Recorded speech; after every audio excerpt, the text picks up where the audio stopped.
Do not let people think you do not belong. Because I promise you, once you sit at these tables, at these fancy places, with folks with fancy titles, and they got a big bank account, and you talk to them, and you go, oh, yeah, they ain't all that. Yeah. Right? Yes, sir. This idea that somehow they are so special, they're so smart, they're so sophisticated, not really. They've been exposed. They've been given the confidence of feeling like they belong. But if you sit down and talk to them, turns out they just folk. Isaiah chapter 58 and verse 1. Cry aloud, spare not, lift up thy voice like a trumpet, and show my people their transgressions, and the house of Jacob their sins.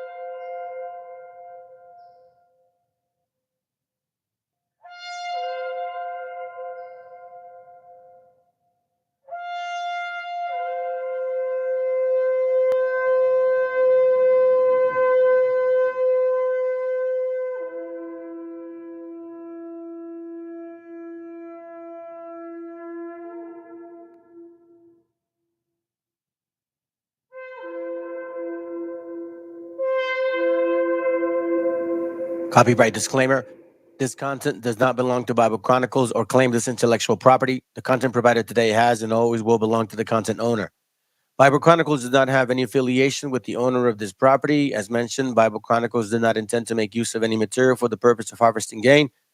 However, Title 17 of United States copyright law states material and use can only be done when it's for theological or general educational purposes, and thus Bible Chronicles believes that this principal material falls under fair use, which honors protection under Section 107 of the same U.S. copyright law. Antes del nombre América,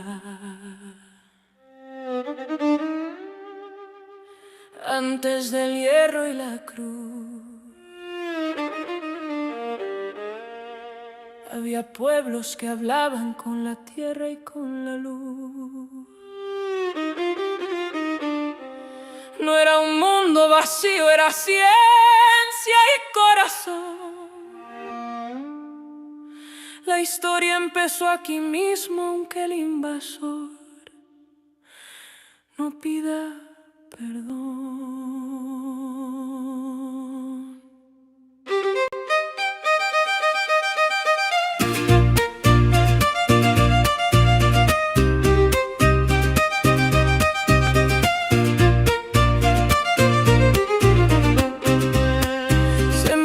Tiempo en el cielo cuando el mundo no sabía contar. El cero nació en la selva, el maíz nos enseñó a pensar. Calendarios y medicina, ciudades frente al sol. No era mito ni leyenda, era pueblo, era voz. No fue descubrimiento, fue invasión. No fue silencio, fue opresión. Antes del mapa, antes de ti, había pueblos completos que no vas a entender. No éramos pasado, somos raíz, aunque nos llamen historia, seguimos aquí.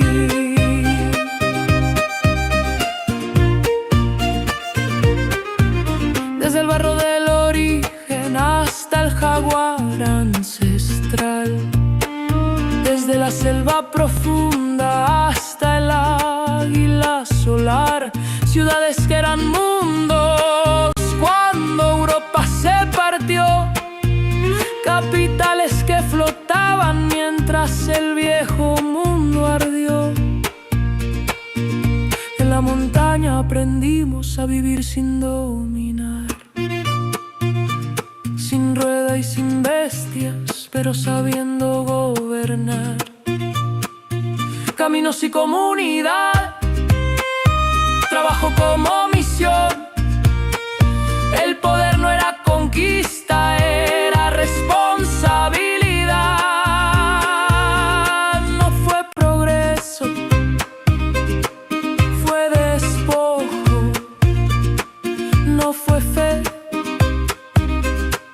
fue antojo. Antes del mapa, antes de ti, había pueblos completos que no vas a entender. No éramos pasado, somos raíz, aunque nos llamen historia, seguimos aquí. Hey. Hey. Hey. Hey. Hey. Quemaron nombres, vendieron memoria, alzaron fronteras sobre nuestra historia. Nos dijeron atraso para robarnos la voz, civilización a balazos y la fe pa'l control. Pero la tierra recuerda, la raíz no se rinde.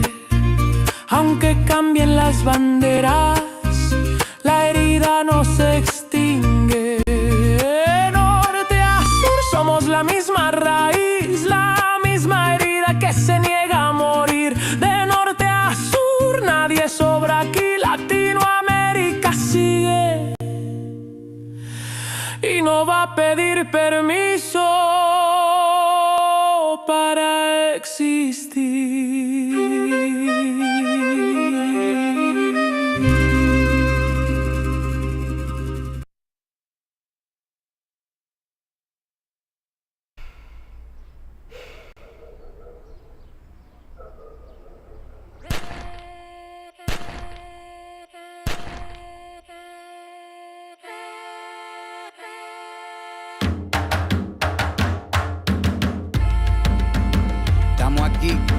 Oye, que estamos aquí.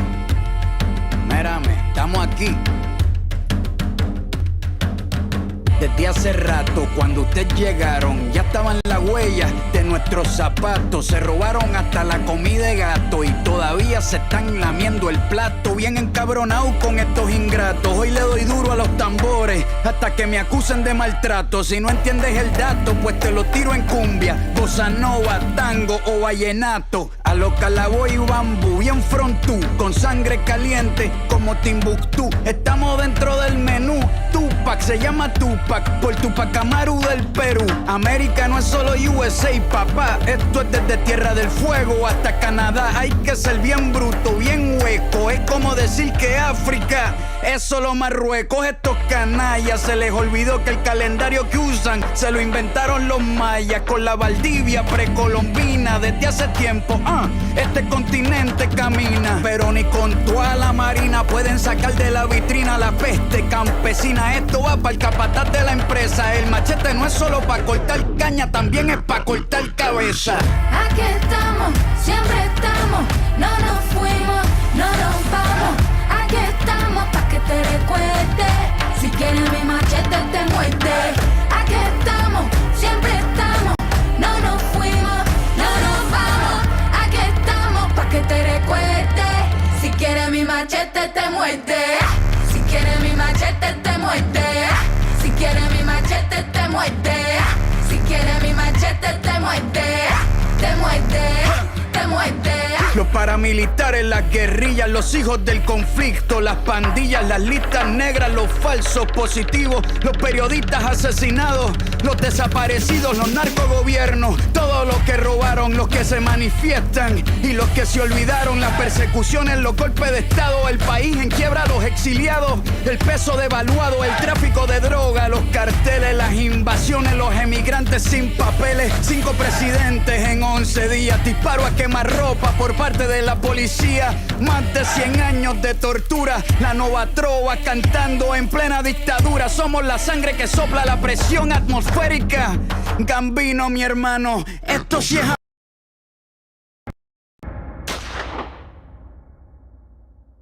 Aquí estamos, siempre estamos, no nos fuimos, no nos vamos. Aquí estamos pa' que te recuerdes. Si quieres mi machete te muerte. Aquí estamos, siempre estamos, no nos fuimos, no nos vamos. Aquí estamos pa' que te recuerde. Si quieres mi machete te muerte. Si quieres mi machete te muerte. Si quieres mi machete te muerte. Si quieres mi machete te muerte. Te muerte, te muerte.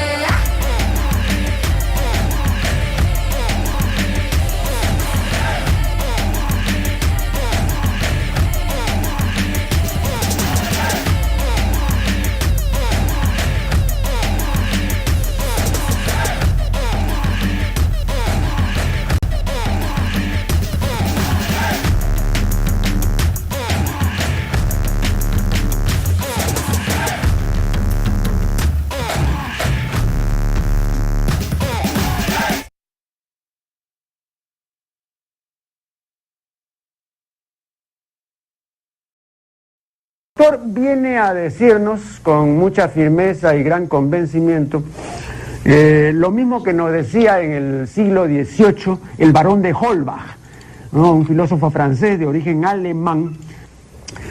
Si nos remontamos al comienzo, entonces hallaremos que la ignorancia y el temor crearon a los dioses. La fantasía, el entusiasmo o el engaño los adornaron o desfiguraron. La debilidad les rinde culto, la credulidad los conserva, la costumbre los respeta y la tiranía los apoya para que la ceguera de los hombres sirva a sus propios intereses.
I can't whistle like that, bro. I wish I could whistle like that, man. That chupas. How you doing, fam? We getting this started on Wednesday today. Hold on a second. Hold on. ¡Viva México, cabrones! To you wobbles. To you sellouts. And to all you Christmas Christians and BHI mofos. Fuck that puto. Fuck that puto. And I say that with all due respect. Yeah, right. Oh, that's gonna hurt! Nah, I'm not. All right, fam, let's get it going, man. Let's get this going. Let's get this show on the road. Let's get this show on the road. I had told the brother I wasn't gonna do these for a couple of days. Well, like maybe a week. I was gonna talk more about our people and shit, but I don't know, man. It's hard to let it go, you know? It's like, really? For real? Anyhow. All right, let me go through this real quick. Thunder Loco, good to have you, bro. I did read that. What else? All be revealed. He liked your video calling out Ricky Ricardo Afro. Yes, sir. Yep. Finally. Ese vato está traumado, el Ricky Ricardo, and he really thinks he's the last authority. What Chicanos or bro, he's got zero fucking authority. He doesn't even know what the fuck he's talking about. Like I said before, man, I think he wants to slide in with some of those, you know, brown chicks, dark brown chicks. That's what it is, bro. Because, you know what I mean? I think he should have enough information that, hey, listen, we're not like trying to say, oh, defend the white man. No, not at all. Do your thing.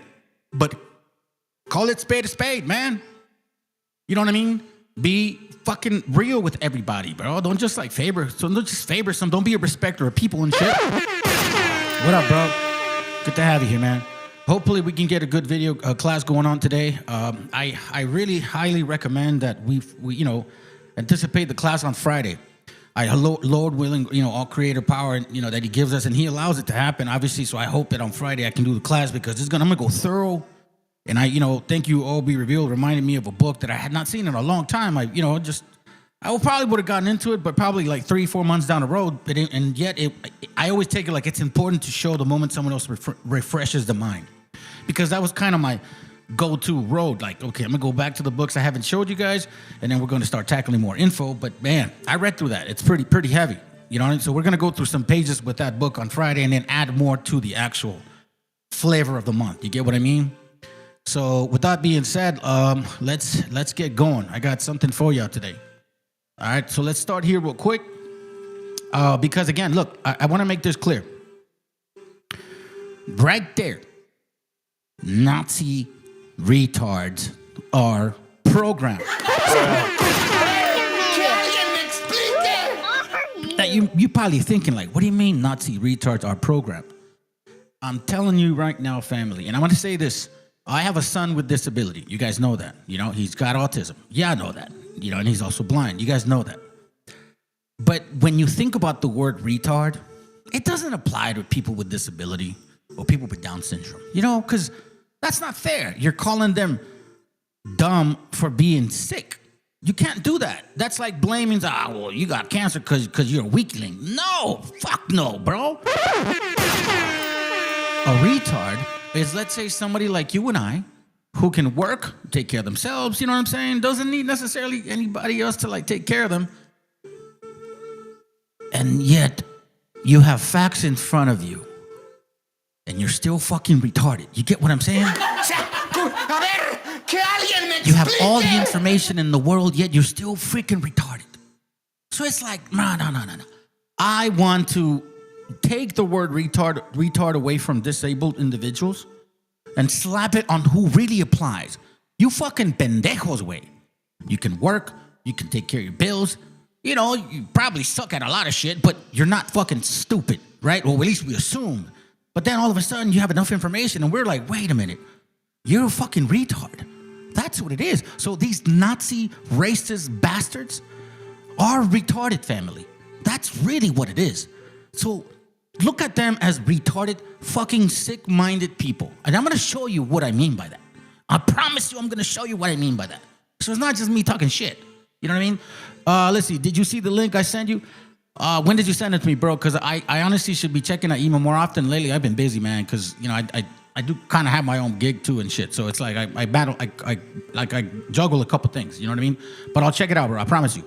This is GMS, one word's now going, what? Yeah, I saw that. I know you called. Yeah, you called it out. Yeah, I did.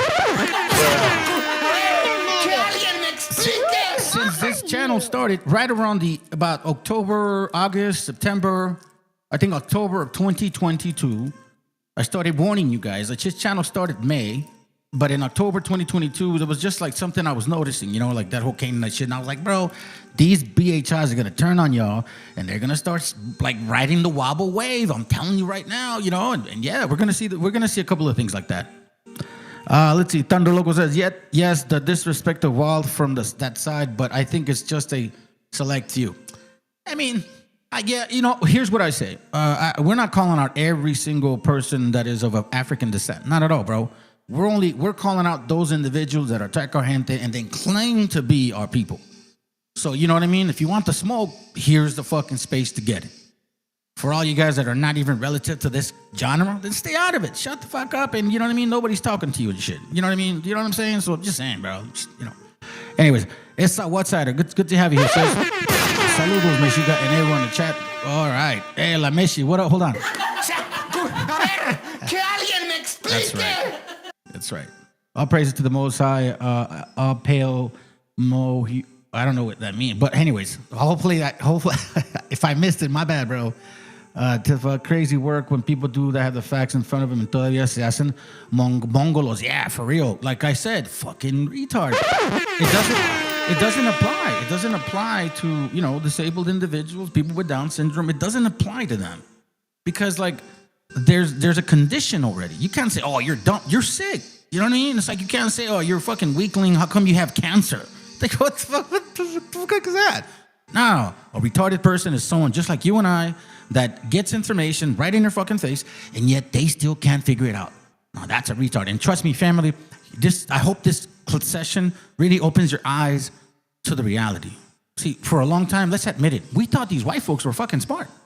We thought these white folks were like, oh my God, because that's what society taught us. They made us look up to them, the blue eyes and blonde hair and the sophistication and the fucking education and the science and the so-called fascinating fucking things that they found and explore and dig through. And we're like, oh my God, like we're just paisas, savages, pendejos and shit, because we reflected on our household. We reflected on our parents who really weren't shit. Let's be honest, a lot of us felt that way, bro. A lot of us felt like, man, my parents ain't shit, bro. What the fuck, man? Sometimes you didn't want to be like fucking raza sometimes, bro. Like, the fuck, man? Why can't we always get in this shit?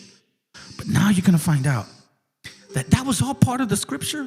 That was all part of the history writings that we understood, and now we're seeing as manifestation. Because clearly, we are much fucking smarter than these fucking people.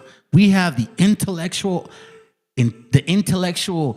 advancements and the spiritual advancements. So we have the mental intellect and the spiritual intellect, meaning the wisdom. That you cannot take, that you cannot give. That is given by the Most High. That is without a doubt. And like the sister said, Lameshi, they are being exposed fucking quickly, bro. Because guess what? Everybody else around the world has not been propagandized or programmed, which is what we're talking about. The Nazi retards are definitely programmed. You're going to find out. Because for a long time, these cracker barrels thought that they were like, we fucking civilized you and we took your country and we fucking enslaved the Negroes. And no, fuck no. That shit is fake. All of that is fake. None of that shit is real. Y'all were slaves too. You were dirty fucking indentured servants. You had your elitists that ran the shop. And now we're finding out, and all your Renaissance concept, everything that you're supposed to learn, geometry and physics and all kinds of shit, I find it ironic that you found that shit after you came to this continent, just like when you found out how to pronounce the name of the Most High. Yahweh. No, fuck no, that's not his name. You get what I mean? So let's begin, family. Let's go. Told, but they are being told. One being that Germany is considered America unsafe officially to travel to. Canada doesn't consider our medical research valid anymore. They say that it is to be considered as untrue because of the political affiliation with our educational system. These are all alleged. Other countries think that we will no longer be having any other elections and that this is going to be how it is for the rest of our lives. Other countries consider us not a first world country anymore, based on freedom of press, freedom of expression, our education, our political freedoms. They don't consider us a first world country anymore. North Korea has stated that we are going too far. Let that one sink in. Romania is allegedly no longer allowed to ship anything to the United States. It is considered unsafe. And then this one really freaked me out. The Dutch have considered officially that Trump is more dangerous than Hitler. Let me know anything else that we may not be knowing. Me so many times, can you get me this weapon, that weapon, that weapon? Some of them I never heard of, baby, and I made them. But we'd get them here, wouldn't we? Huh? And they are the best. They are the best. But you used them well. It also takes people that know how to use them, and you obviously used them very well. Mr. President, why don't you give him a pardon?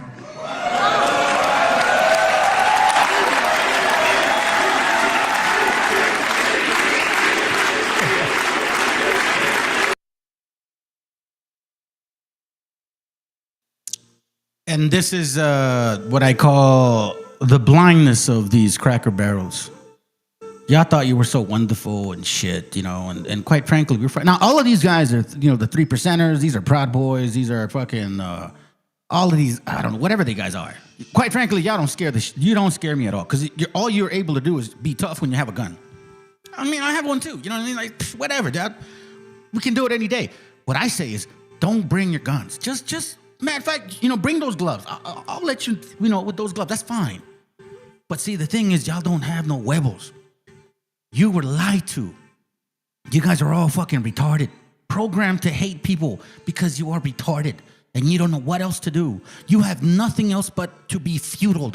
You come from a feudalist society, which means you have always been ruled. You were always that type of mentality. You were always that type of small, fucking desolate nation. Scriptures talk about that. Malachi 1 and 4 expresses it. Obadiah as well. Now, this was why I want to show this to you guys too. Because a lot of you natives, you know, and listen, I show love to my native brothers up here north, but y'all don't fucking know how to scratch people's back, bro. You guys are you might think you are like, you know it all. You know what I mean? But then you want to scratch the surface that supposedly Jesus was here and shit. It's like, make up your fucking minds. And this is why I want to embarrass you too. Because you guys been programmed. Somebody must have taught you, like told you, we're not like Mexican people. We're the real natives. That's why these wobbles went and attacked y'all. These wobbles started attacking you motherfuckers. I'm going to be real with y'all. And I don't recall hardly any of you pushing back since 2022. Y'all were staying quiet in TikTok until a lot of us started speaking up. Then you actually grew some huevos. It's funny how our influence is really right there, right? But still, you're still not getting it because you have been programmed. Here in the urban area, natives know what Fort Snelling. We call it Birote. We know that this place is important. We know that the spirits are still there. You can feel their presence when you're there. Not, you know, the 1,700 women, children, and elders who were at that concentration camp. The hundreds who died, their spirits still come back to that space. Just over a mile from the Bishop Whipple building, where federal immigration detainees are being held outside of Minneapolis, is a crucial site in one of the Dakota people's creation stories. But in the 1860s, that site was also transformed into a site of genocide, as the United States imprisoned upwards of 2,000 Dakota and Ho-Chunk people following the Dakota Indian Wars in a concentration camp called Fort Snelling. Given the site's unique history, Dakota people and historians are warning of the potential for history to repeat itself. And we know that history is a series of patterns. We as Dakota people know what this site has stood for since time began. We also know what it represents to the American government. And in terms of the United States government, this is seen as a space to take control and to invade. It's right underneath the recreated military fort, because it's not even historic. It's a recreated fort today. Right underneath that is an area that was a concentration camp. Many were killed. Women were used as target practice there. My own grandfather, my grandmother's great-grandfather, Cloudman Makpiowichashta, died at that concentration camp. You know, we grew up hearing the stories of our grandparents having to carry their papers with them, or our great-grandparents having to carry papers of identification papers with them, not being able to leave and all of this. And that's where we're at again. We're living in a state of fear right now. Anybody who is non-white is threatened with being detained.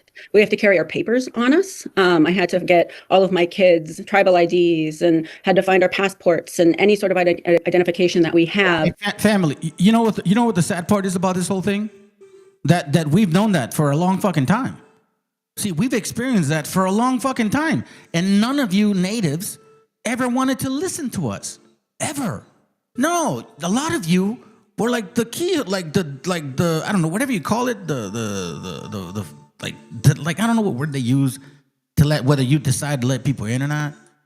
For a long time, you fucking put your hand out. You put your fucking 5 fingers to our face and didn't care, didn't even consider, didn't even think about, hey, I mean, a lot of you motherfuckers look just like us. You know what I'm saying? Like what? Okay, I'll give you an example. I'll give you an example. Family, you guys were here. What was that guy? RDX or RX, whatever the fuck he was, RDAY, whatever.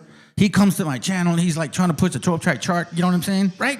And he's fucking angry and shit. He's like, nah, but you know, you're Issachar and this and that and you know, the Black brothers. And I'm like, bro, we're going back and forth. And I was like, hold on a second, bro. Let me ask you a question, because you say you're from Arizona, right? He's like, yeah, I'm a native from Arizona. Okay, so when did you start being Gad? Prior to 1848 or after 1840 fucking 8? He's like, well, I mean, yeah. I mean, you kind of have a point because, you know, I mean, this place used to be Mexico, and I do have some Mexican families within me. Oh, shit. Nah, but you let some 12-tribe chart motherfucking idiots tell you, oh, we're different people. Oh, you're God and I'm a Mexican. Since the beginning of time, you had that separation in your spirit.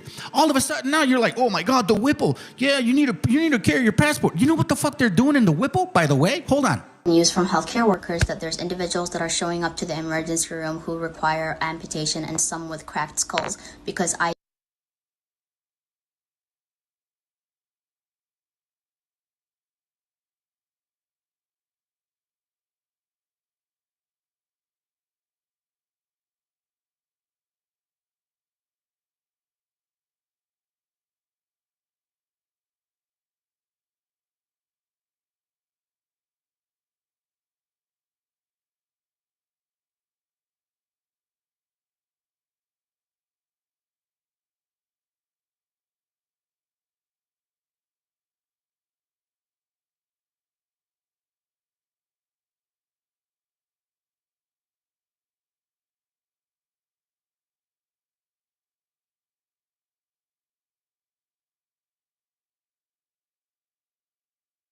news from healthcare workers that there's individuals that are showing up. And let me say this right now. Sorry, I was on mute on a second. Let me say this right now, family. I mean, this is so important to let y'all know because for a long time, they've been saying that, oh my God, we're different people. We don't have nothing in common. We don't relate. You know, the sister was saying in the video, well, you know, I don't want this to happen again because 100 years ago it happened to us. And they were that people were telling them to carry papers and they got killed. And I'm like, wait, hold on a second. And you said the spirits live on. So what do you think the spiritual world is telling you right now?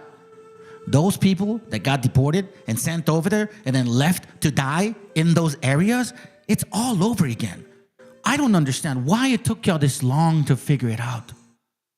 For a long time, forever, you've been saying, oh, well, you know, I mean, we're Native Americans, but those Mexicans are not really like us, you know, because, like, I mean, they're Spaniards. A lot of you guys were talking like that. My bad. It's all good, fam. We got it back. Let's go. News from healthcare workers that there's individuals that are showing up to the emergency room who require amputation and some with cracked skulls because ICE is taking individuals, stripping them naked and abandoning them in the woods. This is the time that if you are a dog owner and you're taking your dogs for a walk at a nearby park or something, please just keep an eye out. Make sure that there's no individuals in there who had succumb to hypothermia. This is really important. Please share this with everybody and let's just come together. Are being taken out into the woods around the Whipple and released in the middle of the woods around the Whipple and released in the middle of the night, sometimes with no clothes, always with no phone, if they're brown, with no ID, and it's a death sentence. One of the people had a cracked skull that's been treated. So they're taking the people that they don't want us to know about and they're dropping them in the woods. Even worse. This is why it amazes me because she's saying that this Whipple had a history. The Whipple building, the Whipple. You know what I'm saying? This land has a history with our native brothers in the north. They were also arrested. They were also considered savages. They were also considered foreigners. They were also considered immigrants, family. The difference was that they just got like a passport before we did. And all of a sudden now, they kind of like, oh, well, there's history here. And, you know, we understand that we don't want it to happen again. No, it's been happening. And now it's right in front of your doorstep. So those spirits that passed away back then, they probably migrated themselves right back. Why? So you can wake the fuck up. Because this is not a one-time rodeo. We've been in this several times. Still come back to that space. Just over a mile from the Bishop Whipple building, where federal immigration detainees are being held outside of Minneapolis, is a crucial site in one of the Dakota people's creation stories. But in the 1860s, that site was also transformed into a site of genocide, as the United States imprisoned upwards of 2,000 Dakota and Ho-Chunk people following the Dakota Indian Wars in a concentration camp called Fort Snelling. Given the site's unique history, Dakota people and historians are warning of the potential for history to repeat itself. And we know that history is a series of patterns. We as Dakota people know what this site has stood for since time began. We also know what it represents to the American government.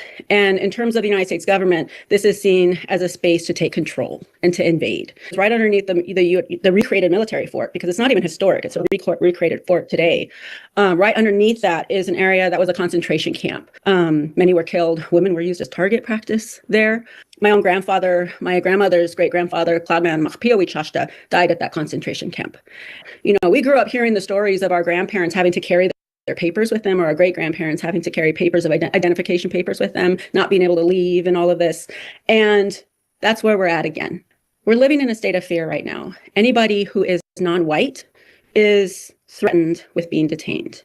We have to carry our papers on us. I had to get all of my kids' tribal IDs and had to find our passports and any sort of identification that we have. And so I'm incredibly fearful for my children and my husband, who are browner than me.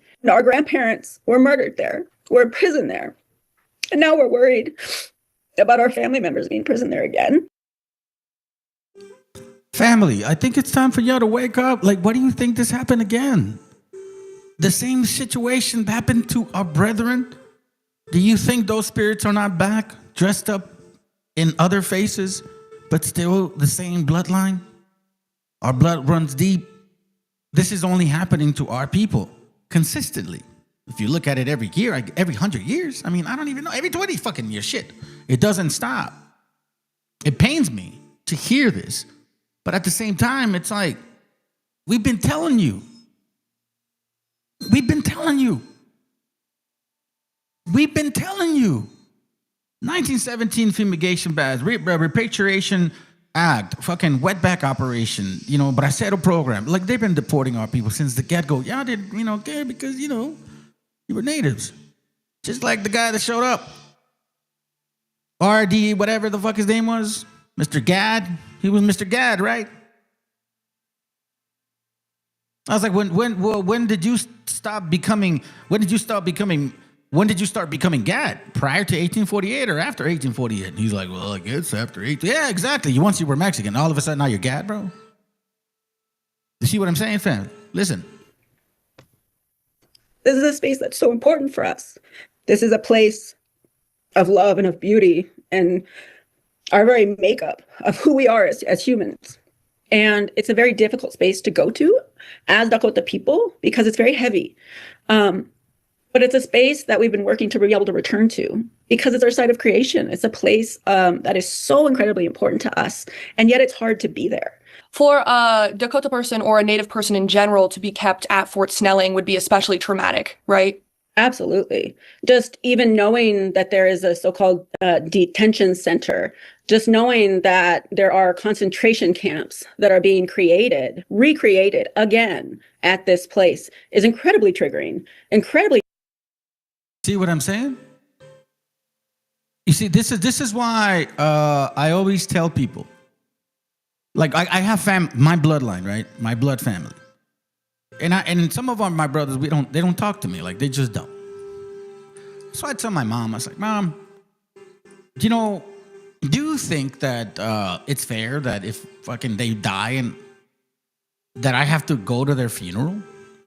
Why would I want to go to their funeral? They never cared about having a relationship with me when they were alive or I was alive. Why the fuck would they care if I show up when they're fucking dead? It makes no sense.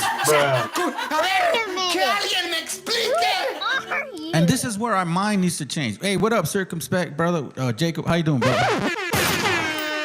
This is where our mind needs to change, fam. Like, this is why this is happening. You need to start really looking at your family, your household. Look, I'll give you guys some advice of how I see my kids, okay? And hopefully this really helps y'all.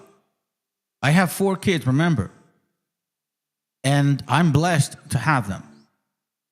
I'm not kidding, fam. Like I'm just like, man, I'm so thankful for the way they are. The Most High gave them the spirit of Hebrewism. You know what I'm saying? Like, just so respectful, such good kids, man. They have a good spirit. Well, we were talking, and I told, I mean, they know this, but, we were just talking one night, not even long ago, a week ago, and I told the kids, and I was like, you want to know something, just to give you guys a heads up, that I never looked at you all like my kids. The first thing I thought was they were not my kids. God brought them to me so I could learn from them and they could learn from me. Before you're my child, you're the Creator's child, so you're kind of like my brother and sister. So I looked at my kids different. I didn't look at them like a possession, like they were my fucking toy. I looked at them like, bro, they're my family. Maybe that may be my father or great grandfather or great grand. You know what I'm saying? That's how I looked at them. I looked at them for who they were spiritually. And maybe that's why they're all pretty like fair with each other. You know what I'm saying? Like we have a really tight family. And they're very loving kids to their cousins and their you know what I'm saying? So it's like I'm blessed to see that, because maybe that helped me. Maybe that helped me raise them different, because I never saw them like, hey, you're my son, so you better love me. Like, nah, bro. Just like I'm your father, you're my son. I have to like really earn your love and your respect. I have to be a good example. You're not. That's why I always told brothers and sisters, bro, I'm not afraid to die. I ain't not afraid to die. I was more afraid to leave an ugly legacy behind. That my kids, when I pass away, they're like, bro, I don't know my fucking dad. I don't give a fuck about him. Fuck that fucking dude. That would kill me in my spirit, because I knew that I did something wrong.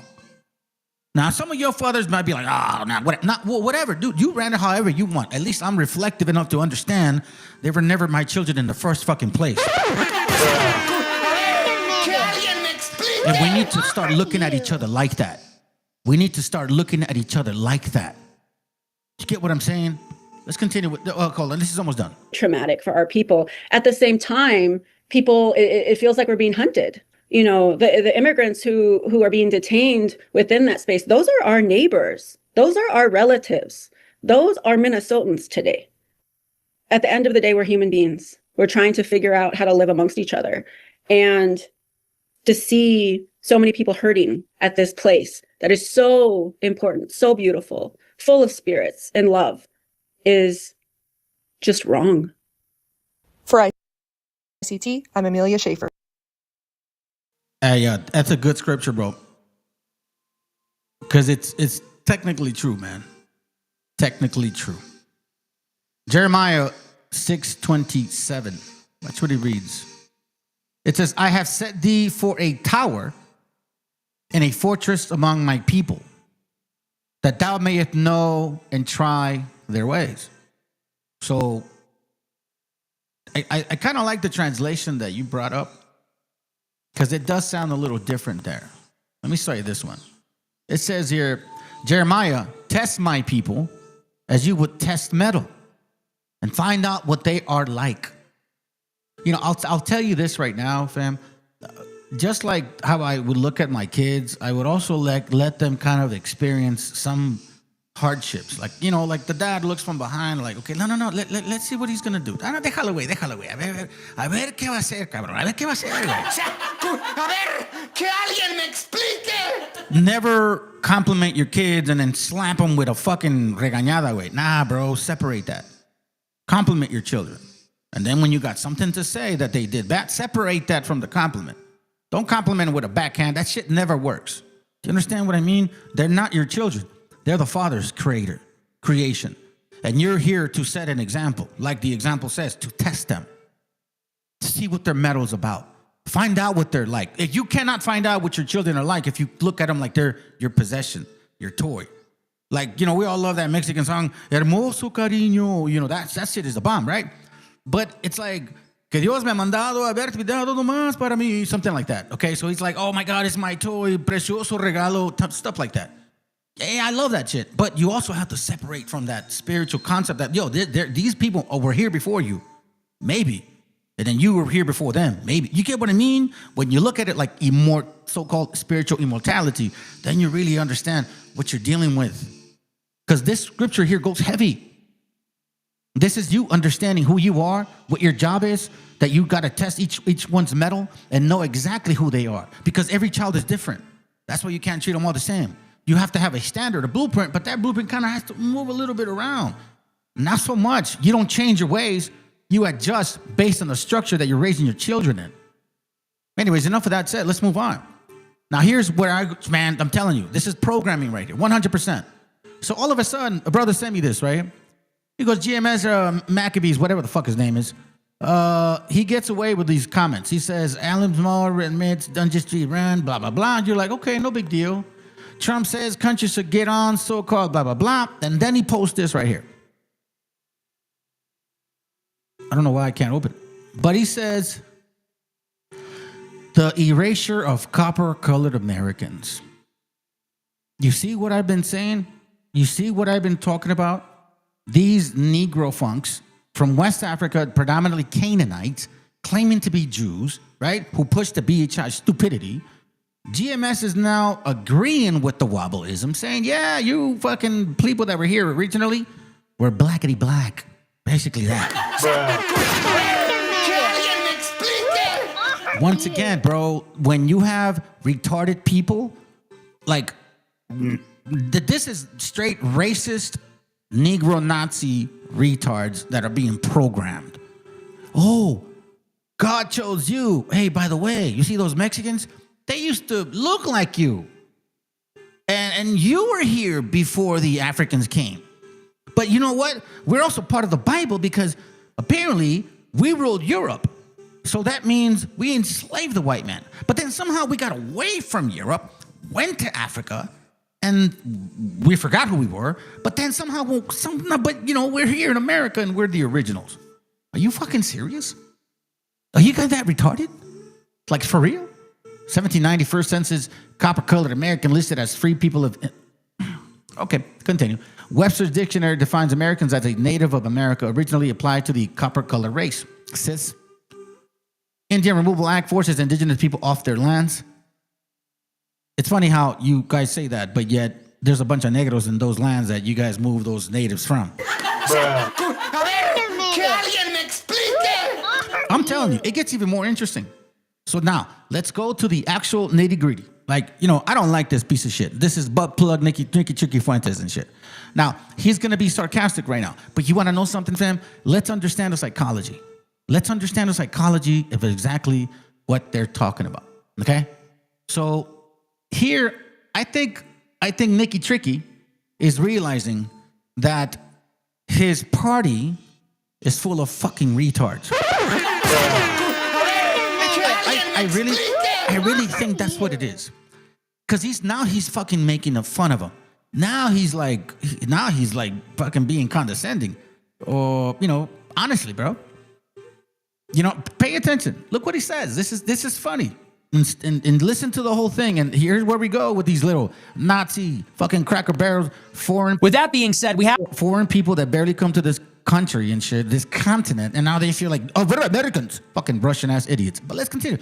Hold on. Let me slow down. You're going to listen to this guy say, oh, yeah, I felt at home, blah, blah, blah, blah. Yeah, watch. Watch what he says. Hold on a second. Listen to this.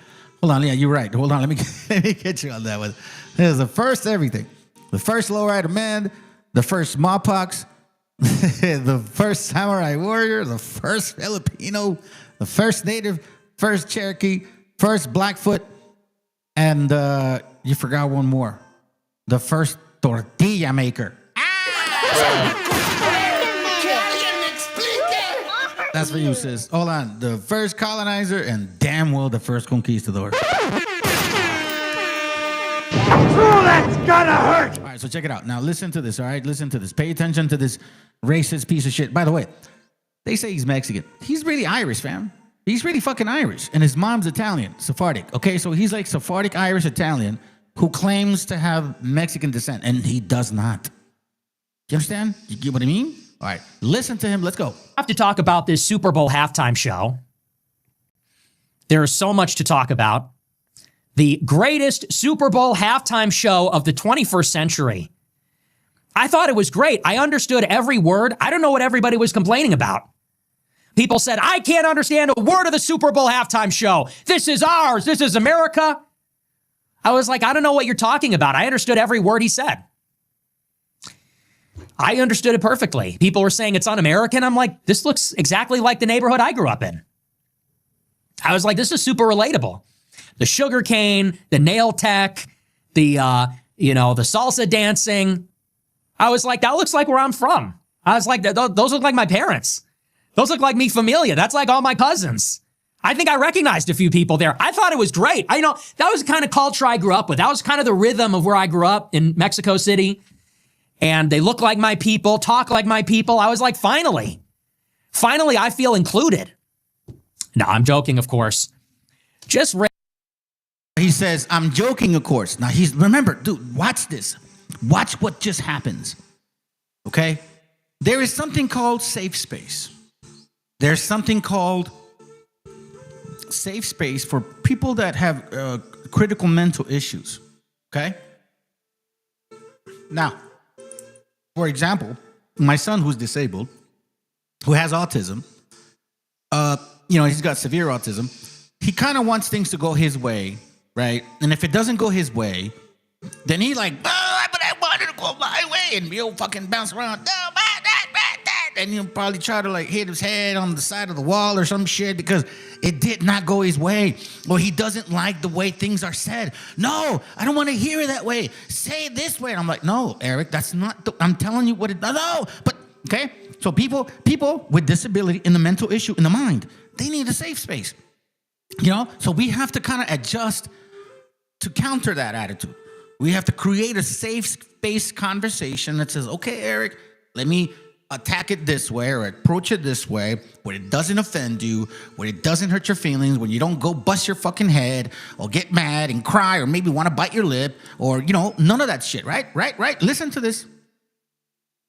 This is what he's making fun of them. He's realized like, bro, y'all are fucking retarded. He understands now that these right-wingers are easily programmed. That's why those people on the left, they call them mush brains, mega mush brains. Listen to the sarcasm, bro. I thought it was wonderful. Rage bait. You guys are idiots. You guys are idiots, all right? It's just a little rage bait. Hey, just jokes. Relax. Everyone's going to be okay. What do you need, a safe space? Here, we'll rent an overflow space and, we'll hang up some red, white, and blue streamers and we'll put some country music on. Okay? We'll do a little counter programming. See, we'll do a little counter programming. Oh, shit. Oh, that shit was wonderful. Oh, that's gonna hurt. Because remember, I've been showing you guys a lot of documentation regarding propaganda, right? From 1829, the book from Barley. He talked about that the only way that the masses function together is by being manipulated by society, by their leaders, by basically government and, business. Now, business has taken advantage of the way you manipulate people. Now and nowadays, it doesn't say it in the book, but you can see the example that government understands now how business has been marketing to the brain, to the mind, to mush brains or people that need to be programmed. That's why he's like, wait, hold on. You know what?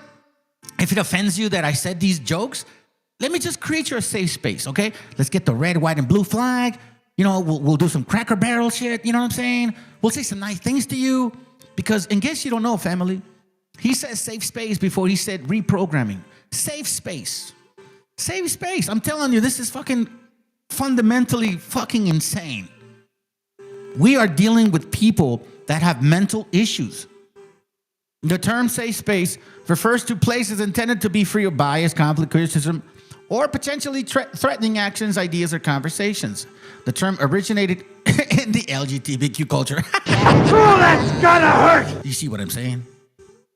Safe space. Now, do mentally weak people need a safe space? It's important of creating safe space for mentally weak individuals. Like, for example, creating safe space, the role of inclusivity in the mental health. So, for example, they were being excluded for a long time. Listen, I'm not going to talk about this particular space because that's not the subject. I have my opinions on it. But hey, all I'm trying to suggest to you here is that certain people that have particular insecurities about themselves or mental health issues, possibly, right? They needed a safe space to feel comfortable. And a lot of times it requires programming. Program, what's the definition of program? A brief, usually printed outline of the order to be followed. Y'all are feudalized. Like, you're feudal. You love your feudalism. You love to have leaders that tell you what the fuck to do. Like I said, man, look, listen, I'm telling you, family, we used to think these people were fucking smart. They're not. They're fucking retarded. They're fucking dumb. Hey, and you know what? It's okay. We fell for the okie doke, just like some of us fell for the okie doke in those BHI rooms. Like, oh, you're right. I am probably black. And then you find out, like, what the fuck? Sometimes pendejada gets in the way, but there's a difference between pendejo and being a fucking retarded, okay? So a brief, usually printed out outline of order to be followed of the features to be presented and the person participating as in a public performance, the performance of a program. Curriculum, perspective, symbolism. See, so you guys are all basically part of your DNA. You know what I mean? You're programmed. You're meant to be fucking dumb. And your elitists made you guys feel superior than other people. And now we're realizing, hold on. Now you're realizing, and some of these guys, because you know what? As much as butt plug Nicky Chicky Fuentes may be as racist as fuck, and I know he ain't our people, he's not stupid, nor is he retarded. He caught on to y'all. He caught on to you. Let him continue make fun of your ass. Rent an overflow space, and you know, we'll hang up some red, white, and blue streamers, and we'll put some country music on. Okay, we'll do a little counter programming. Okay, would that make you feel better? Do you need a little safe space? This song is in Spanish. This isn't English. This is Spanish. Hey, it's okay. We have some counter programming.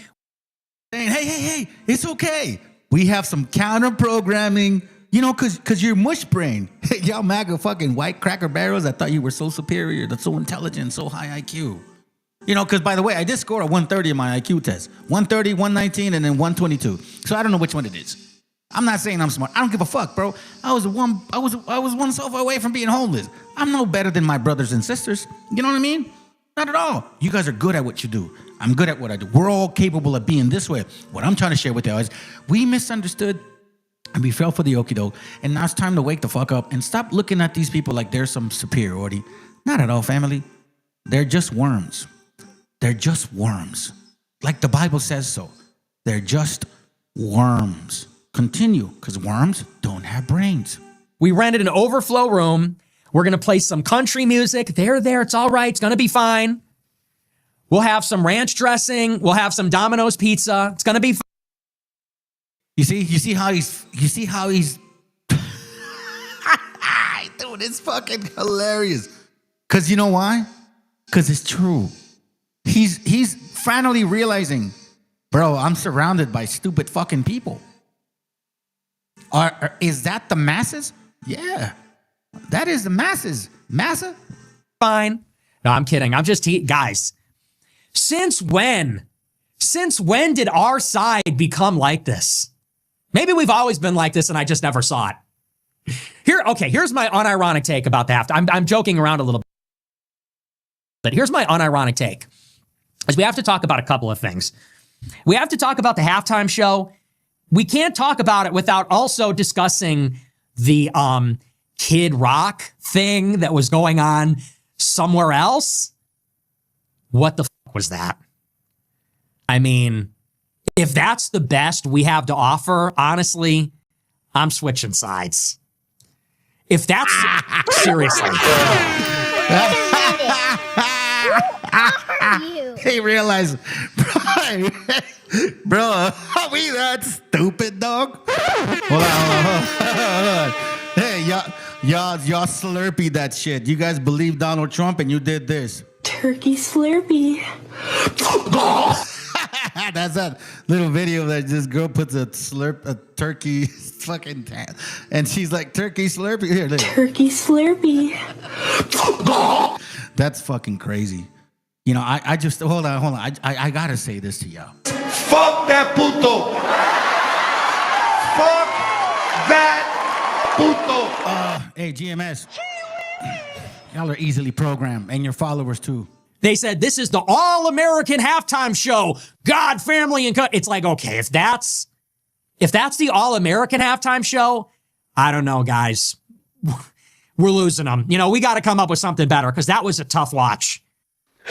I mean, I kind of agree with Nick. I'm not gonna lie. But seriously, guys, calm down. I've seen so many people the last days freaking out on social media because of this Bad Bunny performance at the Super Bowl. Seriously, we have way more important problems in our country than this. Believe me, in What? I agree, man. Like, it's like y'all made a big deal about 15 minutes of fucking fame for the guy, yet you don't even talk about the Super Bowl game, like, at all. You guys don't even care about the game. And quite frankly, like I said, like I posted, hold on, let me show you the post. Let me show you the post so you guys can know what the fuck I'm talking about. Because I don't hide from nobody, bro. Check this out. To me, this is so silly. This is silly willy shit, bro. Look, watch this. So, like, I posted some stuff. And I was like, hold on, I say, what is this? So I posted that stuff right here. I posted that stuff. Which one was this one? Well, is it this one? Yeah, no, not that one. This one right here, right?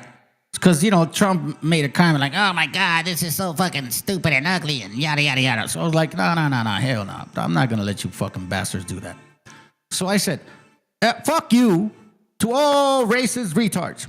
Y'all came to our continent, so it's time you get the fuck out of it as well.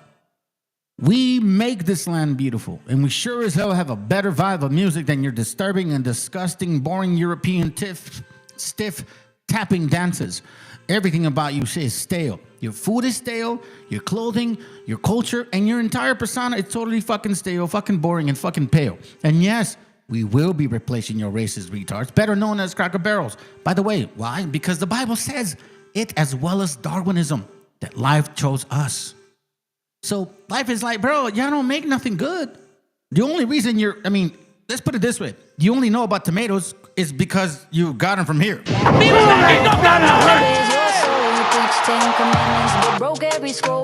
Seriously, there would be no pizza, no hamburgers, none of that shit if it wasn't for our tomatoes. Do you understand what I'm saying? Like, that's just even one ingredient of many things that made your boring culture somewhat interesting. And then we fell for the okie doke. But now we're waking the hell up. 1 week, no one will talk about this anymore. This is not important. And I get it. Some people, they're freaking out because it was in Spanish and we're in the United States of America. I get this. But guys, we have more important work to do than complain about a show at this retard over here with a fucking accent. I'll tell you what. If I was Border Patrol, which I never would be, but if I was, I would have been asking him, hey, let me see your papers. Put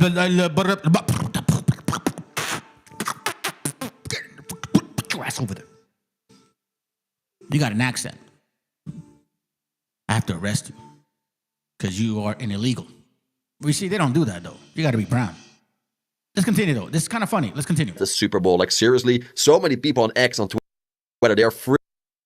I'm just telling you up front. I'm going to be honest with you. Full disclosure, I can't do it. I think I'd rather kill myself than pretend to like that. So you're telling me we're at the Super Bowl party with the normies, with the hoes, with the chuds and the we're at the Super Bowl watch party. We're having our taquitos. We're having our wings, pizza, watching the big game. Everybody's having a good time. You're telling me we have to turn off the TV or we have to switch the input. We have to go to the Rumble app and watch some AI ad about like alternative medicine. And then we have to watch Kid Rock and this like generic country music. And we have to pretend to like this. We have to all be like, this is really good. She's really good. I'm not doing it. I can't do it. It sucks. You see what he's saying? He's like, I'm not going to be programmed like you. I'm not going to be a Nazi fucking retard that requires programming. Because I got offended.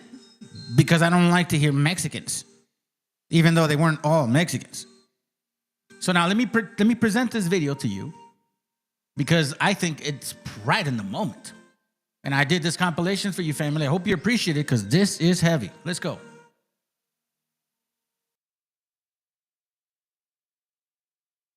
And then, I don't know, I guess you just develop a feeling that's so tragic, that whole period of My Lai-like incidents, the Sand Creek Massacre, the Custer's wiping out of the Indians at I just heard something very interesting on the what are those Indians down? The Incas and those other ones that could write. Aztecs and the Mayans. the Mayans. Yeah, I was reading somebody on TV was talking about how when the Spanish came, these priests burned for 30 days all the Mayan books, so there was none left. And his reason was it's either the word of God, and we've already got that, so we'll destroy it. And if it isn't, it's the work of the devil. So they destroyed the whole Mayan culture, literature, which was very good and very aware. And there was about 3 books left, which sort of say, got up and went to work. And there's not enough words for them to work out what the language was. That's right. This one man destroyed a whole one written up for Christianity. Yeah. Also, the man who led the Indians who led the cavalry against the Indians at the Sand Creek massacre was a man of the cloth. He's there, dude, talking to this guy, letting him know what's going on. The best way I could describe it is probably like a modern-day concentration camp. It's a bunch of temporary tents. There's probably room for 1,000 detainees in each tent. I believe there's like 5 tents. I've been locked in the same room now for 4.5 months. I've had barely any outside time, no fresh air, no sunshine. I could probably count on both hands the amount of times I've been outside. So just locked in this room all day, every day. We've got 2 TVs on the wall. We get 3 meals a day, very, very small meals, kid-sized meals. So everybody's hungry, everybody's tired. We've got no commissary. We've got no options to get extra food or anything like that. And the conditions here are filthy, completely nasty, very rarely cleaned. I'm in fear for my life down here, honestly, because people have been killed by the staff here, by the security staff. There you go. You just don't know what's going to happen on a day-to-day basis. You don't know if there's going to be riots. You don't know what's going to happen. It's a nightmare down here. I mean, is there competition for food, given how little you're each getting? Oh, absolutely there is, yeah.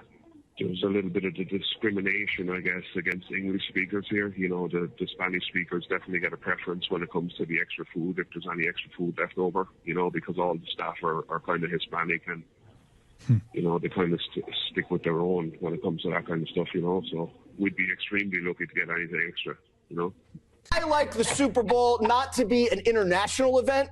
I like it when we kind of all come together as Americans, especially when it feels like the NFL is just using it as a marketing ploy to recruit Latin American audience on the heels of Latin America invading this country. 20 million pouring in, and that's what you see. You see all these foreigners speaking a foreign language with foreign flags marching into the camera like a caravan. Too soon.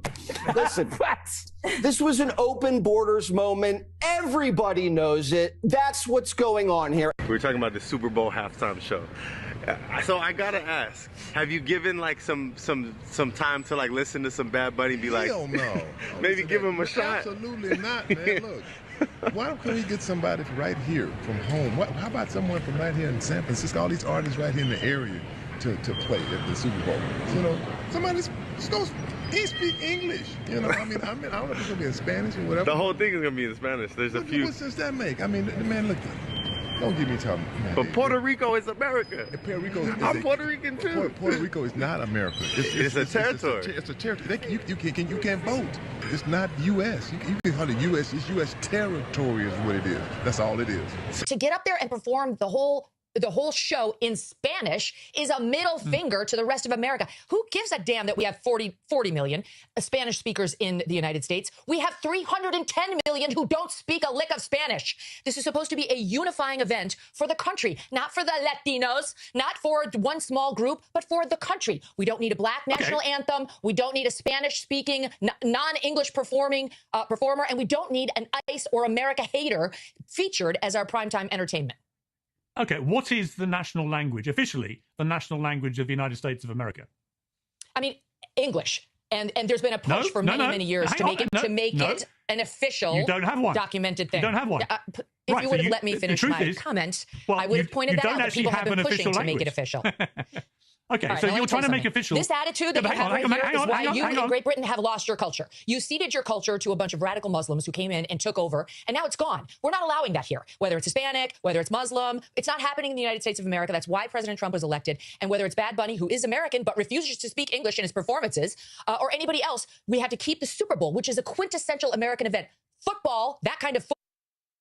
First of all, I agree with you. Thank you, sis, for supporting that comment, because I do believe there's about 80 to 100 of us here. They are obviously going to say we're less than them. That's why they're so fucking afraid. If we were only 40 million, why would they be so afraid? Oh, that's gonna hurt! Because there's not. And she's like, the Latinos, bitch, you know you love this fucking flavor. This is the reason why they hate you, fam. They hate you because they love you. You see what I'm saying? They hate you because they envy your shit. See, retards do that, so they need reprogramming. If it wasn't for the reprogramming, they probably would be dancing right with you. You probably would have kids from this woman and shit, because she'd be rolling all over your fucking nutsack. Because you want to know the fact is, they understand who is going to be eventually eliminated. It's a fact. Let's continue, though. Let's listen to this racist shit. Because here, let me go back a little bit. I want to point this out, because he's talking about football and all this shit, right? Okay, let's continue. Here, whether it's Hispanic, whether it's Muslim, it's not happening in the United States of America. That's why President Trump was elected. And whether it's Bad Bunny, who is American but refuses to speak English in his performances, or anybody else, we have to keep the Super Bowl, which is a quintessential American event. Football, that kind of football, is ours. They call it American football. And the halftime show and everything around it needs to stay quintessentially American. Not Spanish, not Muslim, not anything other than good old-fashioned American apple pie. There should be a meatloaf, maybe some fried chicken, and an English-speaking performer. That's what the Super Bowl should be. Do you know what the official language of the United States is? Piers Morgan does. We don't have one. We are the only nation in the world where every single language spoken on Earth is spoken commonly every day. It doesn't make us weaker. It makes us stronger. Go ask, if you could, the Japanese soldiers of the Second World War who could never figure out how to break the Navajo speaking in code. Now, the Carlisle football team was small in stature, but they could compete with anybody, including the best football teams at the time, which was Harvard and Army. These native football players revolutionized the game. It's 1903, Carlisle versus Harvard. Harvard is the heavyweight champ. Carlisle pulls a kickoff return play that is legendary. The players huddle around the returner, and one guy, Charles Dillon, slips the ball under his jersey. And he walks right past the confused Harvard defense with his hands empty. And once he's in the clear, he sprints for a touchdown. And the refs had to count it because at the time, there was no rule against hiding the football in your shirt. The Carlisle football team was legendary, and they would routinely beat the best football teams in the country. I bet you never heard of the Hominy Indians. This was an all-native professional football team founded in the 1920s in Hominy, Oklahoma. They had native players from more than 20 different tribes. They weren't a gimmick. They were a powerhouse. Their biggest moment came in 1927 when they played the New York Giants. Yes, we're talking about the NFL team. The Giants had just been crowned world champions, but the Hominy Indians beat them. Now imagine that, a group of natives showing up and beating the Super Bowl champs. What precisely is the MAGA culture? Let's listen to Congresswoman Melanie Stansberry explain it. We know that there are more than 36 associates, family members, and individuals directly associated with Donald Trump named in those files. Now, there are now at least 9 or 10 other countries across the world that have opened investigations or forced their leaders to step down because of their mere association with Jeffrey Epstein. And the United States government is engaged in an active cover-up of the largest sex trafficking scandal and influence peddling scandal in the history of the United States, and Donald Trump is right at the center of it. And the person who is living to provide the evidence, who knows what is going on, is trying to invoke the Fifth to buy her clemency. Young ladies, I like them underage. See, some say that's statutory, but I say it's mandatory. But to show you he's not a one-hit wonder, here's this. Kid Rock on the Olsen twins. Why is every guy in America waiting for these chicks to turn 18? I mean, you know what they're saying? If there's grass on the field, play ball. For all of the above reasons, I respectfully decline to answer the questions. I kept my underwear on. I know I'm supposed to feel sorry for Alex Preddy, but I don't. Do you know why I wasn't shot by Border Patrol this weekend? Because I kept my ass inside and out of their operations. The good guys, the ones who are trying to rid us of the scourge of child molesting illegals. Trump and Epstein were sued by a woman who went by the pseudonym Katie Johnson. Johnson alleged that Trump raped her. I'm bothered by child rape. In fact, Megyn Kelly is an apologist for pedophiles like Jeffrey Epstein. Let's watch her normalize it. As for Epstein, I've said this before, but just as a reminder, I do know somebody very, very close to this case who is in a position to know virtually everything. Not everything, but virtually everything. And this person has told me from the start, years and years ago, that Jeffrey Epstein, in this person's view, was not a pedophile. This is this person's view, who was there for a lot of this, but that he was into the barely legal type. Like he liked 15-year-old girls. And I realize this is disgusting. I'm definitely not trying to make an excuse for this. I'm just giving you facts. That he wasn't into like 8-year-olds, but he liked the very young teen types that could pass for even younger than they were, but would look legal. Let's circle back to you protecting pedophiles and creeps, because I want to talk about the president and his possible involvement with Jeffrey Epstein. Now, I don't know what the president might have done with Jeffrey Epstein, but unlike this administration, I believe that facts matter. So let's talk about the facts. Fact number one, Donald Trump is one of the most named people in the Epstein files. At least 5,000 files contains more than 38,000 references to Trump, his wife, or Mar-a-Lago.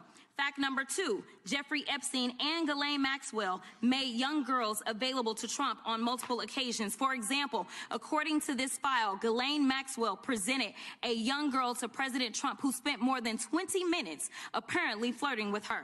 Here's another example. This shows notes from FBI investigators that describe Jeffrey Epstein transporting a victim to Mar-a-Lago to meet with President Trump, where he bragged to Trump that, quote, "This is a good one." Now, I'm not saying that the president is a pedophile, but there is a lot of evidence in these files that suggests that he's very close friends with a lot of men who are pedophiles. County has the pedophile symbol on its badge. Yeah.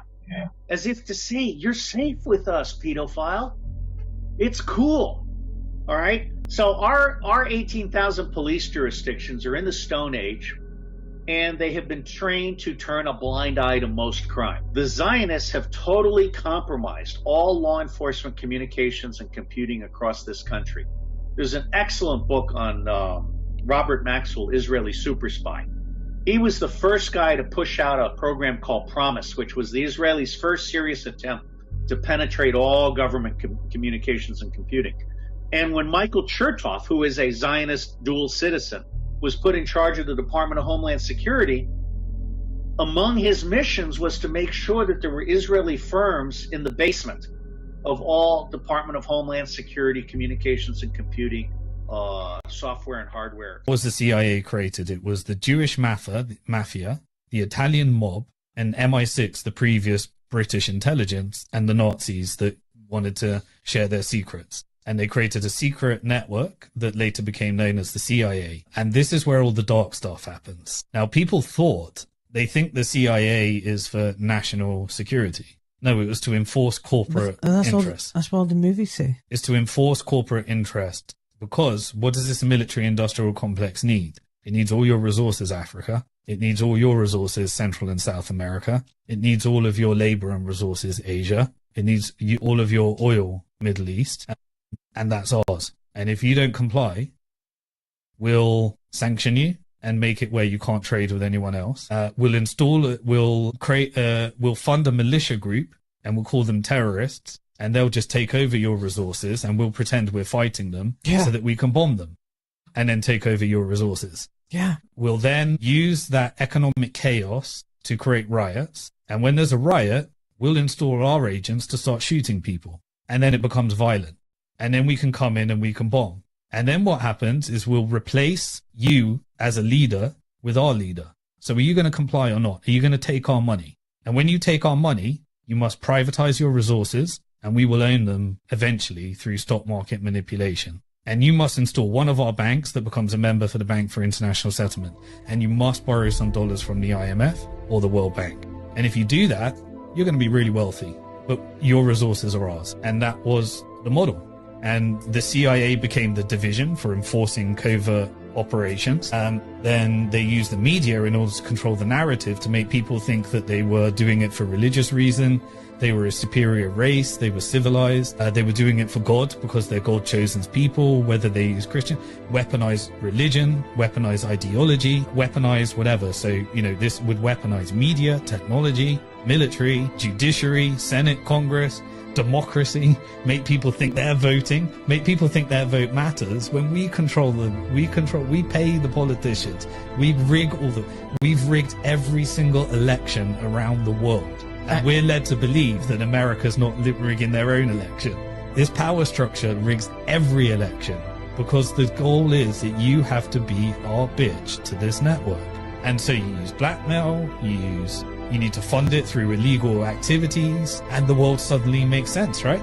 Girls hate ICE because they think it's about border policy. It's not why I hate ICE. I hate ICE because while we were all arguing about politics, they were importing the software from Gaza's genocide. I'm talking about a company called Paragon Solutions. They make a spyware called Graphite that was used to track and target Palestinians in real time.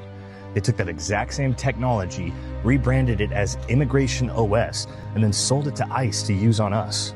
This is no longer about stopping illegal immigrants. This is about creating a digital prison for every American citizen. They're using the same digital twin technology that mapped every single person, car, and building in Gaza to create a live, real-time map of your neighborhood, your phone, your car, you. The goal has never been about security. The goal is total control. And this is the foundational system for the New World Order. It's the beast system everyone talks about, but it's not a prophecy, it's a product. It's already here. They tested it on Gaza. They saw how perfectly the AI could automate targeting, how it could remove human conscience from the equation, and just follow the code. They saw that it worked. Now, they're rolling it out on us. So don't talk to me about left or right. It's bullshit. This is about a system of technological control that's so vast, so complete, that it makes all of our political opinions completely irrelevant. So while we're fighting over bullshit in politics, they've brought the AI that they built for war back to us. Because I only watched Fox News. Then they came for the right to free speech. And I didn't care because I said what they said. Then they came for my right to freedom of religion. Now, I didn't care because they said that they followed my religion. Then they came for my right to due process. I didn't care because I wasn't an immigrant. Then they came for my right to habeas corpus.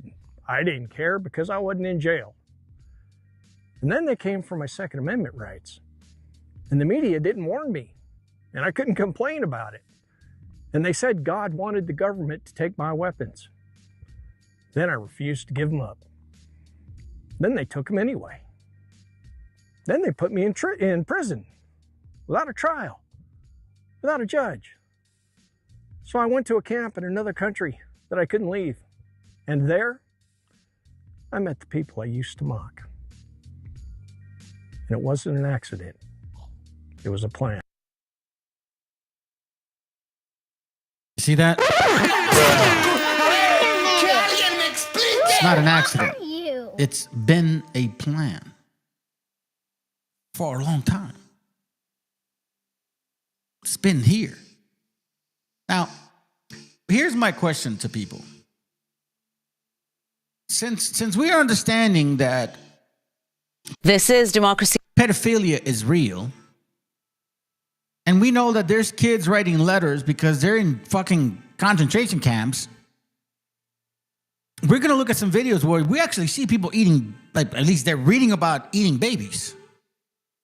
You see what I mean, fam?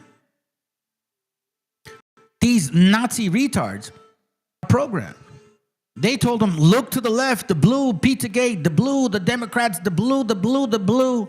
Vote us Reds in because they're the ones doing it. And in reality, they were just projecting because these Nazi retards were programmed to believe that their leaders were not pedophiles. And they're the ones that are pedophiliacs, eating babies, doing some weird shit. You know what I mean? Like, seriously, we're going to find out. This is not a joke. This is real. These are kids.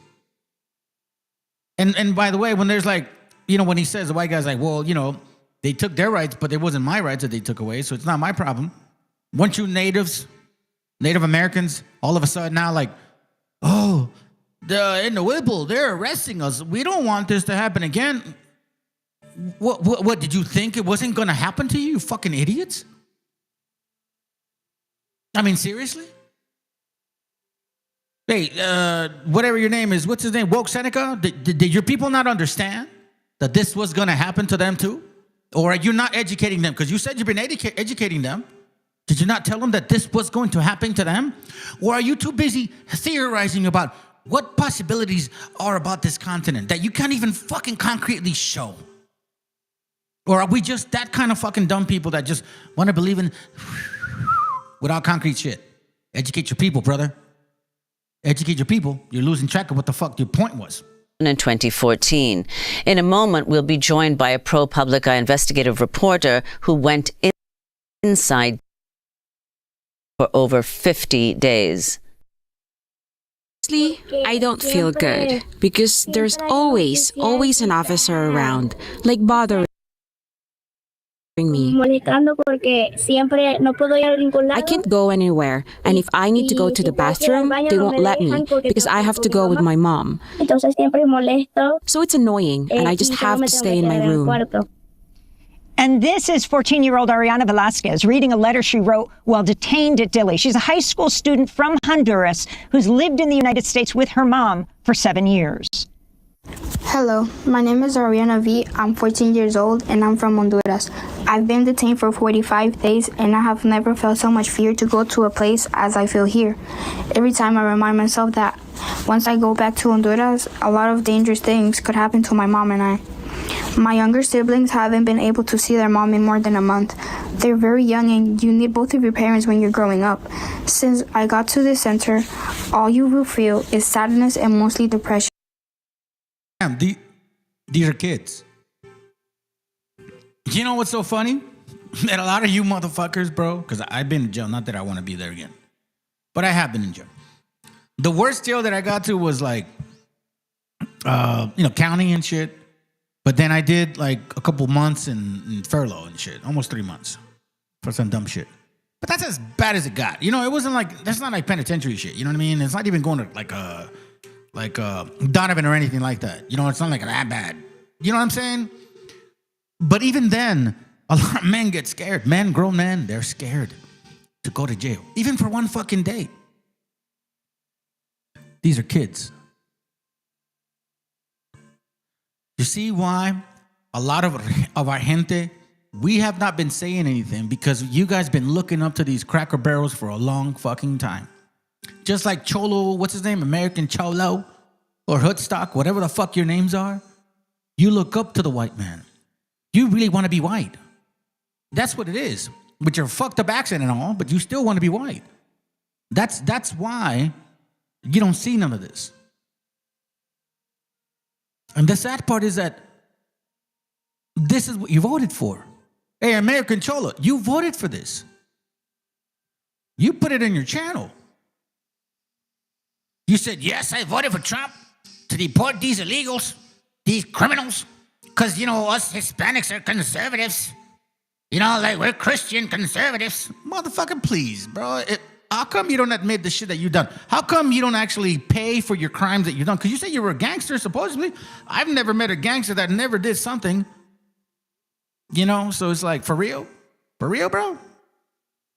Let's go. Those were the words of Ariana Velasquez, a 14-year-old girl from Honduras detained at Dilley. We're joined now by ProPublica investigative reporter Micah Rosenberg. Welcome to Democracy Now!, Micah. Tell us more. Don't get me wrong, bro. I appreciate it. Like, I do. But it's like, his gente, it's like they're barely getting it, brother. Like, barely. They're like, we didn't expect this to happen. Like, what? Bro, I've been alarming people. I've been letting people know for 4 fucking years already, dude. And at least a good, like, for example, you guys are coming in, right? I got brothers and sisters. I've been watching this channel since the early 2022 when I only had like 5 followers. You get what I mean? So it's like, I get that you want to like, oh, wobble this, wobble that, but it's like, you still got to educate your people of who your gente is. That's the goal. That's why we're here. Who are we? Like this. Bruh. Wait a minute. Who are you? You know what I'm saying? They said that vato does speak highly both. Yeah, he's done it. Recently. And I appreciate it. Recently. Not since he started, though. If you go back to his videos, he wasn't saying that. Even in TikTok, because they took a lot of stuff down from him. Because I was looking at his videos. I said, who's stuck na raza? Even his mom, Mexican, doesn't make him. No, hell no. His mom doesn't make him raza. Sorry to say, ladies, but if you marry another nation, your kid is not raza anymore. He or she is the product of the father. Now, the only way that would come back is if you told your daughter, hey, have kids with a raza because, you know, I don't want that leniency to leave. That's the only way. But if he's a white daddy, he's a white daddy, no matter how the fuck he looks like. You know what I mean? So, it's a good point, though. Let's go. More about Ariana's story and the children detained at Dili, whom you spoke to. Yeah, thank you so much for having me. And I think one of the main takeaways here is that children who are at this center in the past... Hold on, let me fast forward this, because that was more about the kids, okay? I want to show the kids. The kids, it's important to kids, okay? These are our little brothers and sisters. Let's go. As you heard, they were detained sometimes in the middle of their school years, and in some cases, they're now entrenched American lives. In the case of Ariana, she has two younger U.S. citizen brother and sister, a kindergartner and a toddler, who were not sent to the detention center. So she and her mother were separated from them. Can you talk, Micah, about Core Civic running Dili, and talk about who is profiting financially from the locking up of children? Well, the operator of this facility is Core Civic, as you mentioned. It's a private prison firm that has operated ICE detention centers for many, many years. The other major private prison firm is Geo Group. And there's also other firms that run ICE detention centers. And so these are sort of longstanding companies that have worked in coordination with ICE. They say that they're subject to a number of audits and oversight, that they take health and safety as a top priority. But now there's, because of the huge amount of money that's being injected into ICE and especially into detention, these companies are set to earn more money as they expand. And there's other companies that are interested in sort of getting in the detention game. We've written about tent companies to build tent camps. They're also talking about taking over warehouses and converting those into detention facilities. And so there's a lot of companies that are sort of waiting in the wings to make more money. Well, Micah, you've written another piece titled Investigative Piece, ICE Sent 600 Immigrant Kids to Detention in Federal Shelters This Year. It's a new record. Are you referring to 2026? And if so, if you could elaborate on that, we just have a minute. Yes, that was a separate piece that we wrote last year. And this is sort of a separate thing that's happening where, in addition to this family detention center where parents and children are held together, there's federal shelters where kids who are unaccompanied are housed. And so what we found is that ICE arrests inside the United States, in some cases. See that? These are kids. It doesn't matter if they're white, black, brown, yellow, whatever. They're kids. They are children.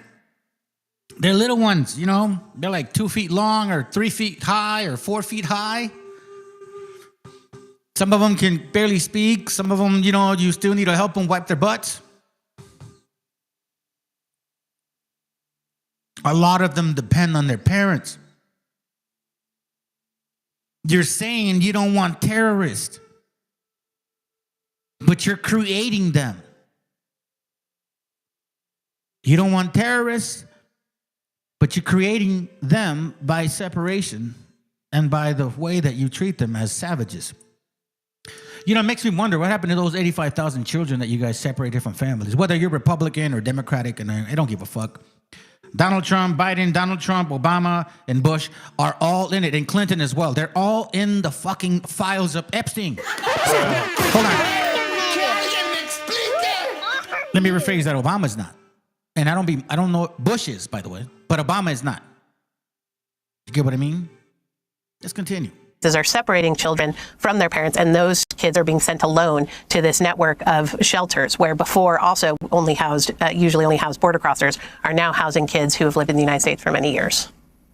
Micah Rosenberg, thank you so much for joining us, investigative reporter at ProPublica. And you know what the sad part is? That and I'm gonna call you guys out, man. A lot of you guys that have channels and shit, y'all don't want to call these people out exactly for what they fucking are, bro. You know what I mean? And hey, no offense, my family, I care for y'all, but you don't want to call them small hats, bro. Call them for what they fucking are. These are self-proclaimed Jewish people who come from a background of Khazaric, root. They are European. There is absolutely nothing Semitic about these individuals, and I just don't understand why you don't call them out for what they fucking are. I mean, shit. I think it's time that we go to court and take this to court and say, like, listen, if I'm anti-Semitic, then what the fuck am I? Am I a Japhite or Hamite? What am I?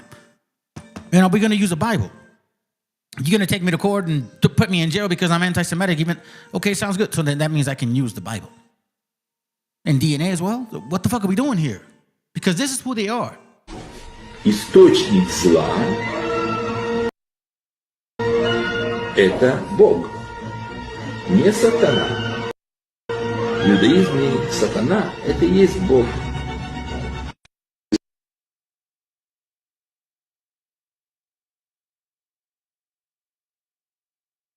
There was this Israeli terrorist who found deadly biological viruses in his house. They literally released him because he had no prior record. For the people who doesn't know what the hell is going on, the US authorities raided a home in Las Vegas containing a secret biological lab holding samples of deadly viruses. The lab owner is an Israeli citizen with an visitor visa named Uri Solomon. He's 55 years old. After the inspection, biological materials were found along with 1,000 sample deadly diseases, including the HIV virus and many others that type as malaria and all of it. It was revealed that he held French passport alongside with his Israeli one. In addition, several IDs to make him move freely in the country. Surprising! He was released. Why? Because he has no prior record. Because they said the charges are still pending against him, but he still can move freely prior to his trial, as usual, because he's Israeli, we know that. And 2 police officers who became seriously ill after entering the lab of his house, and they described it as deathly ill in their reports. How much you want to bet? Now, he's going to go back to Israel and high-five his people. We got them. What the hell do you mean there was... He said that, okay? Because he talked about COVID-19. All right, so pay attention, family. COVID-19 was not really popular until the end of 2019, okay? Around November of 2019, and I know because I got COVID the following year, the following month and a half. On November 11th, I remember Trump saying something about COVID is not a big deal, you know, we're going to contain it, yada, yada, yada. I get COVID late January, early February, and it hit me bad for like 2 weeks, okay? Now, I'm going to pause right there. Here's the interesting part. In 2019, in August, Epstein and Ghislaine Maxwell, they get, arrested and they're prosecuted and, you know what I'm saying? Like, convicted and all that shit. In August of 2019. And then all of a sudden, people get sick. Do you wonder why? Because they were in it the whole time. See, they knew, because here's the deal. Here's how Epstein got caught. You see, there's documentaries. Epstein was doing his shit with young little girls. But that was just barely as wicked as it gets. And I know that's wicked enough. But that wasn't enough. So he was, doing little girls in Florida and shit. Bring them over from bad neighborhoods and just have them do weird shit to him, okay? He got arrested for that. But he did not get arrested for trafficking. He did not get arrested for trafficking and they find out that he's got a lot of names under him. No. He got arrested for something that he was personally doing within his wicked shit. Outside of eating babies and all that, you know what I'm saying? Outside of all of that. So what happens in 2019? He gets arrested, and in 2019, he dies. And in 2019, what do? We get COVID. All under Donald Trump. Under Donald Trump, and then Biden. But you see, Biden is not as complicit as Donald Trump, based on what I'm reading. You get what I mean? So it's like 2019, COVID, out of nowhere. 2019, the guy gets arrested. 2019, 2021, 2022, fuck, man, people are sick. And then all of a sudden, everybody's coming to their senses again, and da-da-da-da-da. Now we know what we see and what is going on. This guy gets caught with COVID again. So, this is my opinion. They're trying, I don't know if they accomplished it, but I think they were trying to get people sick again to distract everybody from this fucking thing that we see right in front of our face. that a lot of these neo-Nazi fucking retarded piece of shit bastards have no clue what's right in front of them because they've been so programmed and shit. You know what I mean? They really believe that their country's like the greatest. Like, let's put it this way. They're so offended. They're so flakes. They're so weak. They're so weak-minded that they get mad because we are successful people. I'll show you.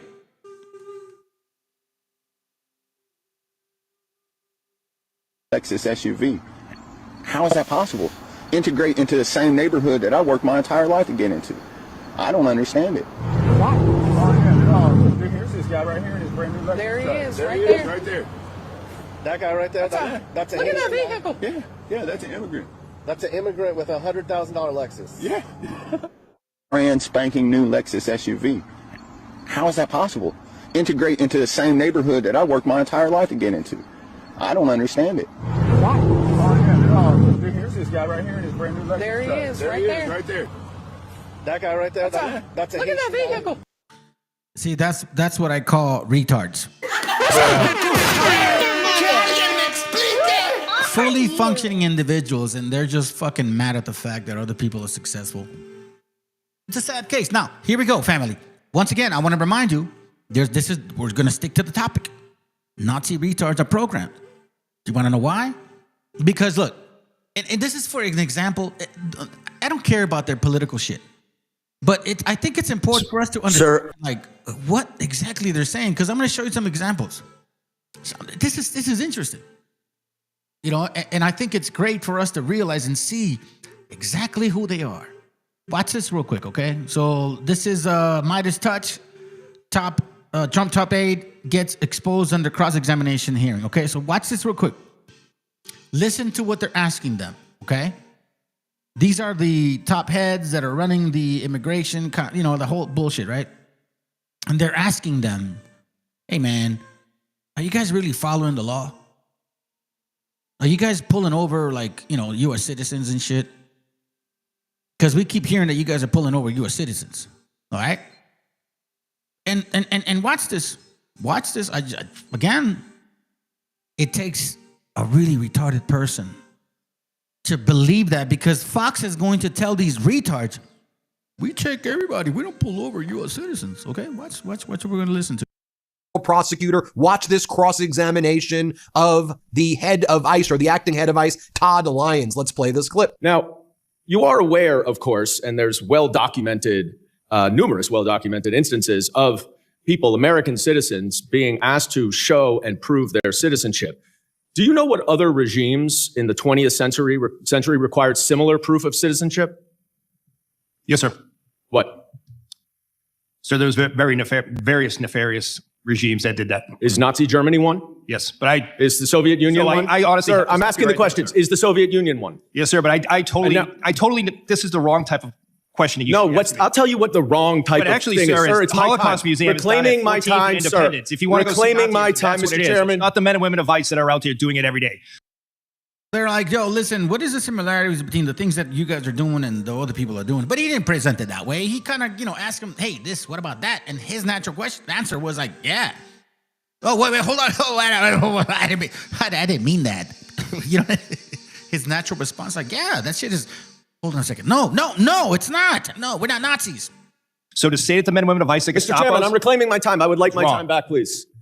Please give me another 15 seconds because he was unnecessarily speaking. You said in your opening. Then we have Democratic Congress member Swalwell cross-examining the acting head of ICE, Todd Lyons. Play this clip. None. How many ICE agents have been fired for their conduct under your leadership? Sir, I can get you that data. I'll get that back to you. Is it more than one? I'm not going to speak about personnel actions, but I'll get you that data. Can you tell us if at least, God, I hope at least one person has been fired for their conduct since these operations have begun? Are you telling us you can't even say one person's been fired? Sir, I'm not going to talk about personnel actions, but we will get back to you. But 2 people have been killed so far. Is that right? A nurse named Preddy and a mom named Good. 2 people have been killed so far. Yes, sir. Then I like this questioning over here from Congresswoman McIver, who herself. You consider yourself a religious man? Yes, ma'am. Oh, yes. Okay, well, how do you think Judgment Day will work for you with so much blood on your hands? I'm not going to entertain that question. Oh, okay, of course not. Do you think you're going to hell, Mr. Lyons? I'm not going to entertain. Of course not. How many government... The gentlelady will suspend. The gentlelady will suspend. Chairman? A gentlelady will suspend, as I said. The issues we're debating here are important to ones that members feel deeply about. Thank you. While vigorous disagreement is part of the legislative process, members are reminded that we must adhere to established standards of decorum and debate. The witnesses are here voluntarily, and I will continue to remind members that while oversight is important, aggressively attacking those witnesses personally is inappropriate and not in keeping with the traditions of our committee. Mr. Chairman, I'm just asking a question. You guys are always talking about religion here in the Bible. I mean, it's okay for me to ask a question, right? It's true. They always want to bring religion to their conversations. Let's continue. But let me continue on. I got your note. All right, the gentlelady may resume. Much. Let me get back. Next, you have more cross-examination by Congressmember Swalwell right here. Play the clip. Director Lyons, last year you said in Phoenix at the Border Security Expo that you wanted to see a deportation.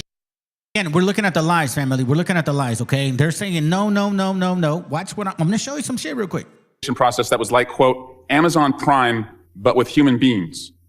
Mr. Lyons, how many times has Amazon Prime shot a mom 3 times in the face?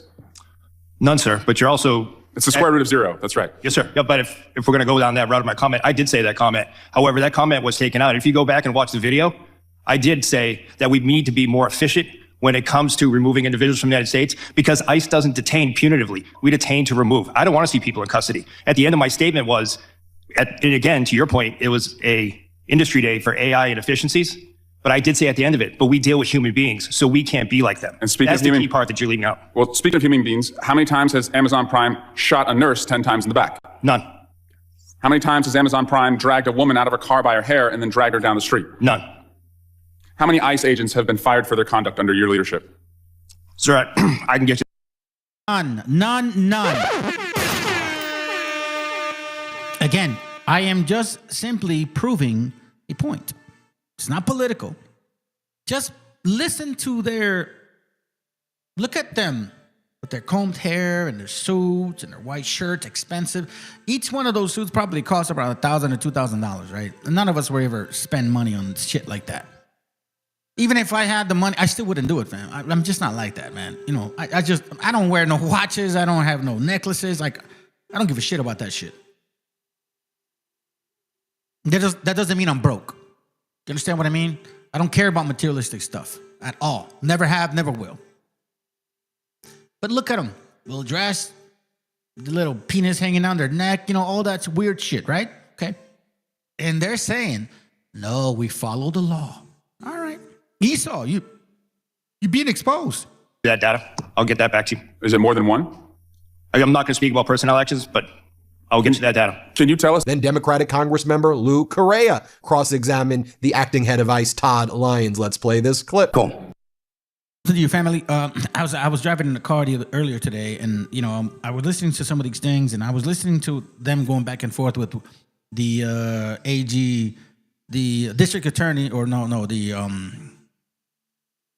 who was she? Pam Bondi, whatever the fuck her title is. And I'm listening to that shit, and I started kind of crying a little bit. My wife looks at me, she's like, "Why are you crying over this?" I said, "I'm not crying. I'm just so upset that we really believed these people to be that superior. A lot of our gente really believed it. Had we had the opportunity to go to these colleges and like these spaces where they had the chance to be, we would not be listening to them. That's why I played the video earlier. In case you guys didn't catch it, matter of fact, I'm going to play it right now. In case you didn't catch it, I played this earlier today. Is it this one? Which one is it? Hold on, not that one. No, not that one either. I think it was this one. I played this right here. I want you to listen to this because I thought it was important. I don't really care who says the message, but I think the message is important. Y'all need to start looking at this, fam, because this is true. I'm telling you right now, this is fucking true. In my industry, in my field, family, let me say this to you, man. You got Withertons and Witherspoons and Forrest Gumps and, Hendersons and MacGyvers and shit trying to compete with me, and they can't even handle it because we are just better than them overall. Do you understand that? And I want you to understand that that's who you are too. You just didn't have the chance to prove yourself. Or at least the example of brothers and sisters or parents that actually understood what was going on, because for a long time we believed that we were nobodies. We believed in what they taught us. Savages, stupid-ass Mexicans, beaners, wetback spics, drug dealers, tecatos and shit. You know what I mean? All that kind of crap. We believed it. Maybe a few of y'all didn't, but a lot of us believed it. But here's the real fact. Do not let people think you do not belong. Because I promise you, once you sit at these tables, at these fancy places, with folks with fancy titles, and they got a big bank account, and you talk to them, and you go, oh, yeah, they ain't all that. Yeah. Right? Yes, sir. This idea that somehow they are so special, they're so smart, they're so sophisticated, not really. They've been exposed. They've been given the confidence of feeling like they belong. But if you sit down and talk to them, turns out they just folk.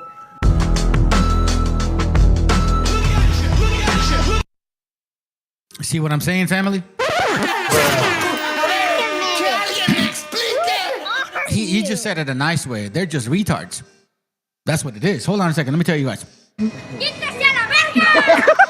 Let's continue, you fucking disgusting bastards. People, young people asking me, what do I have to carry with me so I won't be deported? Is, Mr. Lyons, carrying a passport, is that enough so they won't be detained or deported in my district? Sir, an American citizen shouldn't carry or shouldn't feel the need to carry. Let me tell you what. Remember what he said. American citizens shouldn't feel the need to carry these things, okay? Remember? Some of your ICE agents have done. They pulled over a gentleman in a pickup truck, showed his passport, they threw it to the side, detained him. What do we have to do to show that we're American citizens? Sir, no American citizen falls under Title 8. No American citizen will be arrested for being an American citizen. But you just said to my colleague that nobody has been fired because of violations of the law for disciplinary actions, yet this is happening in my district. Mr. Lyons, we're a very boring district. We work hard, mind our own business. ICE in our streets now. People are terrorized. American citizens. Number of cases of Americans being detained, being taken in, some being held for 5 days. Sir. More exchange is taking. So here's where I'm going to pause because we can go further and further. They're just lying, right? They're lying because check it out. This is how I know they're lying. Because this happened not too long ago. What's going on? Do you have your ID? Yeah, what do you hit me for? We're citizens. There's no reason to carry them. What's your badge numbers? Actually, as a federal officer, you are obligated to give me your name and badge number if you are doing something. I think TikTok is lied to you. But also the back plate and... Hold on, wrong button. Sorry, my bad.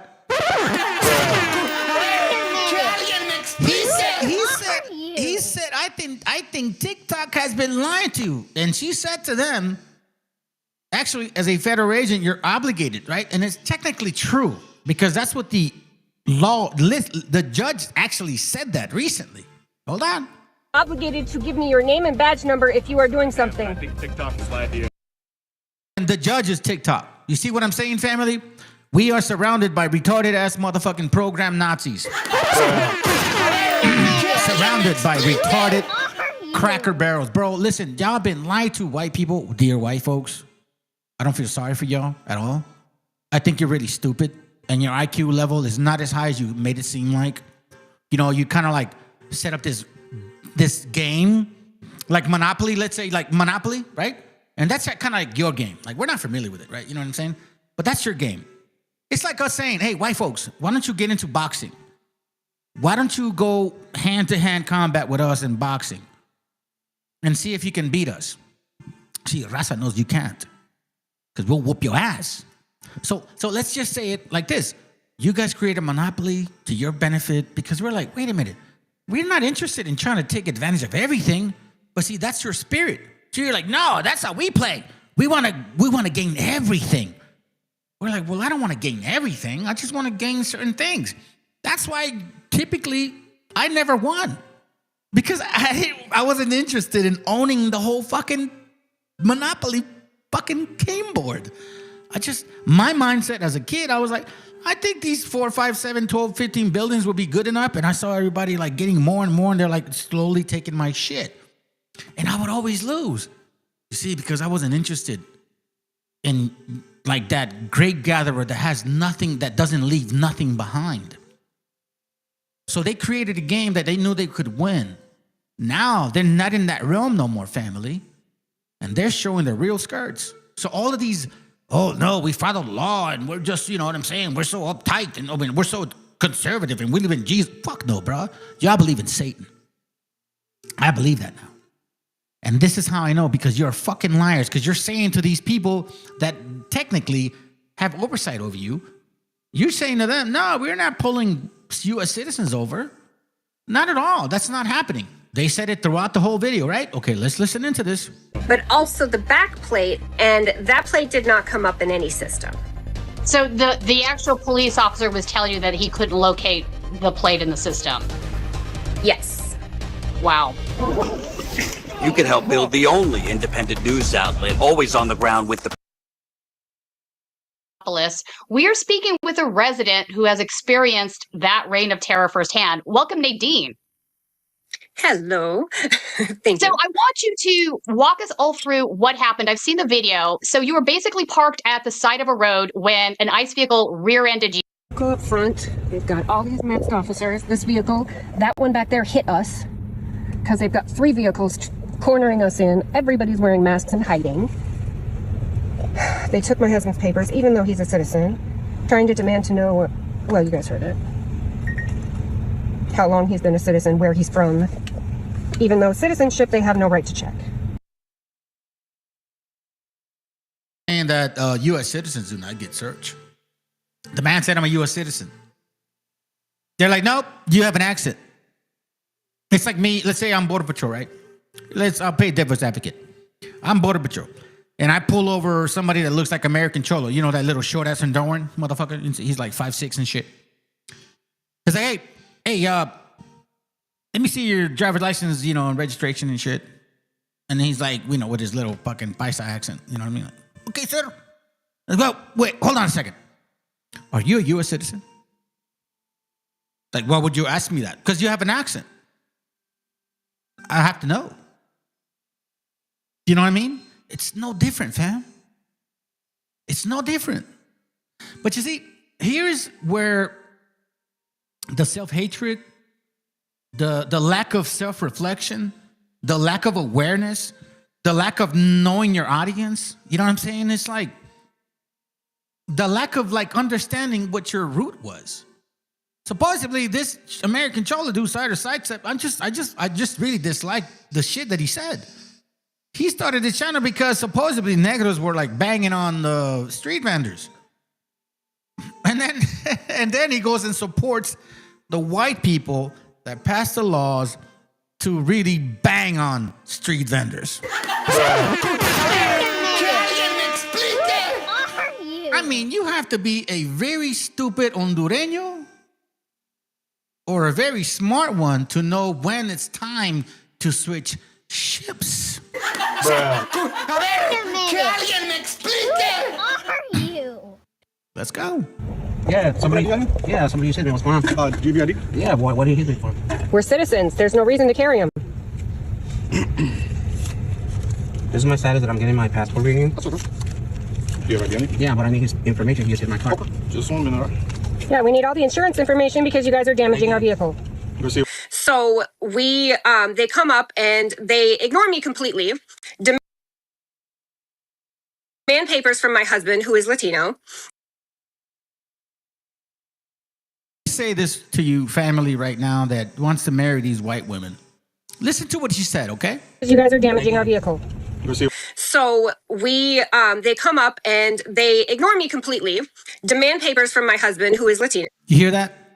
They ignored me completely and demand papers from my husband. So if she's like, I'm white. Why would they disrespect me? I'm white. Can't you tell, amigo?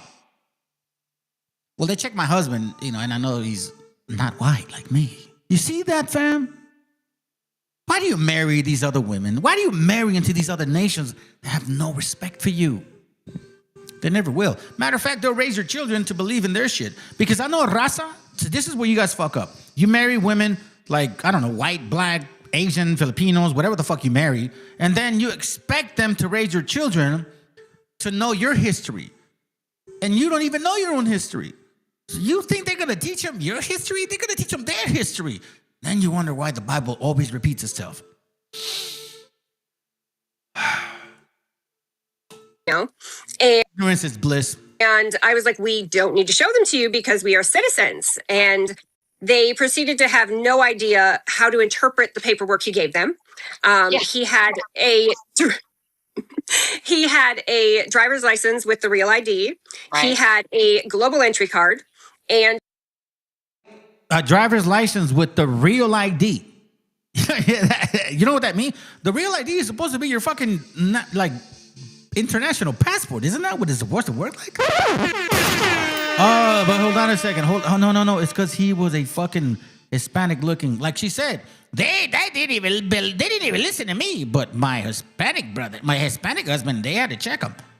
Bitch, please. So there's a. I'll tell you what. If this dude divorces this broad, you know what she'll say? Fuck you, you fucking Mexican beaner, wetback spick. I'm telling you right now, fam. My sister did it. And you know what she married? A guy named George, supposedly rich. Fuck no. Fuck you, George. Your name is Reich. George Reich. And his two little kids. David and Ari and shit. George Reich and Ari Reich and David Reich. They are my sister's seeds. You know, like, they're not our people. And see, I knew that in 2016. That's why I haven't talked to them since then. Because that's who he ran for. He voted for Trump. And he told me he's going to hang out with his Iranian friends, even though we knew him for years. And you know what the sad part is now? My sister has had like 3 strokes. I was going to say the bitch. Well, fuck it. The bitch is about to die. And you know what? I'm sorry, man. I don't feel sorry for her. I really don't. Because she voted for Trump too. And like my mom even said, you know what my mom said was so funny? She said, as soon as you stop talking to George, he started getting into accidents. He broke his knee. Now he can't drive. He's disabled. She got sick. I was like, hey, you know, I don't know. I was friendly with him, and when he went there, I didn't want to talk to him no more. This was in 2016, by the way. It didn't take me 2021 or 2022 or 2023 to figure the fuck out. I knew that shit 10 years ago. You know what that means? That means that like I'm a good judgment of character. Like I can tend to discern bullshit, you know, and I saw it a long time ago.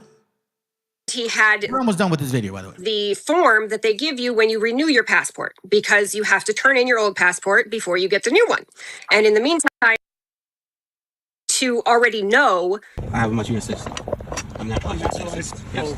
Yeah. So that's like the American passport. Oh, okay. And I give them like the actual number on the paper because that's what they emailed me back. Yeah, they give you a card whenever you naturalize, right? No, you get just your passport. You get your naturalization, and then after that you can just get your U.S. passport. On you, though? No, because you have to send it in to get it renewed. So the form that I gave them is the actual number that they gave me back. Spanish, bro. You fucking idiots.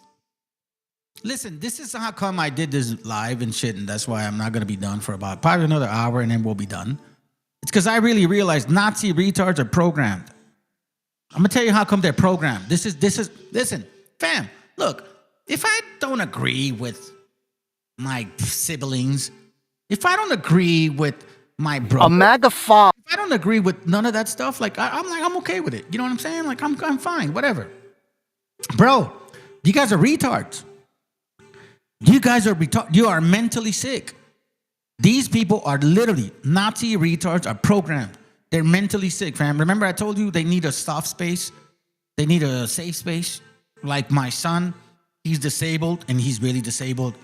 We need to create a safe space for him every time there's like issues. So when there's like something that we know that he cannot do, we have to create a safe space to kind of lure him into being okay with that. You get what I mean? Watch this. This is... Hey, American Cholo, you voted for this shit, didn't you? Come on, Hoodstock. Y'all voted for this. Nino. Y'all voted for this. Are you happy now? Your own MAGA shot his daughter. A MAGA father unalived his own daughter in the name of Donald Trump. Oh, you didn't hear about this story? Well, it just broke yesterday, Tuesday, February 10th, 2026. Do you know when the incident occurred? January of 2025. Why are we just hearing about this story now? Let's get into it. Meet Lucy Harrison. This is her father, Chris Harrison. Lucy resides in the UK with her boyfriend. Chris resides in the United States in Texas. Lucy has two other half-sisters that live with Chris.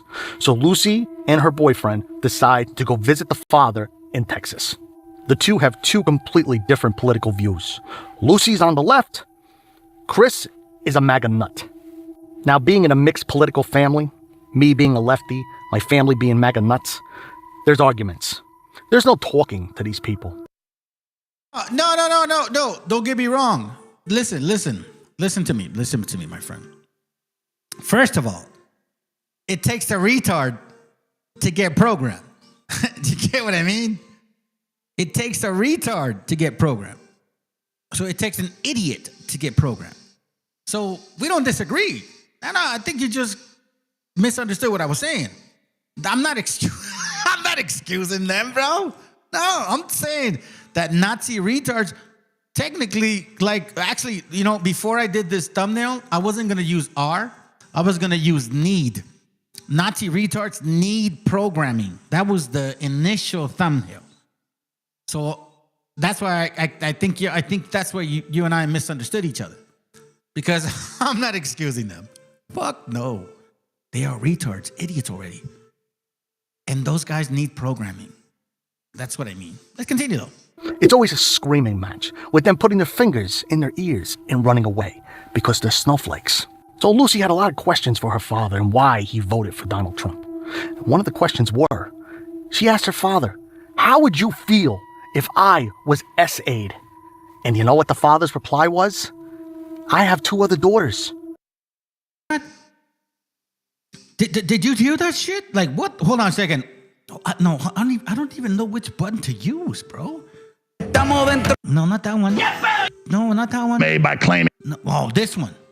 I'm not arrogant. I'm on a power trip. I'm in a total commitment against evil. I'm pouring out my guts, my soul, my family, everything I've got committed to this, and I will not have pieces of fucking shit lie about me and say I'm not true. I will fucking destroy you, scum, all of you. That's Alex Jones. Hold on, he's not done. I'm a traitor when they're scumbag Benedict Arnolds. Hey, by the way, Kakasha, you look like that guy. Payday. You want payday. I know that. Bro. Just saying, bro. You look like that guy. You're like a... hold on. I'm not... You're like a... yeah, I think you look like Alex Jones, bro. And you know what? I've said it, Brad. Darwinism is taking effect. Okay, Darwinism or the Bible, either one of them is taking effect.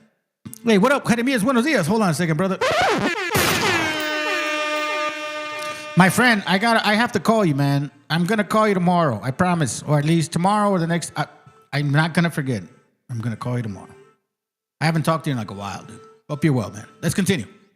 So if you were SA'd, I got two other ones, so it really wouldn't upset me. So after that argument, Chris takes his daughter by the hand in front of the boyfriend, pulls her into the bedroom, and shuts the door. Seconds later, you hear a pop.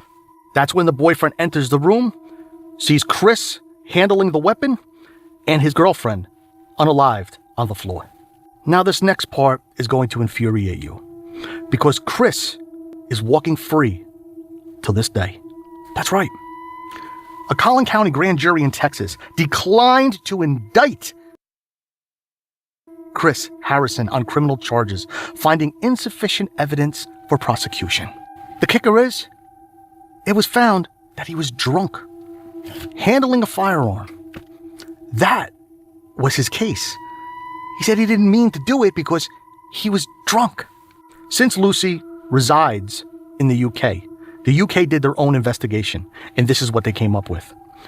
Cheshire Coroner's Court in the UK officials ruled that Lucy had been unlawfully unalived as part of a formal inquest into her death.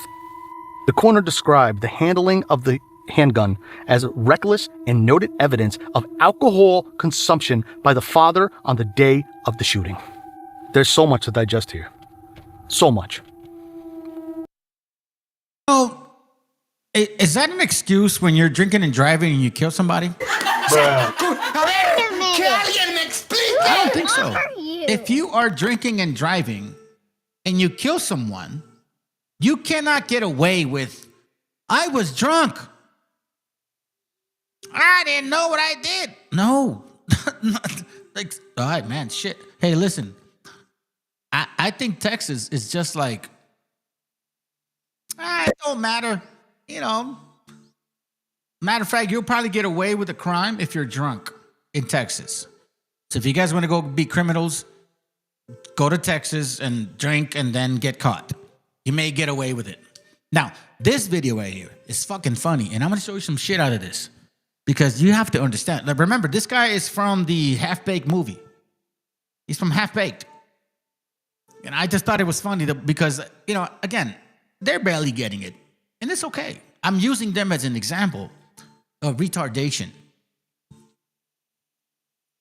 You know, it's like idiots need to be programmed, like the brother said. We don't disagree. Not at all. And I'm not making excuses for them. Let's continue. Speaking of the Matrix, I'm not touching the files. I'm not touching the Epstein files. And I'll tell you why.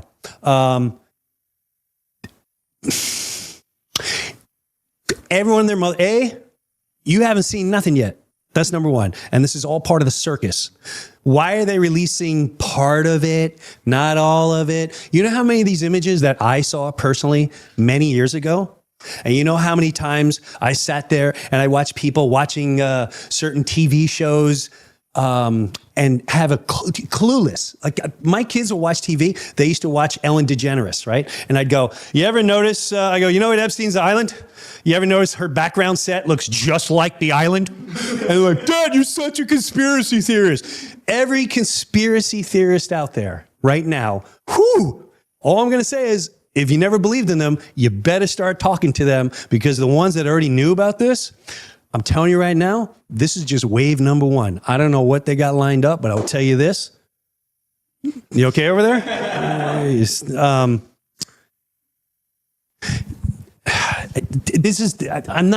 to tell you this. From my standpoint, I've been praying to God for a very long time that humanity will start to be aware of this, no matter how horrifying it's going to be. In my honest opinion, it's about time that some humanity understands pure demonic evil truly exists, and it's in your society, and it's your politicians, left, right, Republican, Democrat, liberal, conservative, all of them, they're not your heroes. They're not your heroes. You're rock stars. You're not your heroes. You're athletes. The owners, you haven't seen, this is, you're just getting the tip of an iceberg. And I'm not sure if some of you are ready for what's about to come. And this is what gets exhausting sometimes. When you know this and you tell it to people and because they don't want to, they ask and they don't want to hear that information after they ask it because it's too much for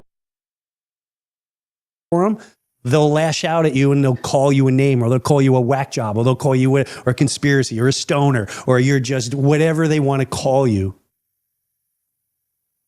You know what it's like seeing tweets? You know, years ago, I'd see certain comedians put out tweets talking about pedophilia and talking about, you know, Christy Teigen, she put right out there tweets. She took them all down. Tweets that she basically telling you what she's into. This has been going on in your face for so long. And this is why I tell you it's all noise. The ice. All right, so let me show you what he's talking about. Let me show you what he's talking about. This bitch right here with this fucking Canaanite. Christine Chrissy. You know, Moabites, Canaanites, you know, Moabites love to eat anything. They'll eat anything. Yeah, they'll even eat fucking humans and shit. Watch this. They'll eat kids. I'm going to jail over pizza. Seeing little girls do the splits half naked is just ... It's 3 dots, stupid ass. I want to put myself in jail. Yes, that's what he's talking about. They've been saying this shit. I'm about to Anthony Weiner this kid. 936, 612, 2011. I just saw a baby that looked like a porn star. Now, remember, keep in mind that from 2008, 9, 10, 11, and 12, people were going through a lot of struggle with their homes and loans and income. You know what I'm saying? Like, because I was involved in all that. I was doing loans from 2004 through 2012. So when I'm looking at these dates, it's what I'm saying. It's like they prep everybody for everything when there's some crazy shit that's about to come out. Like, no. Let me get you distracted with your money or your family or your sickness. I'm about to Anthony Weiner this kid. This is that Moabite, Filipino ass. How come you Filipinos don't call these people out?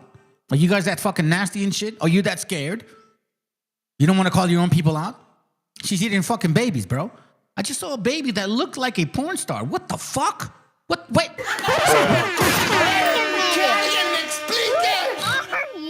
You know what bothered me the most? Which one out of this one? This one was the one right here. Seeing little girls do the splits, because I have a little baby girl that she's like very flexible and she does the splits all the time and stuff like that, right? So it's like when I read this, I'm like, wow. I'm so glad I protect my children, man. And I told my daughter, she's 22, and she's like, she like I told her, aren't you happy I showed you all that show? And she's like, you mean Law and Order? Yeah, we saw all the series, every single one. From 1 all the way through 2018, through the 18th. And then after that, we just stopped. Because I showed her, like, listen, there's a lot of weird ass shit out there, baby. Please be mindful. I just saw a baby that looked like a porn star, like a trashy do anything porn star. Is this wrong to think? I'm bored. Really want to watch kids give birth.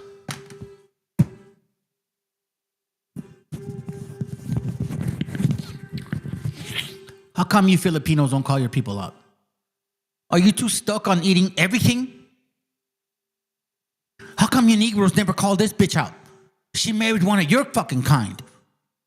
Oh, that's right, because you about the P. Diddy. You motherfuckers stayed quiet throughout the P. Diddy shit. You Negroes didn't say shit either while P. Diddy was doing his thing. All of a sudden, he's getting arrested like, oh, well, I know all about P. Diddy. Fuck you. You were just like them, Canaan. Sodom and Gomorrah. All over again. You dirty motherfucking bastards. I hope you rot. I hope you rot in hell. Not in jail, in hell. Where can I watch teens giving birth? MTV? I mean, that doesn't make sense, but I'll try. Hold on. Hey, you little Filipino. It's always weird.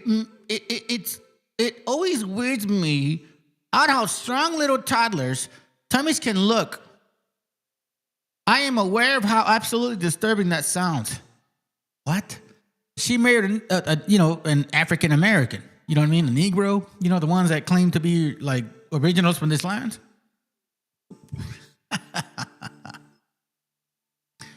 Y'all are disgusting. No different. Listen, Kevin Shockey. Nah, he just said the cleanest and best pleasure is to have. Hold on. Nah, I don't even know who this is. Nah, he just said the cleanest and best pleasure is to have sex with a 13-year-old. Up until that, Christine, whatever the fuck your name is, and married to the West African Negro that claims to be a Negro, even though he's light-skinned and shit. How come you Negros never called his ass out? What's going on with you black folks, man? Y'all are just P. Diddy shit too, huh? You're all over this fucking place, aren't you? Oh, all of a sudden now you guys are like the chosen people of God. Fuck no, bro. You're exposing yourself just like these Canaanites. I'm sorry, these Edomites. I meant it together. It says here, Chrissy Teigen deleted tweets asserts that the best pleasure she's experienced is engaging in intimate acts with kids 13 years and younger. That's why he was saying, like, Do you not know what she was saying? Do you not know? You guys not paying attention? This has been going on in your face for so long. And this is why I tell you it's all noise. The ICE, we're for ICE. And talking about, Christy Teigen, she put right out there tweets. She took them all down. Tweets that she basically telling you what she's into. This has been going on in your face for so long. Hey, listen, by the way, fam, you guys can ask me questions. I don't mind. I will answer them. By all means, please do, bro. Just wondering, are we supposed to pray for God's enemies or our enemies? Okay, let me ask you, James Newton, what do you think we are supposed to do? Before I answer your question, I think it's only proper that I understand what your mindset is. Because I know where mine is at. And everybody in this channel understands where my mindset is at. So where's your mindset? What do you think?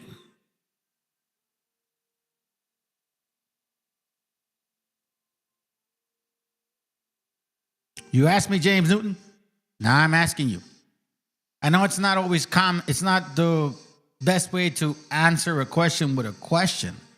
But I need to know, first of all, where you come from to understand your question. See, like, questions don't pop out of your mind. There's a purpose behind your question. So let's get to the purpose behind your question. What do you think? Are we supposed to pray for our enemies?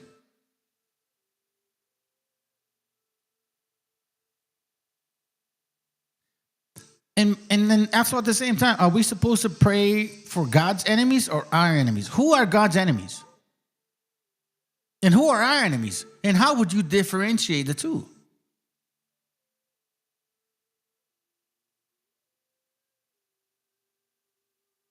Let's continue what you think about that thought. And this is why I tell you it's all noise. The ICE, we're for ICE, we're against ICE. It's all manufactured, folks, to keep your eyes off of what they're going over here. Are you going to protest now? What are you going to do now? Just get angry and upset? What are you doing? What are you going to do with this information? Is anyone going to protest for children? Is anyone going to storm to the White House and drag people out of there? Is anyone going to start organizing and saying, we're taking over the world now? What are you going to do about it? Or are we still worried about left and the right and the Democrats and the Muslims? And it's all just well-planned, designed to take your morality out of you. You better get right with God, man. That's your only hope. I don't care what you said. And I'm not religious. I'm not what you call born again. I'm telling you, you better get right with God, love, consciousness, whatever it is. You see, now they're trying to figure it out. You see how Esau's starting to be like, well, I guess the stuff that we believed in wasn't really the things we should believe in. In God, we remember the whole dollar bill? In God we trust. They're realizing that G-O-D is not the G-O-D that they thought about. That's gold, oil, and drugs. That's that whole Kabbalah shit, that Freemasonry, like I've been teaching y'all for a while. Who created this so-called institution or constitution or, I don't know, corporation? I guess that's the best way to put it. By the way, James, I'm still waiting for your answer. Because you have no clue what's on the way. And until you tap out of this madness of watching the television. And did anyone watch the Oscars? Was it the Oscars? What was on? Did anyone watch the Grammys? Why? Why? Who's sitting there? I'm so glad they won an award. Is there seriously something wrong with you? Oh my God, what part of what's really funny, you know how many pedophiles in that room? And they're the ones going, we need to support the anti-ICE, the people, and we can't have people coming in here and creating more pedophilia and stealing children. We're against it. You know how many pedophiles in the room are talking about that? They put the tweets out. They're out there for you to look at. Go look at Christy Teigen's tweets. Go look at your most famous people's tweets. It's all out. We just saw her tweets, and we known about P. Diddy. This is why it's sad, fam, because like a lot of you guys were just like, I don't know, bro. Y'all were caught up in the bullshit. Let me show you this real quick, bro. You guys think this is funny? It's not fucking funny, man. This is a website called Cannibal Club. Wherever, oh my God, this is crazy. Wherever a taboo is broken, something good happens, something vitalizing. Henry Miller, he says in this website, specializing in the preparation of human meat, Cannibal Club brings the cutting edge of experimental cuisine to the refined palates of LA's culture elite. Voila. Basically saying they eat human meat and they really make it like really good. Listen, fam, I know how to cook. So I know what this means. Our master chefs hail from around the world for the opportunity to practice their craft free of compromise and unbound by convention. It's kind of like that movie I saw the other day where this guy invited a bunch of white people to his restaurant and he started chopping them up. I don't remember the movie, but it was really interesting. Our exclusive clientele, exclusive Epstein, Trump, and all that shit, you know what I mean?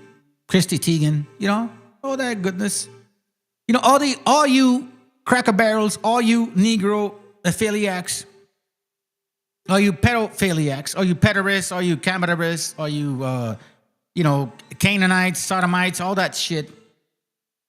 That's why I've been attacking Anglo and Saxons, Canaanites, African Americans, West Africans predominantly, and those Amaleks, those convert Khazars and shit. And this is the only channel that's been doing that shit. No one else gets at them like I do. Hold on, I'm not done.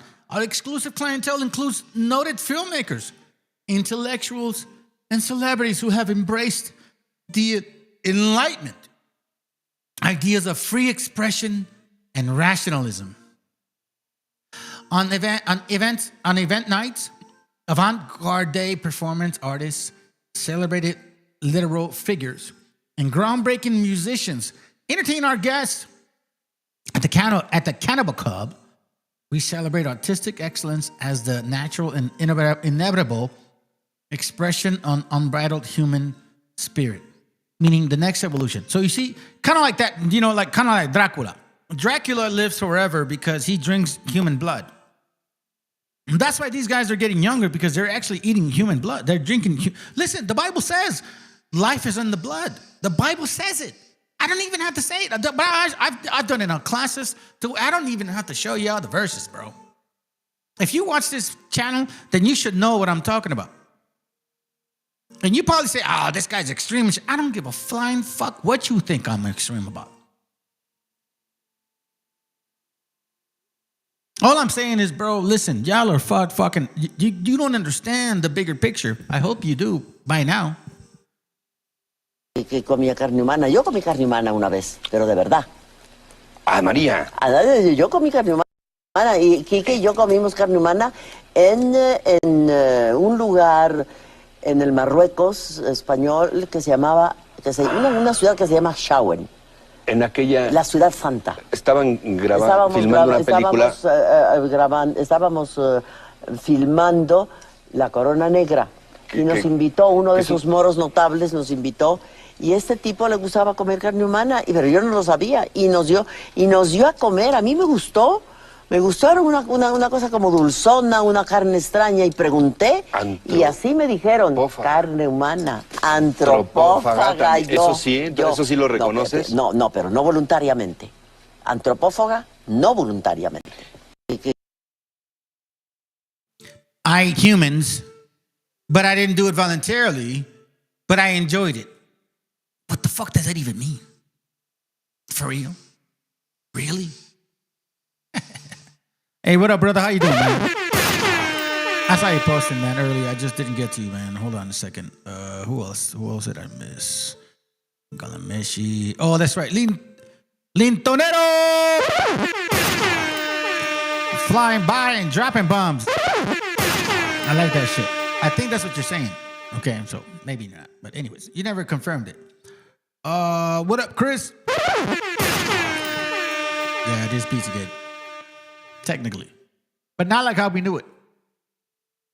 Hugo J9T, Shalom. I think you're new. Maybe I've seen you before. I don't remember, man. But welcome to the channel.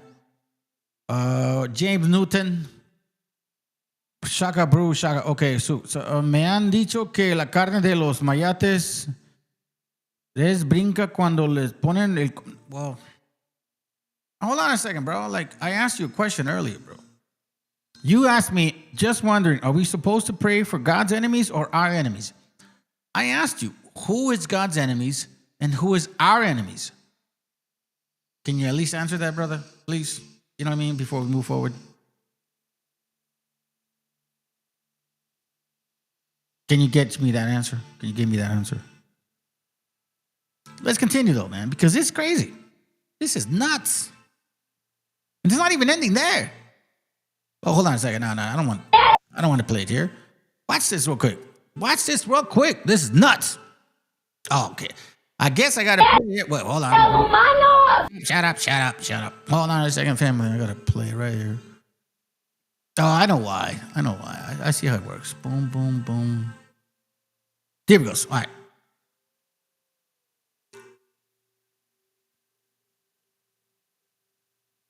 No. You see, this is what. You see what I'm saying, bro? This is why I'm talking to you in this matter. Because you asked me a question. Just wondering, are we supposed to pray for God's enemies or our enemies? So I asked you to better answer your question. Who is God's enemies and who is our enemies? It's my question. Remember, brother, lawyer, regulate and deregulate to sue their head needs. No. Listen to my question. Okay? Don't evade it. Just pay attention to what you're asking. Just wondering. Because you said just wondering. That's saying like, I don't really know. You know, I'm kind of curious. Are we supposed to pray for God's enemies or our enemies? So I ask you, who is God's enemies and who is our enemies? And when you say, are we supposed to pray for them? When you say praying like as in asking God to forgive them? You see what I mean? Like it's not a clear question. So be more specific. Let's continue.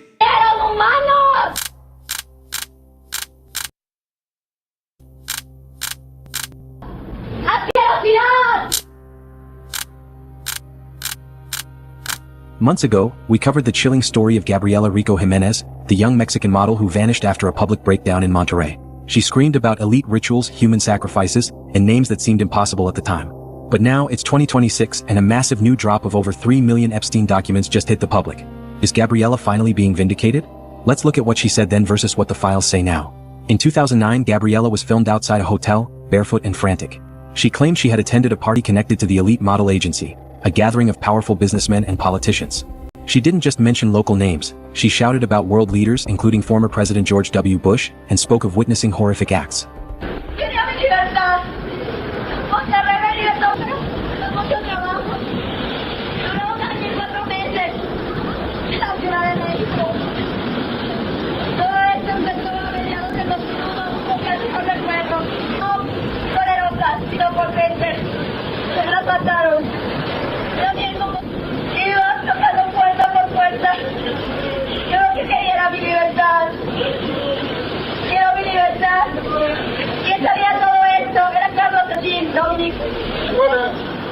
Quiero mi libertad. Niño, después fue príncipe de la casa de Alemania, de la reina de Escocia, de la reina de Inglaterra. Así es. Así es. ¿Eres cuándo? ¿Así me querías ver? Pues aquí estoy, mírame. Mírame bien. Mírame bien. ¿Dónde estamos, güey? y de aquí, de Escocia, y Rusia, y de otros países, Faraón, era Murillo no debía haber muerto así. Back then, the authorities dismissed her as having a mental breakdown and she was never seen again. Fast forward to today. The January 2026 release of the Epstein. Okay, so let me give you the answer, because I appreciate you to forgive us for, I mean, like, there's a difference between our enemies and God. Do you see the difference? No, there's no difference. To forgive us for the stumbling block we may have caused through words and actions or lack of. Have you figured out Moses and Abraham being Gentiles, or have you ever researched the converse? No, Moses and Abraham were not Gentiles. Wait, hold on. James, let me ask you a question. Where are you hearing this shit from? Because you've been here before, bro. And now I am starting to wonder, like, where are you swerving to? Or were you secretly kind of waiting for this moment to say what you're going to say? Because some people wait several lives. They'll wait like a whole month to really express themselves. I understand that shit. Trust and believe, bro. I remember a lot of shit. I'm an elephant, man. I'm not an elephant, man. I am an elephant, my man. Like, I don't forget shit. For whatever reason, whatever you guys post, I keep it in my mind. It doesn't go away. So Moses is not a convert. Neither is Abraham. So I don't understand what your question is. But if we go back to the beginning, and I'll say it like this, because you never give me an answer, okay? So I'll give you an answer. Because you're talking about, like, well, you know, who is God's enemies and who is our enemies? No. See, here's the problem. God's enemies is our enemies. That's why the Most High Creator said, vengeance is mine. That's why he said, don't take it upon yourselves to go fucking be vengeful. He said the total opposite. He said the total opposite. You see, what I think a lot of you guys that watch this channel, you guys feed into my speech, like, I don't know, my passion, whatever, like, you know, the anger, I don't know, whatever you think it is, my warrior spirit, and you think that it's like, oh, we're gonna go, no, bro. I speak this way because I defend my people. I love my gente. And what used to be my enemy, which was my gente, is my family, my beloved now. You see, these other nations made me believe that my people were my enemy. They made me believe that they were my friends and my neighbors were my enemy, even though they put me next to my neighbors and then told me they were my enemies. Here's what it says, just to remind you. It says, Wisdom of Solomon 18:7. So of thy people was accepted both the salvation of the righteous, which is my beloved, and my enemies, which is my bloodline, which is who I used to think were my enemies, and the destruction of their enemies, which is the real enemies. All these nations that we're looking at. I don't know where you got this concept that Moses and Abraham was fucking Gentiles, bro. Like, who told you that? Okay, okay. Now see, it's just a matter of time, James Newton. I plant a seed just to see it sprout years later. It depends on the ground. The seed has been planted. The seed, many seeds, don't hold.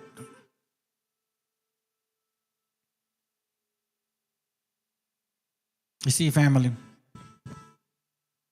You see, I was really patient with you because I could tell that you were like kind of not really expressing how you really thought. You were holding back. James Newton, I've been paying attention to you for quite some time, and it's always inevitable. We are told to have respect, and even for our unholy ones. Hypocritical, hypothetical. If you were God and Hitler was your creation, would you give him a second chance if he asked for forgiveness, or would you condemn?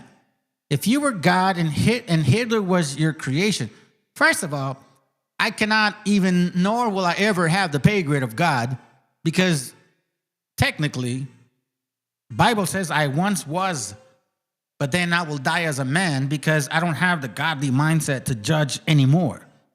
For you to ask me if I were God judging Hitler, I would basically, as best as I could, reflect to you Wisdom of Solomon 18:7. and says means salvation for our people and destruction for the enemy. You're a Christmas Christian, James Newton, and I was just waiting for you to fucking express it, bro. You see, this is so family. I'm telling you, man, you that have been watching my channel for a while, you understand, like, sometimes you just got to be patient with these individuals. No offense to you, James, but I've been watching you for some time, and I knew you were going to end up this way.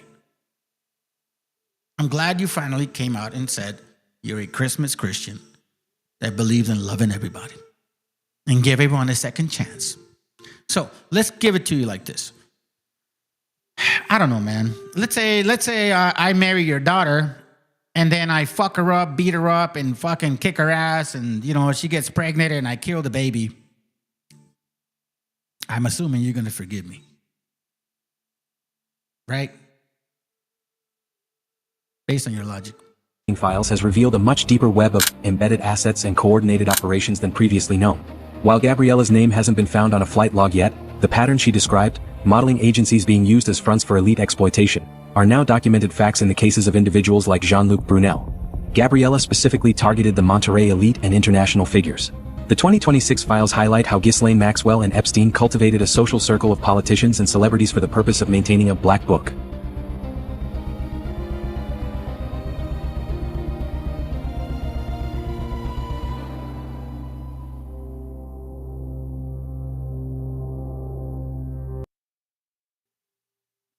You know who I forgive? I forgive my father. I forgive my father for not knowing that he had an alcoholic condition. I forgive my mother. I forgive my mother for not knowing that she could have been more nurturing. I forgive my brothers and sisters that they could have been better with me, but they didn't happen. That means I forgive my people, who I used to think were my enemies. But you, on the other hand, do not realize that you were given enemies within your own group.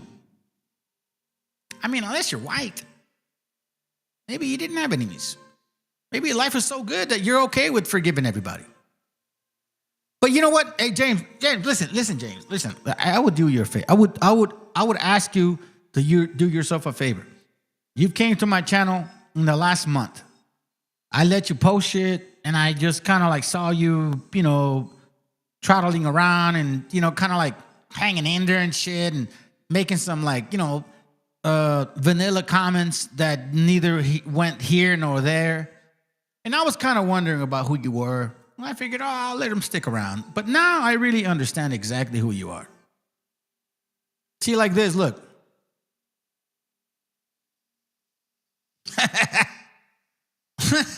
Sandwiches taste better on white bread. Do you not understand how bread gets white? The reason you have white bread is because it gets bleached with chemicals. James Newton. White bread doesn't taste better. White bread just tastes like chemicals. That's how we prefer tortillas, pendejo. Shut the fuck up for a moment, James Newton, please. I gave you enough attention. You said, how come you don't give me no holler? I give you some holler now. Can you shut the fuck up and we can move on, please? Because I know who you are. I'm glad you exposed yourself, by the way, my friend. And no, white bread tastes like shit. Tastes like chemicals. Woe want Isaiah 21:5 and 21. Woe unto them that are wise in their own eyes. You see that? This is wise in your own eyes. Sandwiches taste better on white bread. That's being wise in your own eyes. And prudent in their own sight. Oh my jeez. Bro, for real, bro? That means that you consider yourself to be prudent. You consider yourself to be like, oh, well, I'm just trying to suggest and love and forgiveness and all this shit. Bro, listen, you're full of shit, my brother. Of another color. Because I know, you know, if you're Esau, you are a brother in a sense. That doesn't mean you're still not going to fucking die. You will be. Oh, my God, bro. Stop it. You're getting old, bro. See, this is funny, man. Like, this is the thing. You know what? I love the fact that our gente actually watches this channel because they understand. If they've been watching and listening to me for quite some time, Like they'll start noticing how like a lot of you guys just expose yourselves really easy.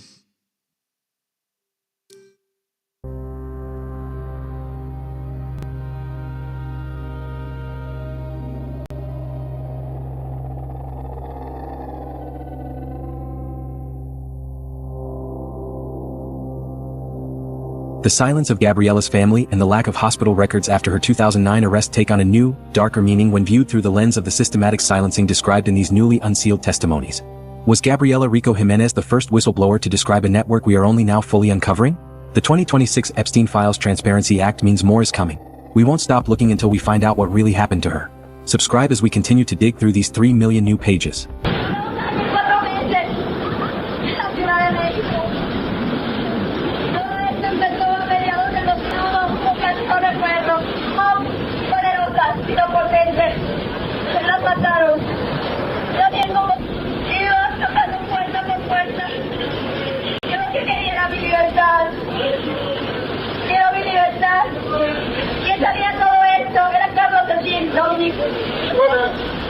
Quiero mi libertad. Niño, después fue lo que hiciste de la cárcel en Alemania, de la reina de Suecia. Hey, let me say something real quick. I'm going to say something real quick to this guy right here. Because I already blocked his ass, and I don't ever want to hear about you again. How about your brother-in-law? When was the last time you prayed for him or your sister that betrayed you, brother? My sister didn't betray me. My sister betrayed all of us. Because let me tell you something about this. George Reich and his son Ari Reich and David Reich. I don't give a fuck about them, bro. I saw this video the other day, and it was like about these like southern whites and shit, right? You know? And I'm not familiar with that, concept talk. And these southern whites were making jokes about black people. And I'm not sorry, I'm going to express it the way I heard it. Because when I heard the video, it triggered a memory as when I was young. In this video, this white guy was saying, like a joke, he's like, do you know how you blink at a black man? Or like how you wink at a black man, right? He said some shit like that. And he goes, you look in the trigger, or you look in the, like, the little, you blink at a black man when you're about to shoot him. That's what he's saying. Now, in his case, he said, you know how you blink at a nigger? That's what he said, right? When I heard the video, it triggered a thought in my mind. I was sitting with my wife, and I'm like, holy shit. George said that to me. Because he showed me how to shoot a shotgun, a 22, a 357, a fucking rifle. I was very good at aiming. He showed me all this shit because my sister married his fucking Cracker Barrel ass. And in one of his events, because I didn't know any better, he took me over there hanging out with all his white friends.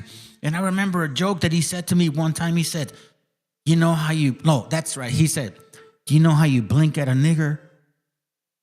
And he said, he pointed a finger like a rifle because he knew I knew how to hold it. He said, you close your eye like that. So you're like, how about your brother-in-law? He's not my brother. That's Roman mythology. That he's supposedly my brother-in-law. He ain't my brother. When was the last time you prayed for him? Why would I? And your sister that betrayed, she didn't betray me. She betrayed herself. She knew he was racist because we had an encounter with his ass before she got with him. But you know what my sister was? She was like this right here. She was like, hold on, this one. She's a turkey slurpee. She wanted to gulp his little white nutsack cock. Turkey slurpee. She wanted to turkey slurpee his nuts in his mouth. And you want me to feel sorry for her? Fuck, no. Bro, I'm telling you, man, I haven't heard that shit. I mean, that's not in my mindset. And when I heard this man say that, you know how you wink at a nigger? I was like, holy shit. I told him, holy shit, babe. Whoa, like it brought memories to me. I was around 9, 10 years old when he said that shit. And remember, this George Reich, not Rich, George Reich, like a fucking Fourth Reich. He was a manager up in Sacramento, a manager in Oceanside, manager in San Diego. And you know what he always had problems with? Black people. He had problems with black people all the time. Called cops on him and shit. And we thought it was like, oh, it's because black folks. Nah, bro. I mean, maybe they started it too, but you know what? It takes two to tango. James Newton, go suck a dick, bro. Somos un ejército cautivo esperando la señal pa' comerme al enemigo. Huitzilopochtli, dime si es rival o amigo, que del ejército mexica tus guerreros siguen vivos.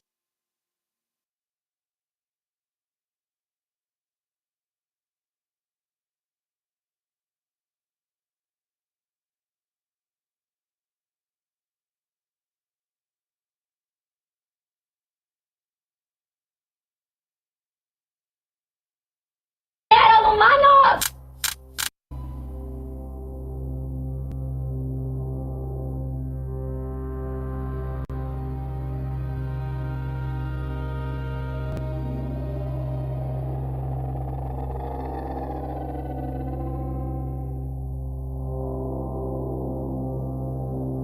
The silence of Gabrielle.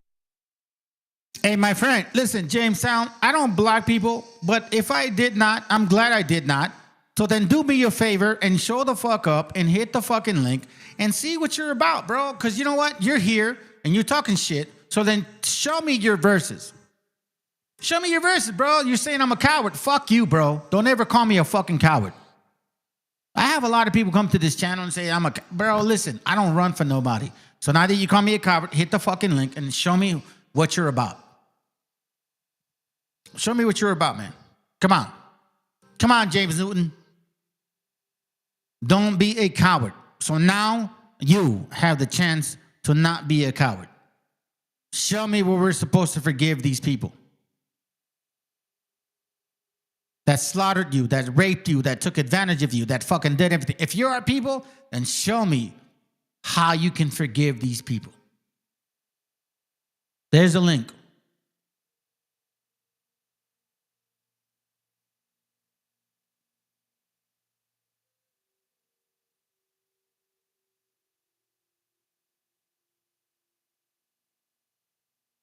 James, hit the link.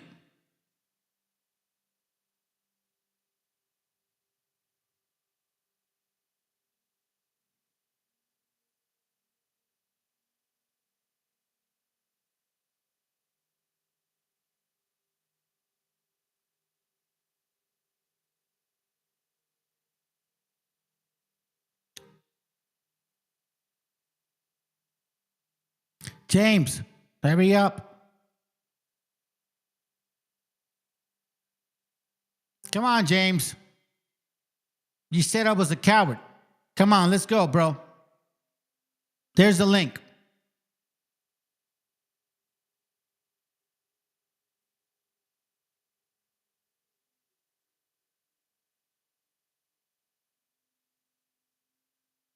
You see, fam?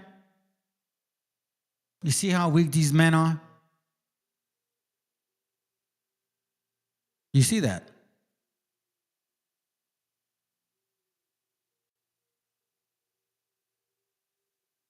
You totally missed this whole page, bro. You totally missed the whole video. You totally missed the whole fucking topic. Unless you're here for a distraction.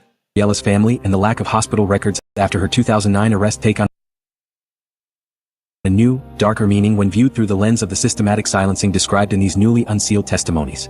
Was Gabriela Rico Jimenez the first whistleblower to describe a network we are only now fully uncovering? The 2026 Epstein Files Transparency Act means more is coming. We won't stop looking until we find out what really happened to her. Subscribe as we continue to dig through these 3 million new pages.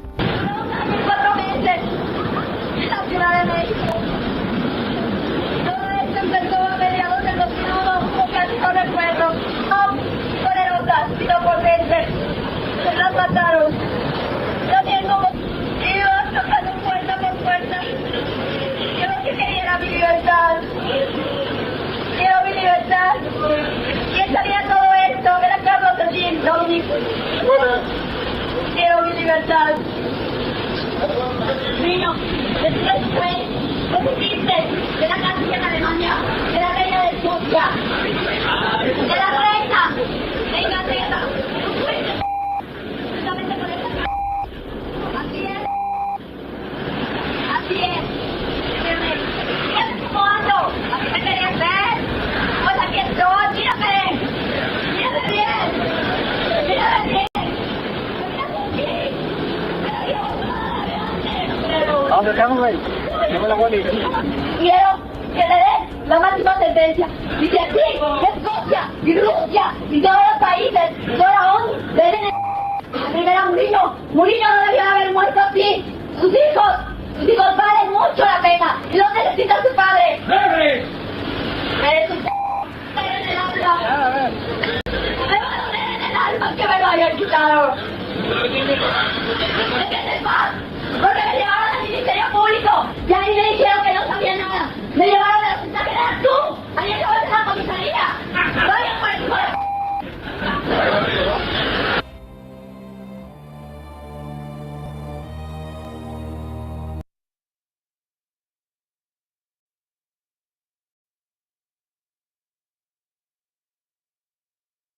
For those of you who have been with me for a minute, you know I've covered some dark, heavy, triggering shit. When I say that I'm giving you the biggest trigger warning ever, please believe me with this one. What I'm going to be sharing with you today has shook me to my core. It hasn't left my brain. I've lost sleep over it. I've cried more times than I can count, and I'm not a crier. I'm going to be sharing a few journal entries from a 15-year-old victim of Jeffrey Epstein and his disgusting ring of Oh, James Newton, let me ask you, since you didn't hit the fucking link because you're afraid and you little bitch, and I'm going to call you that shit because you called me a coward.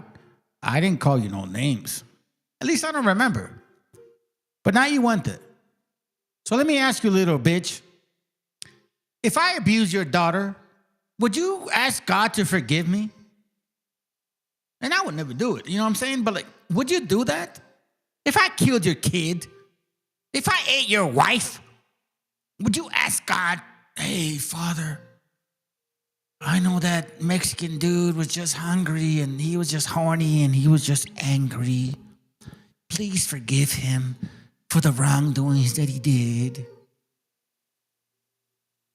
Would you do that, James Newton? Or James Mutant? Or are you even that name?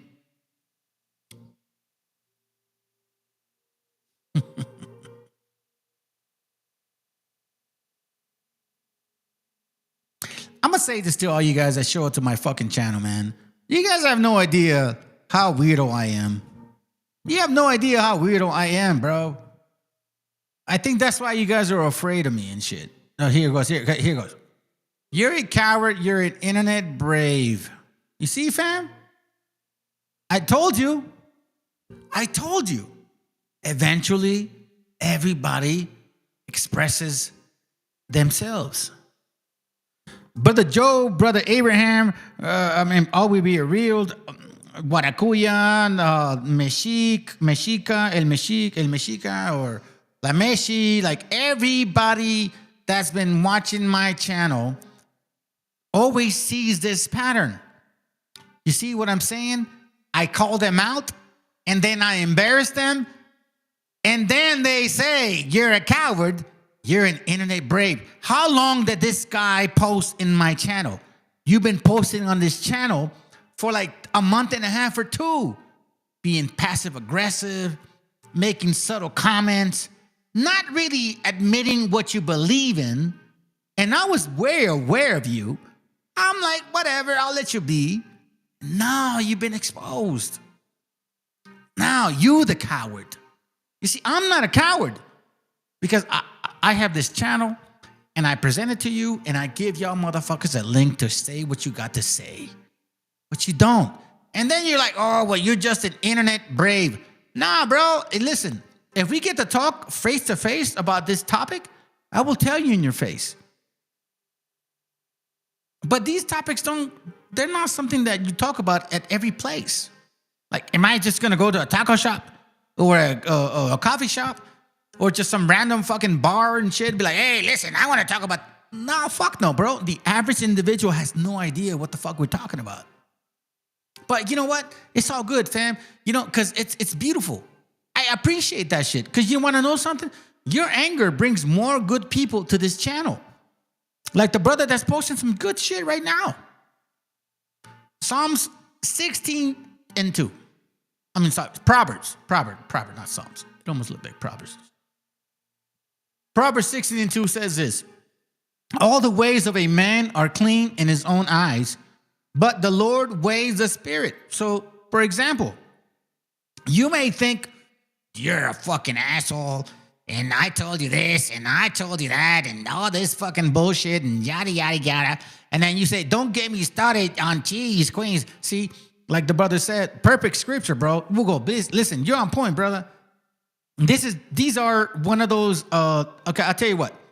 What you're doing is you're bringing verses to like completely decimate his joints. You know, I come from boxing, right? So people like to box and like throw a jab in the right hand. You're throwing like little subtle, like right there in the rib, right there in the eyebrow and shit. You know what I mean? Like you're like blocking his jab because these are the words that you're saying. Bro, this guy's way ahead of you.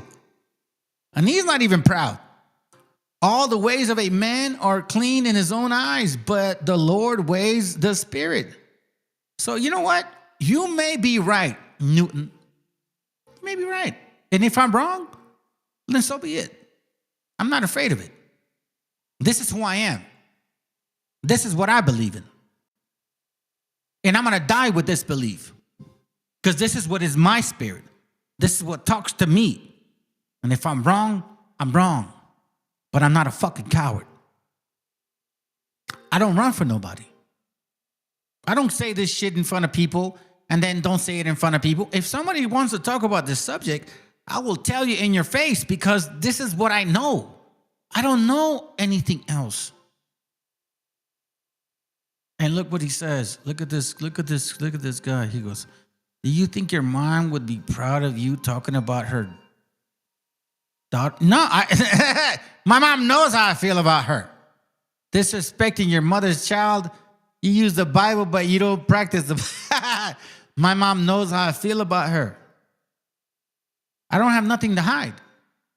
You see, I don't know if you ever heard this, but in my channel, I always say, I'm not afraid to die. I'm afraid to leave a bad legacy for my family. You know what that means? I don't have nothing to hide. I don't have nothing to hide. I made my mistakes. I asked God for forgiving me.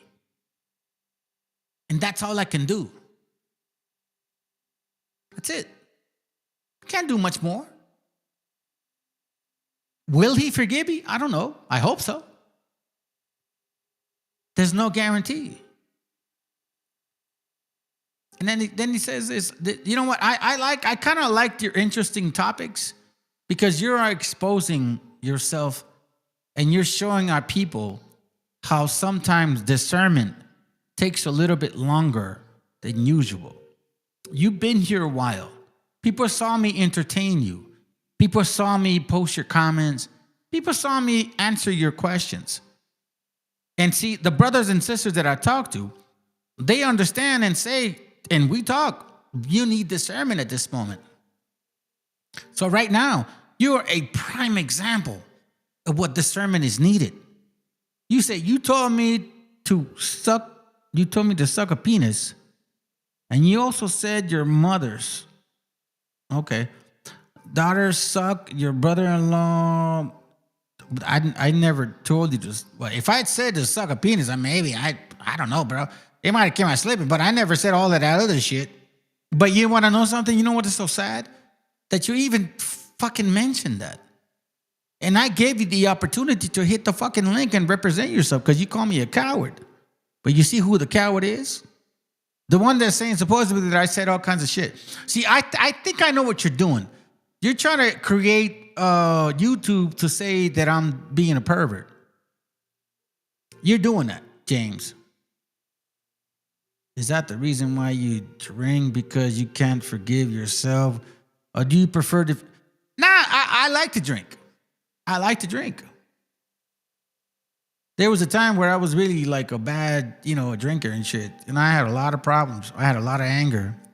I'm going to tell you this right now. From my experience, what I learned is when you become like a really heavy, addicted person to any substance, it's because you have a lot of hatred. You have a lot of hatred towards yourself. You have a lot of hatred towards your parents, towards the mistakes that you made, towards all of that stuff. I don't blame. Look, listen, I don't say you can't drink. I don't say you can't do that. Listen, you do your shit. But when you get deep into that hole, it's because you've been affected.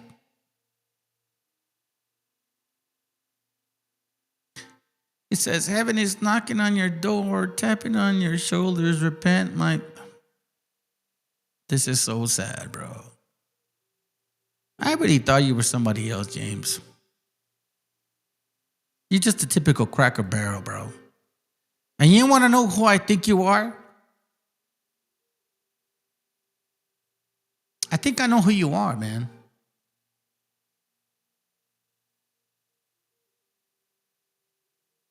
Please don't let that be you, bro. Please don't let that be you, bro. Please don't let that be you. Because your wife texts me her shit all the time, man. Please don't let that be you, man. Because you're starting to sound like that, dude. Let's continue.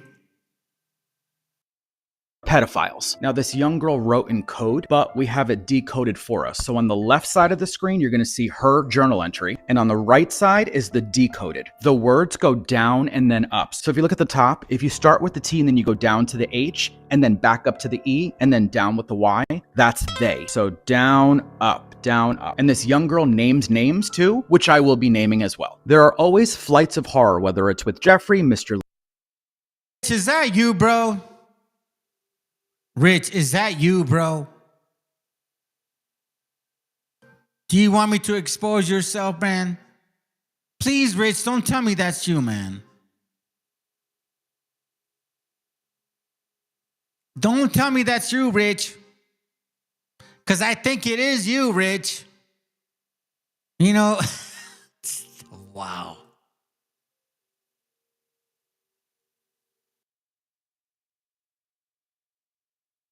Leonses, Mr. Case, Mr. Snyder, the Gregorys, Mr. Colgan, or one being borrowed by a seemingly good federal worker and even rented. It's all horror, and nothing as it seems. I'm so confused by everything, and people you expect to be good, like even old senators, like George Mitchell, who you think will be like a grandpa, are bad. Mr. Kimsey is deranged. The answer is crazy. It all is. The next one are two photos that are redacted, some cutouts, and then her words on the top right. I heard I'm going to expose your wife's fucking text messages, Rich. Rich, I think it's you, Rich. I'm going to expose your wife's text messages. Oh, wow. Shit. The heartbeat, even when she put her hands over my ears. Aren't pictures enough for them? Torture. This young girl is clearly talking about being pregnant by one of her. Some of the other words on the page: best medicine, should I deeply miss them, tears of rage. Have all these been murders? Heart-wrenching. Does this make me a killer? This 15-year-old girl is blaming herself.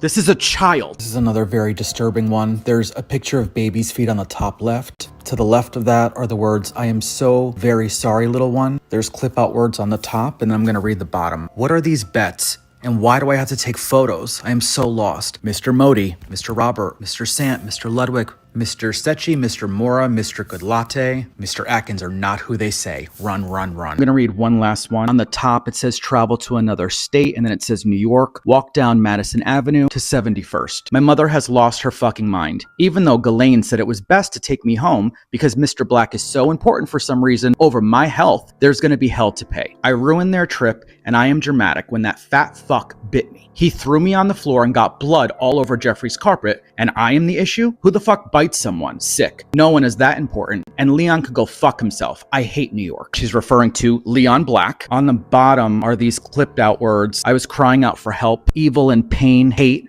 really sick, you should call 911, helpless, raging. This is 3 of many, many more. And this is one girl. There are tons more journals from different victims. That's just one of them, bro. That's just one of them, bro. Rich, I can't believe this is you, man. Why the fuck would you do that, bro? Rich, for real, bro? Are you really that mad at me, man? You love Christ that much and shit? Listen, do me a favor, man. Tell your wife to stop texting me. Seriously. She texts me about your fucking pornographic shit. Why would you do that, Rich? Why would you do that, Rich? Seriously, bro, you want me to share your wife's phone? Do you want me to share, bro? I have it right here. Your 909 area code. You haven't even debunked that shit. I know who you are, Rich. That's fucked up, Rich. That's really fucked up.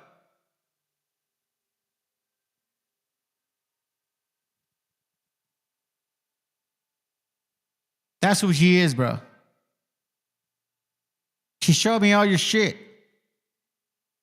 She showed me all your shit, bro.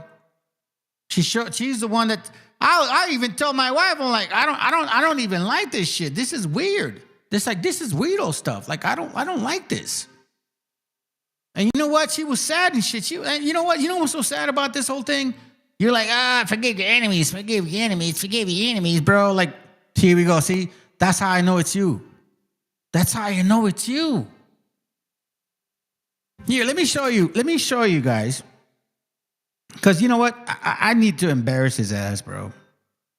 I have to, man. I have to. I have to fucking do it. See, I told you. You see this? You see this? You see this, man? You could have called me, Rich. You could have called me. You're just mad at the fact that your wife texted me a bunch of shit about you. That's what you're mad about, Rich. You mad at the fact that she texted me a bunch of shit, and all I said was like, look, all I said was like, yo, bro, I'll pray for her. I'll pray for you, man. Like, I don't want to get involved with your shit. That's your marriage, brother. But you want to know something? Do you want to know what's so sad about people like you? You want to know what's so sad about people like you? You don't even know what the fuck, see? Hello, Oscar, this is Rich's wife. Hope all is well with you and your family. I'm reaching out regarding Rich, and I know I heard some very bad things, yada, yada, yada. Rich, this is you. This is your wife complaining. She's texting me what you're saying, and I said, hey, yes, I'll pray for your family. Lord willing, he hears your prayers and encourages him to cleanse his ways. Really sorry to hear about this. She says, thank you. That's you, Rich. You see, you know what? Let me tell you something about you. Hey, listen, family. How do you feel? How do you think I know that this is him? I don't know. I did not know that it was him. I didn't know it was him. But something in my spirit told me it's him. So do me a favor, fam. If you really believe in the Most High, I'm not saying don't fuck with me, bro, but just be careful. Because a lot of people talk to me. Spirits talk to me. They talk to my head. I don't know what the fuck I heard this from. Happy New Year. This man never changed. Lustful, full. This is you, Rich.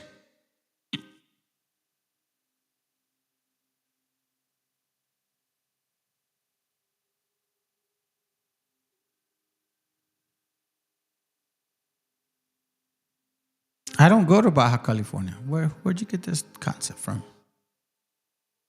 Oh, you mean the telemarketer that I told you about that I used to go down there? Ah, you see what I'm saying, bro? Like, it's crazy, bro. Hey, maybe this is not rich. Maybe it is. I don't know. But you know what the sad part is, family? That I told him. show up. If I'm wrong, then let it be.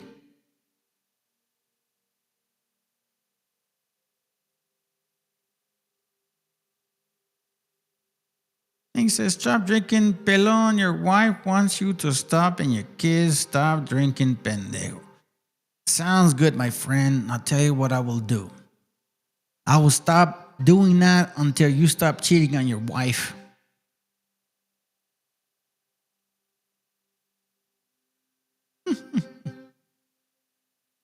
Pedophile. Tell me you like little kids. And that's why she was worried about you. That's the sad part. Because I kind of, that's when I even showed my wife the shit that she said. I shared the video or the recording that she said. So I don't know, man. I think you should worry more about yourself.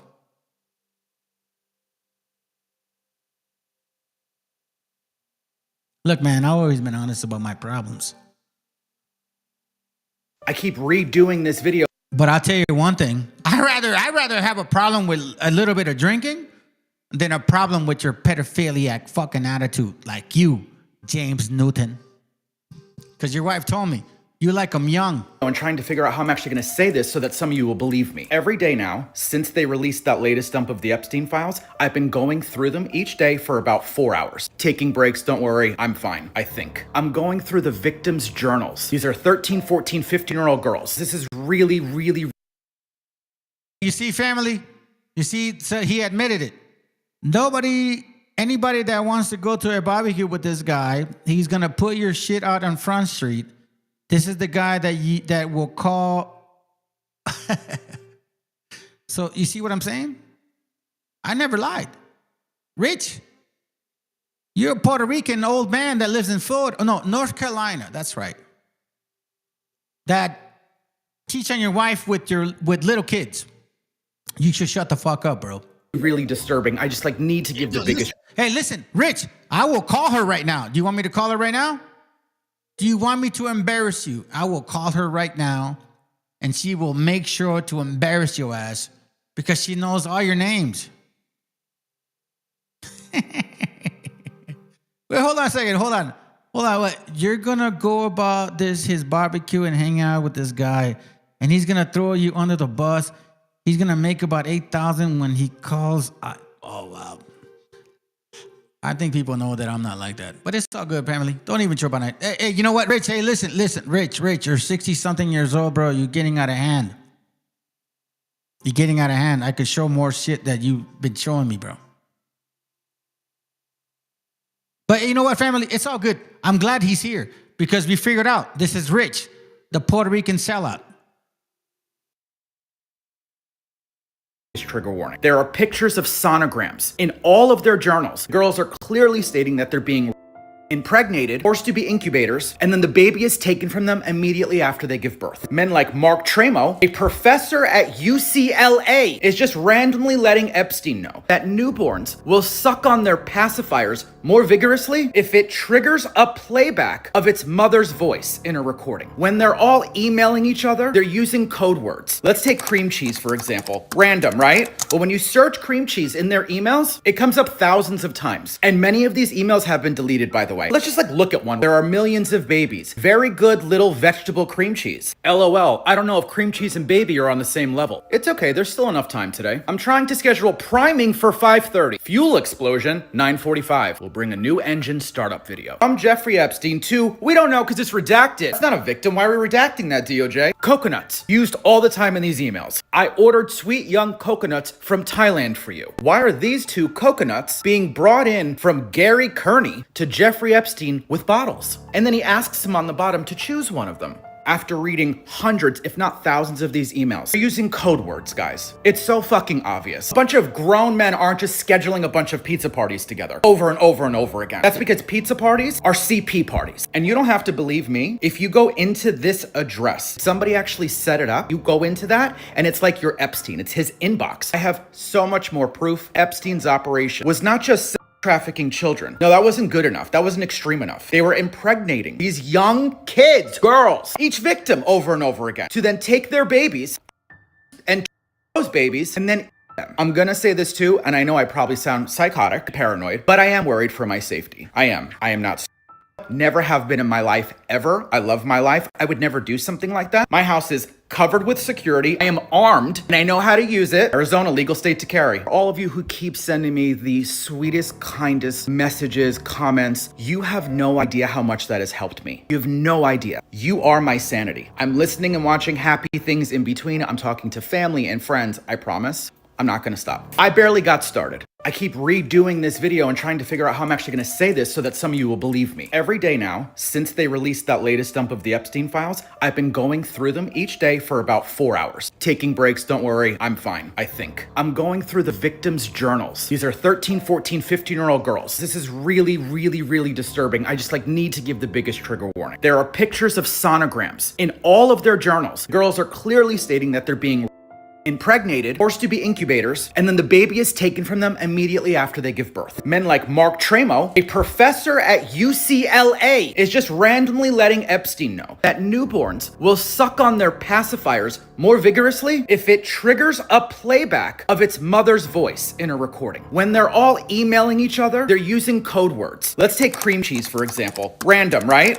Well, when you search cream cheese in their emails, it comes up thousands of times. And many of these emails have been deleted, by the way. Let's just look at one. There are millions of babies. Very good little vegetable cream cheese. LOL, I don't know if cream cheese and baby are on the same level. It's okay, there's still enough time today. I'm trying to schedule priming for 5:30. Fuel explosion, 9:45. We'll bring a new engine startup video. From Jeffrey Epstein to, we don't know because it's redacted. It's not a victim, why are we redacting that, DOJ? Coconuts, used all the time in these emails. I ordered sweet young coconuts from Thailand for you. Why are these two coconuts being brought in from Gary Kearney to Jeffrey Epstein with bottles? And then he asks him on the bottom to choose one of them. After reading hundreds, if not thousands of these emails. They're using code words, guys. It's so fucking obvious. A bunch of grown men aren't just scheduling a bunch of pizza parties together over and over and over again. That's because pizza parties are CP parties. And you don't have to believe me. If you go into this address, somebody actually set it up. You go into that and it's like you're Epstein. It's his inbox. I have so much more proof. Epstein's operation was not just trafficking children. No, that wasn't good enough. That wasn't extreme enough. They were impregnating these young. Hey, let me say something to you, Rich. Let me say something to you, Rich. I have no idea. I honestly have no idea how I knew that it was you. I honestly did not know. Something told me that it was you. No person next to me. Nothing.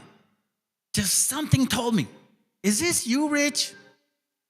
Are you really this desperate, bro? Are you really this mad at the fact that your wife left you? She left you because you were fucking looking at porn. That's all you were doing. She was crying to me.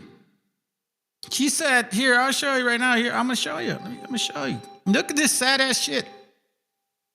I'm going to embarrass your ass right now, bro. Because it is you. Now I can tell it is you. Because you're a passive aggressive dick. You're like, oh, you're just, nah. Listen, my friend. I don't like people attacking me. Especially when I'm cool with them, bro. Especially when I was trying to be respectful to your marriage. And I was trying to tell your wife, maybe you shouldn't really do that. You know what I mean? Why don't you talk to him and shit? My wife was there when I was talking to her or texting her. That shit don't matter to people like you. At all. Now you want to say, he will expose you. Nah, bro. I talk to people all the time. I don't expose their conversations. Look, this is who you are. This is you, Rich, Mr. Christmas Christian and shit. This is your wife's phone number. Please let her know that this guy's attacking this channel. I have worked very hard to maintain my covenant of marriage and trust God that he will someday repent for his lustfulness for women and dating sites and his hatred he has for me, because now that I home now that I'm home all the time, I have caught him many times cheating on dating sites and pornography. And he tells me his phone is probably hacked. I have seen too much, been through many years of his physical abuse, mental abuse, and portraying himself as the victim, aka narcissist behavior, like you're doing today. He hits, chokes, punches, and abuses for way too long. Oh, wow. So you've been beating your wife, bro? You've been beating your wife that long, bro? For real? While wearing a mask on social media as a godly man, claiming that he's chosen one and will judge the world. And if I encounter anything he says, he's going into a demonic rage. His eyes turn black and I'm in fear. So please pray for his soul as I will too, yada, yada, yada. And I say, yes, I'll pray for your family. Lord willing, he hears your prayers. I didn't say nothing negative. I show love to your family. But nah, you're a total dick. You're a narcissist. Happy New Year, December 31st. This man never changed. Lustful, sitting in jail for hitting me again. And chatting with women online. I'm done, yet he portrays as a godly man. Blasphemy, broke our covenant. Am I gonna go? He's in jail? Yes. Sorry to hear that. You don't need to be abused. That's all I said. While I went to work to sustain the family and spend 20 years sitting behind screen, yada, yada, yada, this and that, and this is who your hoes were, bro. These are your bitches right here. This is who you're looking at. See that right there? I have been a woman of God for 44 years, faithful to my husband, and this is what I get. Isn't that what you're saying, bro? Isn't that what you said? You guys know you can't talk to a drunk, right? If you think you can talk to a drunk, then there's obviously a lack of communication here, using the Bible, but not living. It isn't productive. Okay. Isn't that what the Gentiles did? To cast out demons in the name of God, Jesus? Who wants to meet insanity? Bro, you're not even close, bro. See, this is you, Rich. You're a sad case. Let's continue. Kids, girls, each victim over and over again, to then take their babies and those babies and then them. I'm gonna say this too, and I know I probably sound psychotic, paranoid, but I am worried for my safety. I am not. Never have been in my life ever. I love my life. I would never do something like that. My house is covered with security. I am armed and I know how to use it. Arizona, legal state to carry. All of you who keep sending me the sweetest, kindest messages, comments, you have no idea how much that has helped me. You have no idea. You are my sanity. I'm listening and watching happy things in between. I'm talking to family and friends. I promise. I'm not gonna stop. I barely got started. I keep redoing this video and trying to figure out how I'm actually gonna say this so that some of you will believe me. Every day now, since they released that latest dump of the Epstein files, I've been going through them each day for about 4 hours. Taking breaks, don't worry, I'm fine, I think. I'm going through the victims' journals. These are 13, 14, 15-year-old girls. This is really, really, really disturbing. I just need to give the biggest trigger warning. There are pictures of sonograms in all of their journals. Girls are clearly stating that they're being impregnated, forced to be incubators, and then the baby is taken from them immediately after they give birth. Men like Mark Tremo, a professor at UCLA, is just randomly letting Epstein know that newborns will suck on their pacifiers more vigorously if it triggers a playback of its mother's voice in a recording. When they're all emailing each other, they're using code words. Let's take cream cheese, for example. Random, right? But when you search cream cheese in their emails, it comes up thousands of times. And many of these emails have been deleted, by the way. Let's just look at one. There are millions of babies. Very good little vegetable cream cheese. LOL. I don't know if cream cheese and baby are on the same level. It's okay. There's still enough time today. I'm trying to schedule priming. I got distracted by it. I got distracted by the fucking panecito. Panecito. Rich. I hope it's not you, Rich. I really think, I really think, and hold on. I hope that I'm wrong. You know, to be honest with you. I hope that I'm wrong. But it's almost like, damn, bro, like you fucking sound like that guy. And your wife hasn't texted me back. So she's probably arguing with you right now, like, why are you texting that shit? I'm not lying about this channel, bro. Like, I'm proving everything that's been going on. And listen, I don't favor nobody. I will embarrass every single one of you piece of shit motherfuckers, bro, if it's the last thing I fucking do. And listen, Rich, if that's really you, you're a fucking sad case, man.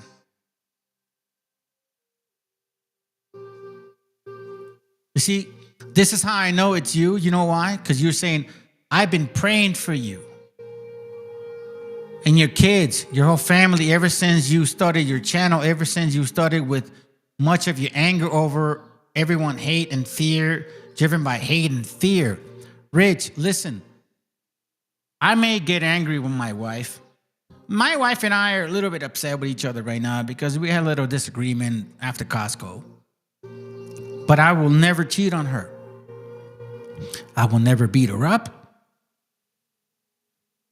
And when it's time to take a distance, I know how to take a distance without leaving my wife and looking at porn and thinking that I can get better. Rich, listen. Your wife completely spilled her beans to me. And I think that's why you're upset. Because you're a 63, 64-year-old grown man full of perversion that wants to get with a young girl and you never can, never will. And I think you hate the fact that your wife reached out to me because she probably thought that she may get something out of it. No offense to you, lady. Please, I'm sorry if that's not what you were intending. But you triggered this dude. And you know what the sad part is? That you came in with a different name. You could have just been you. You could have just been you, Rich. The sad part is that I caught you. And you know what? I don't even know how I figured it out. There was just like something within my spirit that told me, yo, man, are you Rich? And you are. And you know what the worst part is? That your wife embarrassed you. That you're mad that she texted me. Out of all the people, she's like, why would you text his ass? You want to know why she texted me? Because she texted me because I'm a real man. She texted me because she knew that I have bigger balls than you. And that I would at least understand what the fuck she's going through instead of an abusive ass so-called Puerto Rican claiming to be a Hebrew. Nah, take those words back. Don't do that. You know what those words are, bro? That they're gonna get flushed down the toilet. Real men don't do what you did. Real men would have called me James or Richard. You would have called me. You have my number. You know who I am. Fuck, matter of fact, you know where I live. You have my business address. You could have called me. Instead, you were a fake dude. Sat around here acting like you were just a stranger. And then I found out about your porky ass. And listen, fam, I don't know how I figured him out. But I did. So for all you motherfuckers that want to come to my channel and be like, I'm going to trust and believe the Most High gave me discernment and I will figure your ass out.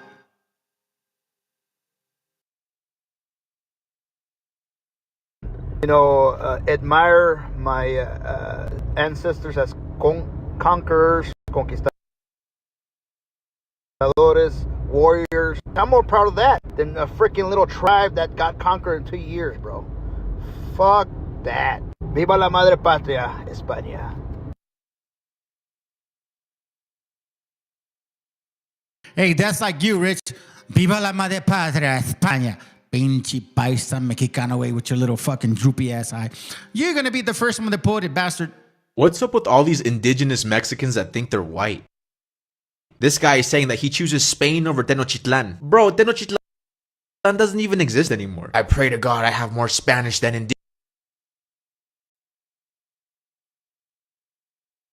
indigenous blood. Your prayers went unanswered. Bro's out here saying that he has superior Spanish blood. Superior where, bro? Here's the thing, bro. You don't hold any Spanish assets. You don't have Spanish citizenship. You've never been to Spain. Spain doesn't recognize you. If you were to go to Spain, they would treat you like a Mexican. The only thing Spanish that you have is your name, bro. And here's the crazy thing, bro. Me, somebody that you want to look like, is 60% indigenous. I'm only 25% Spanish, and you will never see me claim Spain, bro. Yo nací en Durango, yo soy Tepehuan. But there you have it, guys. Yeah, I don't know why all of these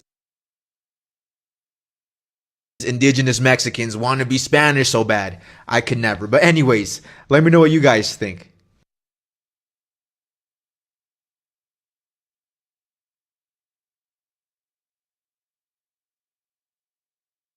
Let's read this real quick, bro. Epstein case reveals Satanism of Western elites. Lavrov, Russia top diplomat, says the late U.S. financier crimes are beyond comprehension. So let me share this link to you guys. Hold on, sorry, my bad. There it goes right here. There's a link. Now we're gonna get into this particular part right here. And again, it goes back to the whole concept. It goes back to the whole concept, family. Y'all being propagandized. We got a lot of retards, like Rich. You know what I mean? Like, fuck, bro. You disappoint me like a bitch. We got a bunch of retards. Can't believe that was you, bro. Fuck, man. This is crazy. Lawmakers are crazy, bro. Like, I got young kids. I got young kids, old kids attacking my channel and shit. This guy's in his 60s and shit attacking my channel, bro. Like, it's crazy, dog. But you know what? It's all good. Let's go. I mean, I'm kind of like I'm kind of like flabbergasted about it. Like the fact that he's here. Look. He says, "You're calling me a paisa like it's derogatory. You said it like derogatory word. Why don't you? Why do you hate?" Yeah, she said you also drink, dude. You're drunk. From the Epstein files grows across the globe. Last week, the Department of Justice released over 3 million pages of files, but many contained major redactions. Millions of more pages remain unreleased. On Monday, lawmakers were granted access to unredacted versions of the documents. Democratic Congressmember Jamie Raskin spoke out after seeing some of the files. You know, I saw the names of lots of people who were redacted for mysterious or baffling or inscrutable reasons. The co-authors of the Epstein Files Transparency Act, Republican Thomas Massie and Democrat Ro Khanna, held a news conference after viewing some of the files. Our bigger concern is that there's still a lot that's redacted. Even in what we're seeing redacted versions. I thought we were supposed to see the unredacted versions, and that's because the documents produced to justice from the FBI, from the grand jury, was redacted when they got it.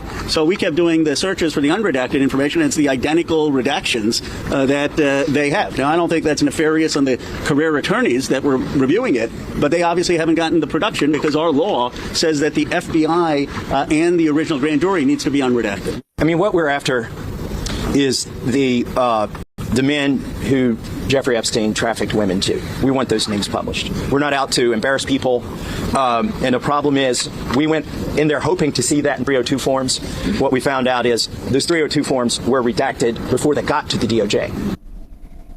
In related news, Epstein's co-conspirator, Ghislaine Maxwell, who's serving a 20-year sentence, refused to answer lawmakers' questions in a closed-door virtual deposition before the House Oversight Committee Monday. Have you ever facilitated the sexual abuse of any minor or adult woman by Mr. Epstein? I invoke my Fifth Amendment right to silence. Have you ever participated in the sexual abuse of any minor or adult woman? I invoke my Fifth Amendment right to silence. During the hearing, Maxwell's attorney, David Marcus, said Maxwell would speak fully and honestly if granted clemency by President Trump. If this committee and the American public truly want to hear the unfiltered truth about what happened, there is a straightforward path. Ms. Maxwell is prepared to speak fully and honestly if granted clemency by President Trump. Only she can provide a complete account, and some may not like what they hear, but the truth matters. For example, both President Trump and President Clinton are innocent of any wrongdoing. Ms. Maxwell alone can explain why, and the public is entitled to hear that explanation. This all comes as the release of the Epstein files threatens to bring down the British Prime Minister, Keir Starmer, over his decision to appoint Lord Peter Mangold. She's also the co-founder of an independent news outlet called The Nerve, launched with 5 former Guardian journalists. Carol, welcome back to Democracy Now! I want to first get your response to Ghislaine Maxwell, the co-conspirator of Epstein, who you call in your piece a monstrosity, invoking the Fifth Amendment so she wouldn't incriminate herself, but saying if Trump granted her clemency in exchange, she would exonerate him. Can you respond to all of this latest news? Thanks, Amy. It's so good to be back with you. I mean, I guess what we see with Ghislaine, which is naked transactionalism, the offer of a quid pro quo arrangement with Trump, which is... Yo, it's like Rich coming to my channel and saying like, well, you know, like if you just would repent and forgive those people, they wouldn't be that bad. I mean, you have your own little alcoholic problems and shit and yada yada yada. It's kind of like you, Rich. Like don't be mad at the fact that we have some problems because you have problems. That's what Rich is saying. Rich, that's what you're saying. Don't be mad at me because you have problems. But you see, Rich, my wife didn't call you. My wife didn't text you. My kids never bothered you. Matter of fact, I never bothered you. I got text from your wife at 2 in the morning, 11 at 11 at night. Like, I never asked for that. Your circle did. You see what I mean? And this is no different. You are those people. Rich, for all I know, you're probably a pedophile. Now, that's my opinion. That doesn't make it, like, factual. I'm just saying, based on your actions, you're starting to really make me wonder why your wife texts me like that. Do you want me to continue to show the text messages that she shared with me? Would you like me to do that? Or are you going to beat her up because she's embarrassing you?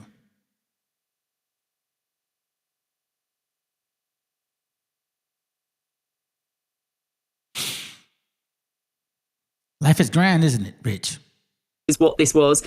That is a pattern of behaviour which we see all through the email correspondence of Ghislaine, of Jeffrey Epstein, of what's been laid out there. So I don't think that should come as any surprise or shock to people. You know, we know that there is a global trade in favours between a billionaire class, between people who are officials of hostile nations, between politicians, between people in Silicon Valley, in Washington, in Westminster, in Israel, across the Middle East. I mean, that's what these documents have laid bare, is this exchange of favors. So that doesn't come as any shock. It's really good to hear that there are these efforts being made in Washington to unredact the documents. It's really shocking. I mean, it's one of the most sort of disgusting features, I think, of this data dump is that we can see that these young women have had their names exposed, and yet these men who are clearly involved are being shielded. Obviously, there's a big question about why. And I suppose my final point of what these headlines show is that it is absolutely extraordinary that we are seeing this heat and pressure on the British Prime Minister, who was not an accomplice of Jeffrey Epstein, who is not in the files. And yet there is this, movement for his... Rich, that's when I heard my spirit speak. That comment right there. There's a difference between enemies of God and enemies. Do you see the difference? And something started telling me within my spirit, hey, that sounds familiar. Because you had asked me that at one time. You see, I'm an elephant, my friends. I don't forget anything you guys say. So whatever you post on my channel, be mindful that I will never forget if you come back again and post again. Okay? I'm not a weirdo. I'm just an elephant. I'm not a weirdo, bro. I just remember a lot of fucking shit. And I don't know why. And I don't know at what moment did I know that this was him. But I've told, hey, matter of fact, BTC, bro, you and I talk, bro. You know what? I'll be revealed, Job, you guys talk to me, bro. Y'all know what the hell I'm talking about. And we talk about discernment. Something beyond our spirit, something beyond our body that says, hey man, you know what, bro? I think you know what I mean? Like there's something that tells you, like, it's like talking to you beyond what these people understand. I mean, shit, bro. Maybe it's time you guys understand the Bible for what it is. You're talking to generational spirits, people that discern things beyond what you guys have. Society says we have 5 senses. Yeah, touching, breathing. What's the other? Touching. Shit, I don't even know the 5 senses. I forgot about them. But the point being is this. But there's one more that you guys either have or don't have. That nobody can teach you. Nobody can train you. You either have it or you don't. And it happens when you discern certain things that people say, certain things that people bring up. And you can't even answer them yourselves. You're like, I don't know, man. I just fucking know. You know what I mean? And that's what I mean. It occurred. I'm not trying to think of Rich or Richard. I wasn't thinking of him. I haven't talked to that brother in like fucking years. Like about a year and a half, maybe a year. Okay? And it's not that we talk all the time. But just certain things he said or something triggered me to think about him. And then I knew. So let me say this to you, Indigenous brothers and sisters, that I love you so much. Exercise that spirit. You know how you exercise that spirit? You start exercising that spirit by repenting, by cleansing your ways. Scriptures talk about that you cannot cleanse your backyard if you have a bunch of like thistles and fucking nettles and shit. You have to clean that shit up so you can talk to your creator, because your creator is within you. If you want to get to know the Most High, repent. If you want to get to know the Most High, dig deep. If you want to get to know the Most High, then you have to actually reflect. And see, this is where we know that this man fell off. Abraham is a Chaldean, not a Hebrew. You should really study the Bible. Shem, Japheth, and Ham. And there's a reason why Abraham was in Chaldea. My friend, it's okay. Survive. It's not for you. Resignation. And I think if we get to a situation in which the British Prime Minister is forced out of office and there is across the Atlantic zero pressure, zero consequences for Donald Trump, who, thousands of mentions in the files and a close associate of Jeffrey Epstein for years, I find that just, it's a sort of moral obscenity, I would say. Yeah, so Carol, there was an Associated Press... Basically, the people in Europe are wondering like, hey man, report over the weekend. We arrested a bunch of people over there.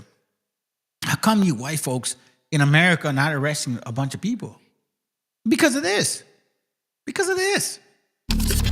They're trying to trick you into thinking we can shut down this whole machine if we just cut the right wire. He knew everybody that was very powerful. Forcing us to sift through the most horrific crimes imaginable, searching for that one missing link that leads to the top of the food chain.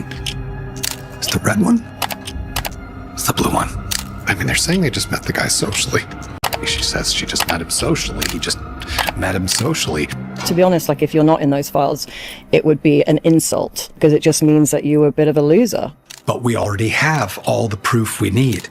Sometimes the best hiding place is right in front of our face. In the 1860s, when Thomas Nast first drew that cartoon of an elephant and a donkey representing the Republicans and Democrats, he was telling us this was a circus, a sideshow. We don't need to look into the Epstein files to see how the blue wires and the red wires all connect to the white and blue ones. Tad Stormer outlined in a paragraph our history of Epstein Islands. We don't have just one or two, we have hundreds, if not thousands of them.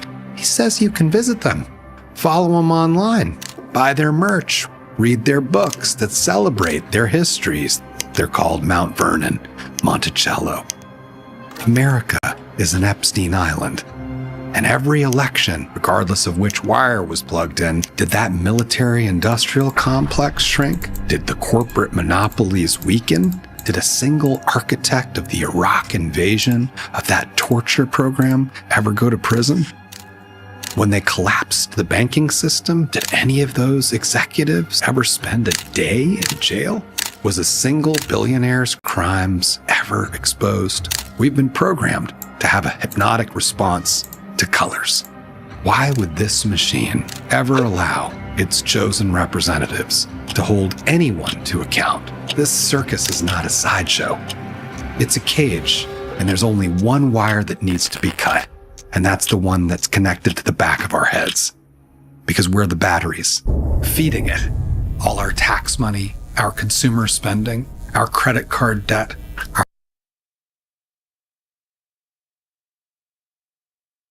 our mortgages, our car payments, our entire lives indebted and in servitude to an Epstein class. And this machine, this iron trap, is a ticking time bomb. To shut it down, we have to stop looking inside the cage and unplug it from the back of our heads. Never use Amazon again. Never buy another Apple product. De-Google. Take as much money as you can out of the big banks. Put it into credit unions. Only support small businesses as much as possible. Start using cash as much as possible. And step by step, we can shut down this contraption that was designed in the 1700s for extraction, exploitation, and permanent war. You want to vote effectively? Replace every single person inside this machine with a human being who is completely free from corporate money, who has a vision. What's the vision? Nothing that's mainstreamed into the back of our heads by a corporate cable. The vision was the one laid out by Albert Einstein, George Orwell, Carl Sagan, Dr. King, all three branches of the religion of Abraham, Aristotle, Plato, Buddha. You see, this is the funny part, bro. They want to go back to their system. Bro, you guys are done. You guys are done. Here, Rich, do me a favor, bro. Please stop, okay? Please stop. Look, I have been a woman of God for 44 years of faithful to my husband. This is what I get. Narcissist, read up on me. He's 100%. Now that I got him up in my life, he thinks he's 30 years old, lusting girls. He's 63, old, diabetes. I put restraining order on him. I'm sitting in my apartment from his house that I want to cherish.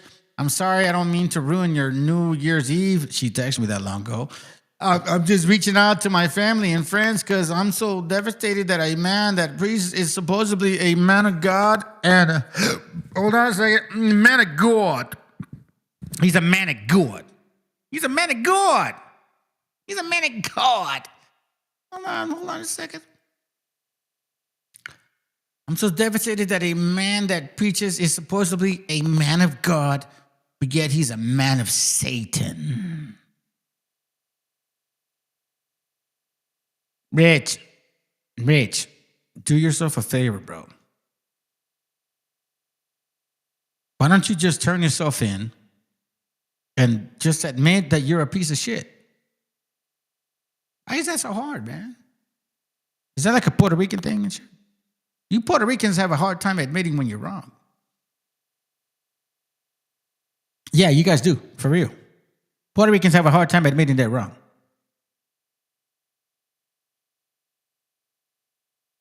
You think I was gonna like sugarcoat that shit? Get the fuck out of here, bro. I call everybody out for what they are. Come on, Rich. Man, Rich, I really thought you were better than that, bro. Here, let me say this. VTC, like I said, bullshit. Hold on a second. Let me see. Think differently and after. Well, I don't know what that is. Go study. Repent is to change your mind and direction. Read a book. Yeah, but he's not gonna get it, bro. He's one of those.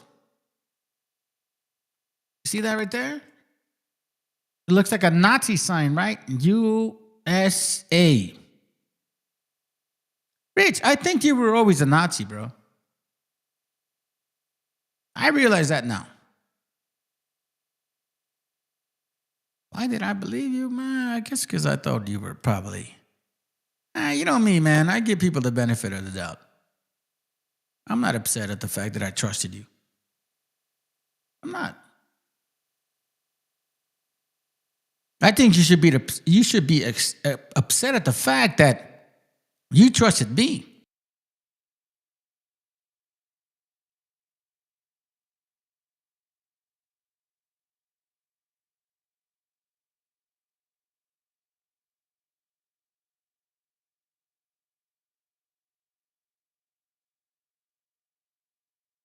Hold on, fam. I'm trying to get through these links real quick because we're almost done. We're almost done. That one, the Pederast, or that one. Oh, that's a good. I'll come back to it. Come back. Oh, this one right here. Check this out, fam. This is fucking disgusting, bro. I think this would probably be like the one. This video and one more video after this, and I think we're done because we should know better. We should know better. You know what I'm saying? We should know better.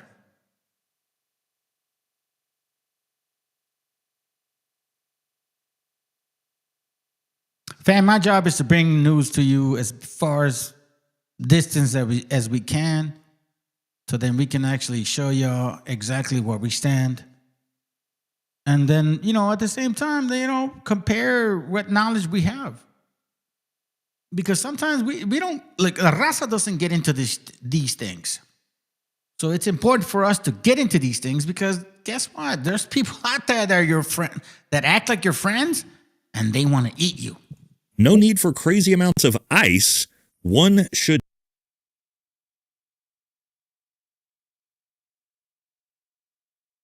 do. Now, one of the most incredible things about beef jerky and the way it's used and has been used for thousands of years is the fact that you don't need to refrigerate it and you don't need to keep it on ice for it to still be good. It's actually the entire point of beef jerky.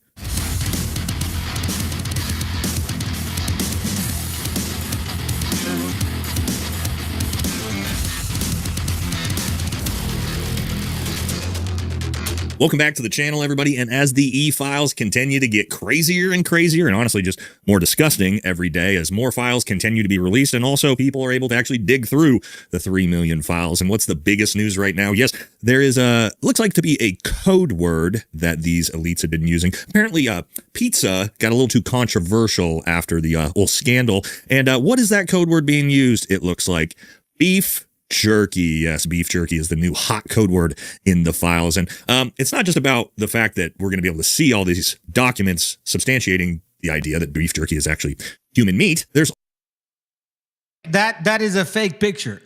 He's kind of goy jerky. Goy jerky. Goy.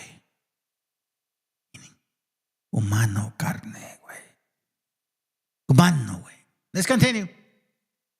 Also, a bunch of files that corroborate now that have just come out about how they got rid of the owl bodies, we'll say. All right, so that's what we're going to talk about in this video. Don't forget to like, comment, subscribe. Helps the channel.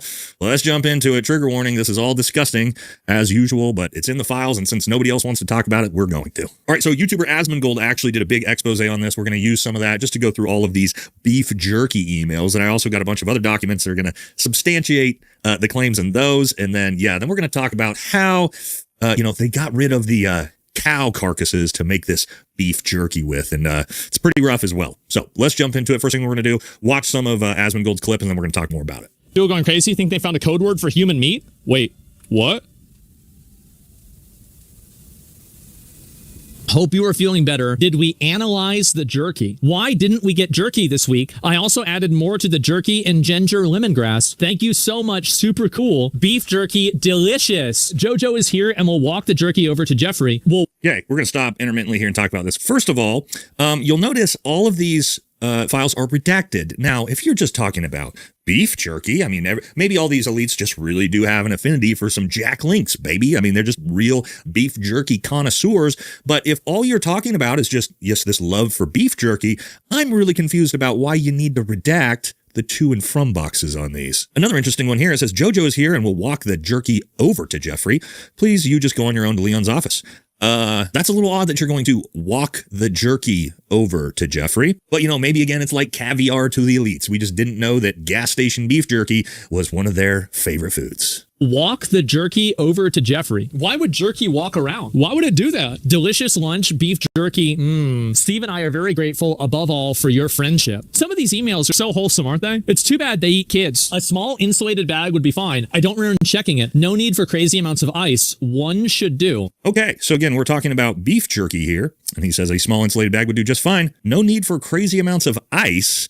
One should do. Now, one of the most incredible things about beef jerky and the way it's used and has been used for thousands of years is the fact that you don't need to refrigerate it and you don't need to keep it on ice for it to still be good. It's actually the entire point of beef jerky. And so, again, is it really beef jerky we're talking about? I don't know. Let's just take a look at a couple different emails and see what we think. You know, emails that say stuff like this. Of course, redacted, wouldn't want to know who sent this, with just saying age 10. But what are some other really interesting things that have popped up regarding this story? Hold on to your butts for this one, everybody. There's an exchange between Jeffrey Epstein and, we think, a urologist, and I'm quoting, and they're going back and forth on stuff. And he says, I'm back. Can call you in Stendra 100 at Zitmer. Now, Stendra is apparently an erectile dysfunction drug, and he's prescribing it to Jeffrey Epstein, who apparently needs it. And Epstein writes, how many? And the doctor writes back, 10. After you use them, let's go get pizza and grape soda. Call me. So to all the people who dismissed out of hand this conspiracy theory about Pizzagate, oh, it had nothing to do with sex or kids or anything illicit at all. It wasn't a code word. Here you have, apparently, Jeffrey Epstein's urologist telling him that after you take your erectile dysfunction drug, wash your hands and join me for pizza and grape soda. Okay, now. Yes, super normal conversation from Big E trying to get Viagra from his urologist. His urologist fully on board. And again, his doctor saying, hey, once you're done with those dick pills, we should go grab some pizza and grape soda. Yeah, I think we all have a good idea about what's actually going on here. There is one bag of beef jerky in the fridge. Please get it. Also, Blank has more at her place. Please get it from her as well. I suppose it needs to be in a cold, insulated bag. Just wanted to touch base about jerky. J.E. said he was going to start eating regular food again, so he might be eating less jerky. He said he has 6 bags of it in a downstairs freezer. Why would you freeze jerky? Yes, there you go. He's got 6 bags of it. Beef jerky, mind you, the thing that you do not need to keep on ice or refrigerate at all. The whole point of it, 6 bags of it in the freezer. Huh, okay.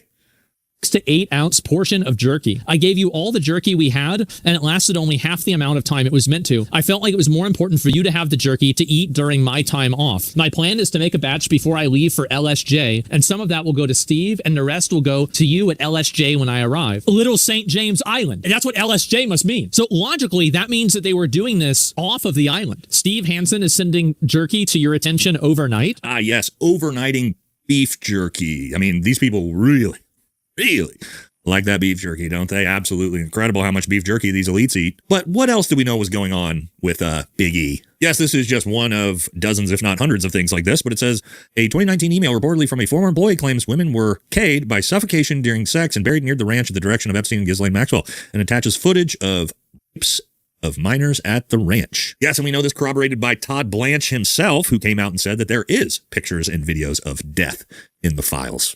Interesting. And finally, anything that depicts or contain images of death, physical abuse, or injury, also not produced. And what else do we have in the files that ties right back into this? Here's more. Yes, Big E ran underground breeding ops at his New Mexico ranch, impregnating victims, including underage, to sell babies on the black market tied to eugenics superior race via his DNA. Now, that's not weird having an underground eugenics lab where you're raising babies, most likely for what the files say they're being intended for, to be turned into beef jerky. Yes, it's horrifying, it's disgusting, and looks like all of this was actually happening. I believe it should be enough to get him through. Jeffrey Epstein is asking to bring him more jerky. I'm flying in on Friday. I will bring jerky. Is there a time I could come say hi and drop off the beef jerky? And that's from Jeffrey Epstein. Francis has time to come tomorrow. Show me how to make it. Jerky class anyone. He will bring you to taste his new jerky recipe from the restaurant. He sends a warm hello. He's working at a restaurant called Yeah, that's not good.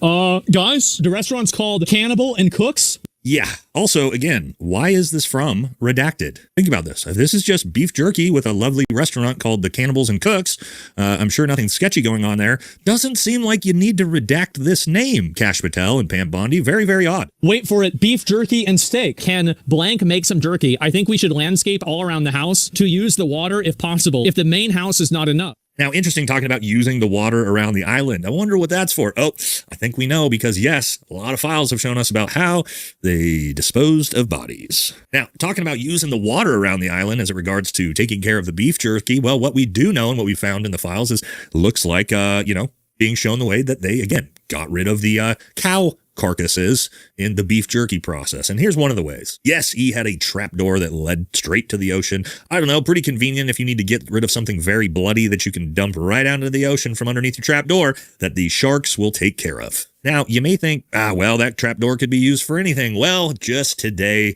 some new files just got released, and let's take a look at these. Yeah, so it turns out Big E ordered 330 gallons of sulfuric acid in 2018. Now, 330 gallons, how much sulfuric acid is that? Yeah, that's what, 6 55-gallon drums of sulfuric acid? I don't know what you need to dissolve with that much sulfuric acid, but it's a lot of something. And yes, the emails show that he wanted it delivered all to his island. Now, what on a tiny little island in the middle of the ocean would you need 330 gallons of sulfuric acid for?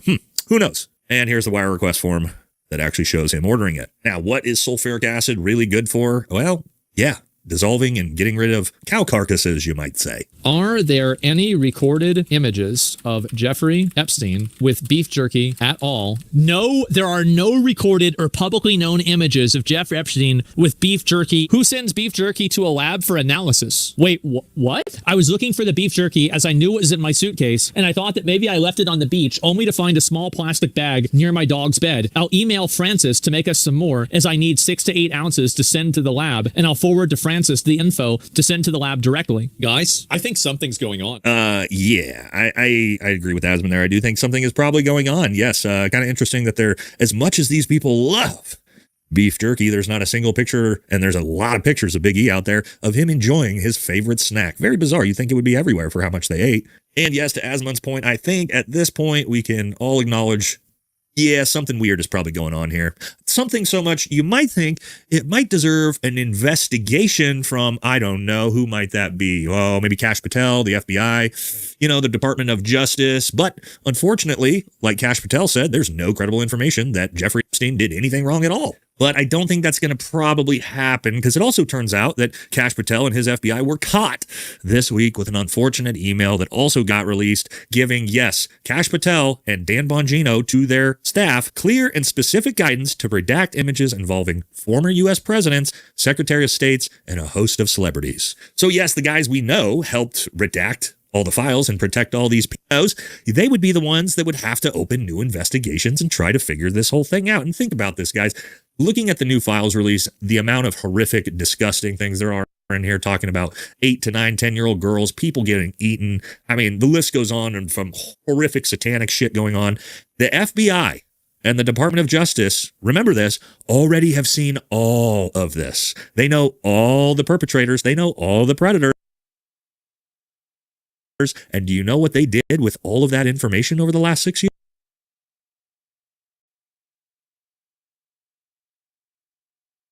Oh, that's right. They arrested literally no one but Ghislaine Maxwell. And Todd Blanche said himself this week, the Department of Justice. Redacted names are the pedophiles that the United States government is protecting. These redacted.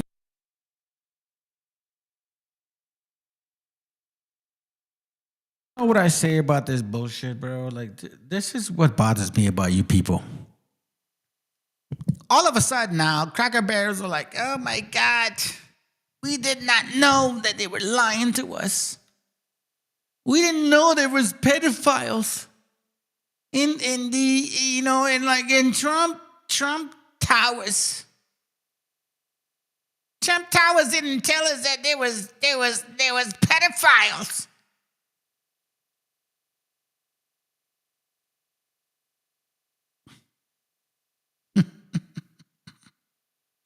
Y'all are sad case. I'm going to say this to you, Jamestown, Richard Rightford, you abusive man of your wife. Don't ever fucking call me, bro. And tell your woman never to text me again. Okay?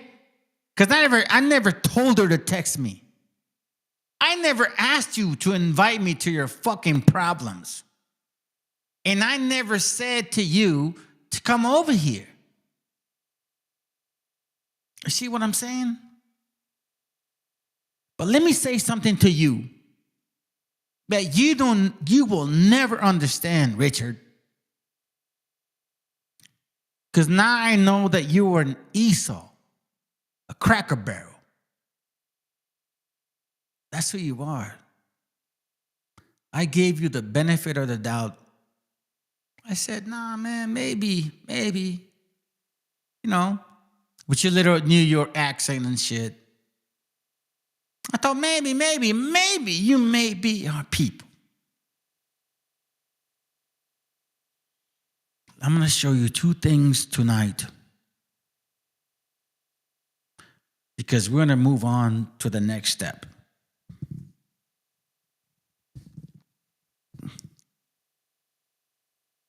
Richard, I love my people. Richard, I really care for them. And let me say this to you, Richard. I may enjoy drinking, but I will never sell out my family for a fucking drink. You want to know why?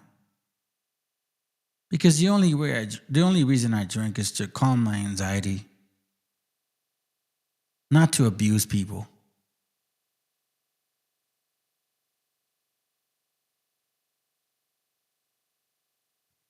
In case you didn't know, you won't even care about it. So let me show you this real quick. And I'm going to say this to you guys.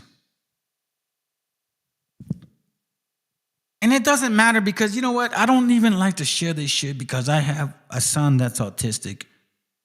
And I was diagnosed with that shit too. But I never shared it because I don't want people to feel sorry for me. You know what I care about though? Why I'm driven to be this way? Why I always share my channels and I never ask for fucking Fedia? Because our history does not deserve to be fucking merchandise. It's because of this. Fateful day, they were led out of the prison compound. They were shackled and chained together. They had hoods on them. The women began wailing and weeping. One of the prisoners in a loud voice said, "Namach umpo metakuepi, hear me, my people. Today is not a day of defeat. It is a day of victory. For we have made our peace with our Creator and now go to be with Him forever. Remember this day to tell our children so they can tell their children that we are people who die a noble death. Do not mourn for us. Rejoice with us. It's a good day to God.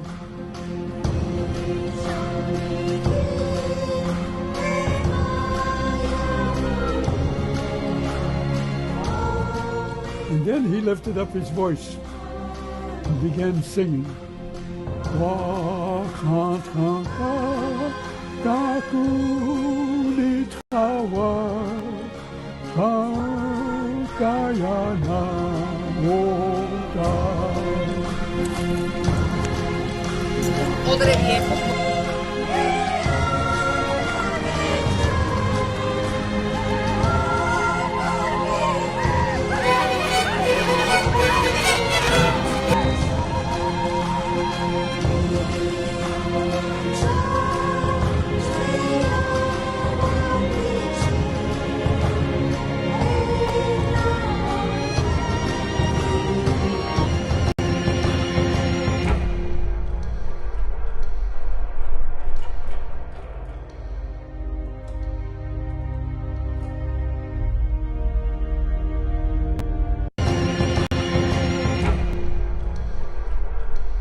That happened to our people.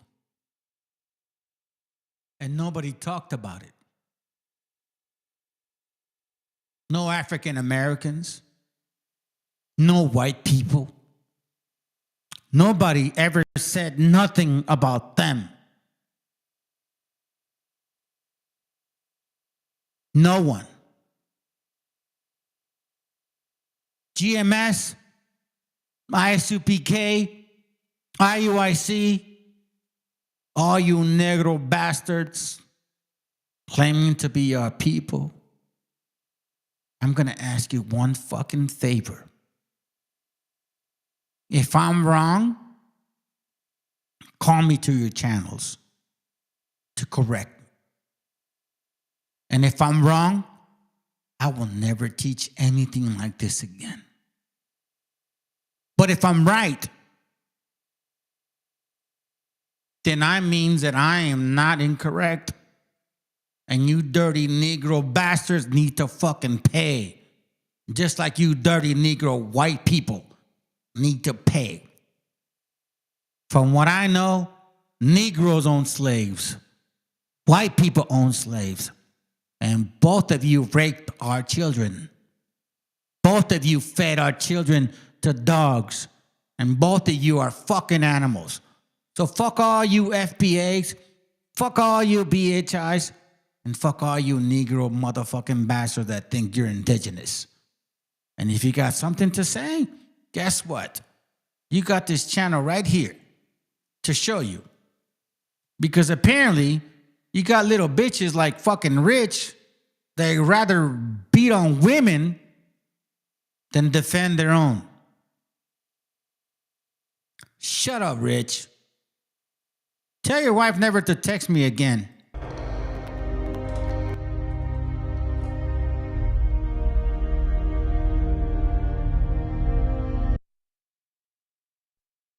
I hope that disgusts you.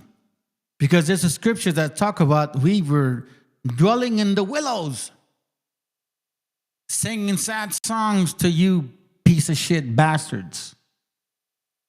Now, listen, family, before we move on to the next segment, because we're not moving to the next segment, I just want to show you this real quick. Just real quick. I want to show this to you real quick.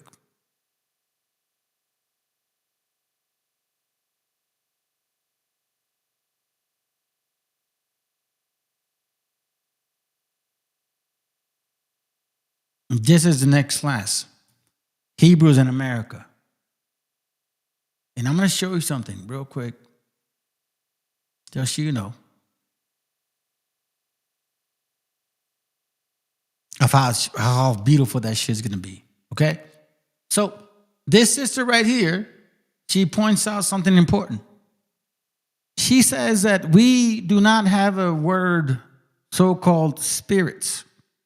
She says we have a word called breath of life. So let me say this to you real quick for all you stupid asses that don't understand the Bible. In Genesis 2:7, it says this, and the Lord God formed man of the dust of the ground and breathed into his nostrils the breath of life. And a man became a living soul.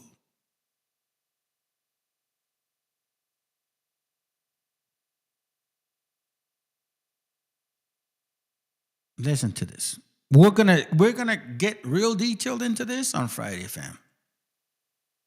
Los mexicas no creían en el alma, creían en algo mucho más profundo, que se llama el aliento de vida. Ahora te explico.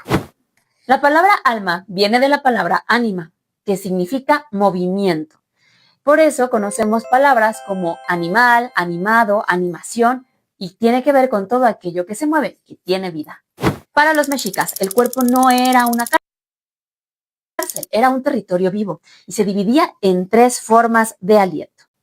El primero es el ijillot, que es lo que hace que las cosas tengan vida, impulso, fuerza, aquello que hace que las cosas tengan su esencia. Todo lo que huele y sabe, por ejemplo, el sabor de una naranja, el sabor de una manzana, lo que caracteriza a una cosa, su esencia. El segundo, tonali, el calor interno, la fuerza vital, eso que te da carácter. Antes se decía que este calor entraba por la cabeza y al morir se escapaba por el cabello. El tercero, teyolia, que es la conciencia del corazón. No pensar con la mente, sino con el corazón. No somos un cuerpo con algo adentro. Somos calor que proviene del sol, aliento en movimiento y un corazón que pulsa. Eso es estar vivo. Nuestra compañera de México Vibrante tiene más información para ti, así que ve a seguirla y complementa. Si quieres profundizar sobre esta forma de entender la vida, solo comenta la palabra política y te recomendaremos un libro que seguro te va a ayudar.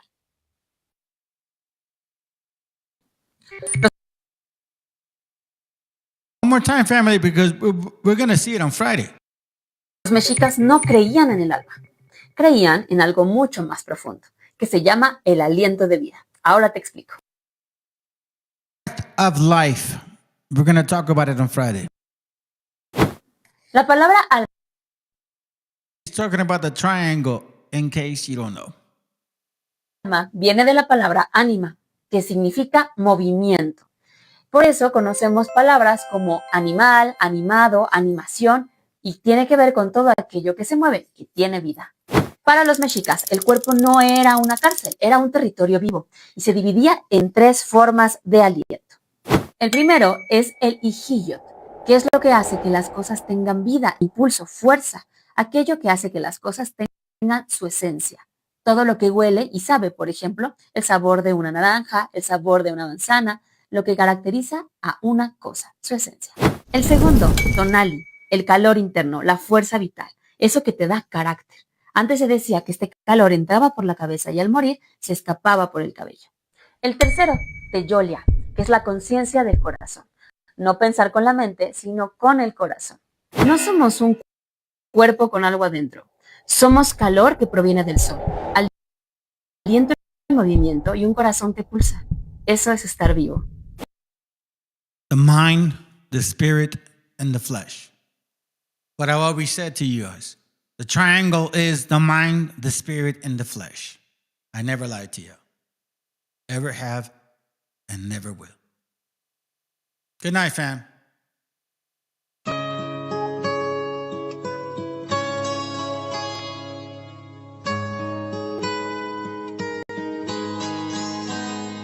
Soy de Perú, bandido, contento porque en esta parte del mundo he nacido, más que orgulloso de crecer en donde yo he crecido. Me siento bendecido y aquí me quiero morir y la verdad porque así será. Agradecido con la vida y con Dios que me puso aquí y con todo aquello que influyó para que fuera en sí, porque así yo puedo decirte gracias por mi color y idioma y también por mi idiosincrasia. Yo soy uno más que aprecia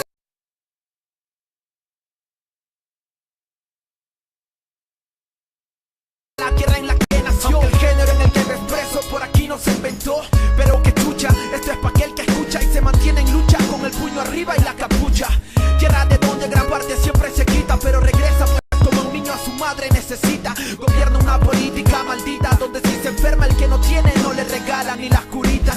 Por eso, pero no es sinónimo de progreso y no esas mierdas sentadas en el Congreso. En fin, somos de un sitio en donde nada cae del cielo, en donde muchos trabajamos hermanos, desde niños hasta abuelos. Lo que siembres en esta mi tierra crece, a pesar que unas veces no paguen al que cosecha lo que merece. No solo aquí, también en toda América Latina, víctima de aquella supuesta raza más fina. Pero no olviden que en Perú no existen razas, somos una especie de seres humanos que se porten en masa, que cuando se revela atacarán enjambre. Un peruano se puede morir de todo, pero nunca de hambre. Yo represento a los desiertos y a la montaña, aquella selva que si miras de arriba te engaña y te hace pensar que el paraíso está en el suelo, donde se refleja el cielo temprano en la mañana. Yo soy peruano, así que mejor infórmese antes de juzgar a mi apariencia y mi piel morena. Aquellos seres humanos que sobresalen, soportando todo a pesar de que muchos les envenenan. Paisajes de mil colores, comidas de mil sabores, playas con arenas blanquitas, no quiero nada. Tierra de grandes señores, culturas y soñadores, gente amable que te hace pensar, yo me quedo acá. Sufrimos y nos levantamos como otros pueblos hermanos, víctimas de terroristas y tiranos que se llevaron mucho y a muchos para el carajo. Pero el peruano sabe cómo se sale de abajo, por eso más de lo que sé y de lo que escucho, en todas partes siempre respetan a los peruchos. Y es un hecho que a la mayoría nada le complace, razón por la cual quiere ser el mejor en lo que hace. Es que así se nace cuando eres peruano, aquí tienes de todo, pero también nada se regala, hermano. Norte, sur o centro, en donde quiera que te pares, lo dijo Romero, el Perú es de la concha su madre. Orgulloso de mi esencia, de mi herencia, tengo un tatuaje en la maleta que te indicará mi procedencia, para que quede bien claro de dónde es que soy. Represento a donde voy y así lo hicimos siempre hasta el sol de hoy. Esta canción yo la compuse estando lejos de mi patria y no por querer hacerme el pendejo. Desde la costa, por la sierra hasta la selva somos cholos. Si tú me entiendes, no permitas que yo haga este coro solo. Yo represento a los desiertos y a la montaña, aquella selva que si miras de arriba te engaña y te hace pensar que el paraíso está en el suelo, donde se refleja el cielo temprano en la mañana. Yo soy peruano, así que mejor infórmese antes de juzgar a mi apariencia y mi piel morena. Aquellos seres humanos que sobresalen, soportando todo a pesar de que muchos les envenenan.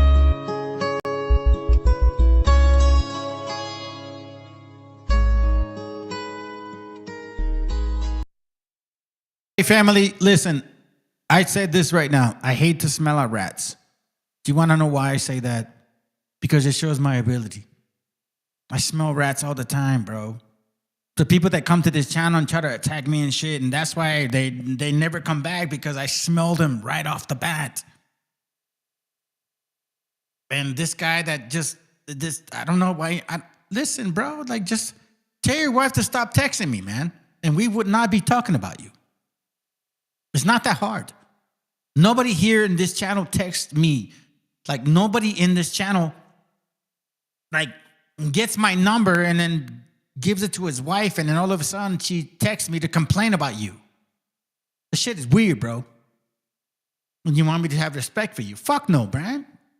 Check your wife.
Que la vida no tiene un valor y grita al cielo, mejor recógeme a mi Señor.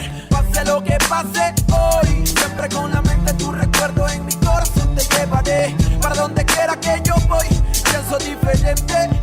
amor de ahora está presente. Pase lo que pase hoy, siempre con la mente tu recuerdo en mi corazón te llevaré. Para donde quiera que yo voy, pienso diferente, es que el amor de ahora está presente. Dime dónde están los que desaparecieron, los que no volvieron, los que de uniforme se vistieron. ¿Dónde están los que ya no están del soldado Juan, que una bala traspasó su cuerpo con el ruido de una?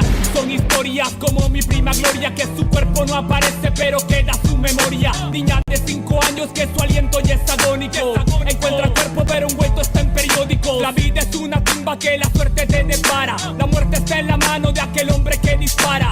Padre que espera a su hijo que vive en la urbe, pero al día siguiente lo recogerá en la morgue. Se cuentan horas, días y también los calendarios. Primo, nadie sabe si caerás en cementerios. Como mi amigo Mario que jugaba a ser sicario, hasta mató a su hermano y lo tomó como algo serio. Se cuentan horas, días y también las estadísticas. Para la policía un expediente más en balística. La lista aumenta y también el desenfreno, como aquel niño que golpeado en el hogar se siente ajeno. Le pone freno y toma la decisión, sacando la pistola de su padre en el cajón. Su lápida ahora pinta: hijo mío, te queremos. Si la muerte nos permite, algún día nos veremos.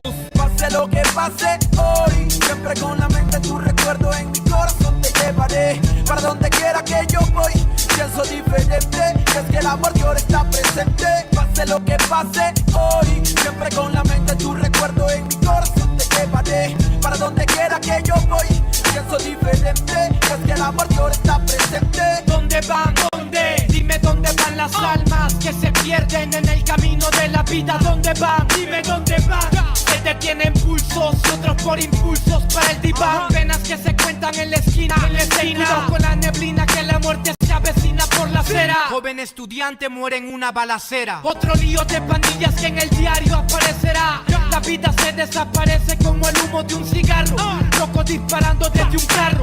Otra vida que se pierde bajo el cielo gris. No se puede ser feliz cuando gente muere en un desliz. Como Marco que soñaba con ser narco, viajar en barco y olvidarse de las penas en su cuarto. Pero cada vez que parcha ya se siente harto y su corazón marchito marcha para el infarto. Almas en oferta como Berta, que se acuesta en una cama pero en otra se despierta. Son 14 años y ya perdió la niñez. Se desaparece un viernes y no regresa en 2 o 3. Coleccionando amores sin importancia a los rumores. Malos menores sin temores y sin valores, deambulando en cada city, con el futuro a convertirse en un graffiti. Pase lo que pase hoy, siempre con la mente tu recuerdo en mi corazón te llevaré. Para donde quiera que yo voy, pienso diferente, es que el amor de ahora está presente. Pase lo que pase hoy, siempre con la mente tu recuerdo en mi corazón te llevaré. Para donde quiera que yo voy, pienso diferente, es que el amor de ahora está presente.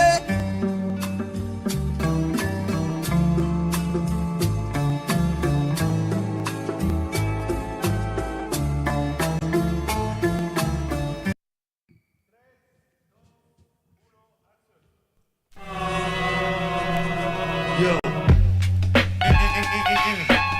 comentando, ¿qué dicen? Sí, ¿qué cuentan? Ya, escúchame, ya. Los medios cuentan que si hay libertad de prensa, la mordaza es cosa escasa y todos dicen lo que piensan. Y esa sutil es impresa y repetida diariamente tiene contenta tu mente con yo soy combate y fiesta.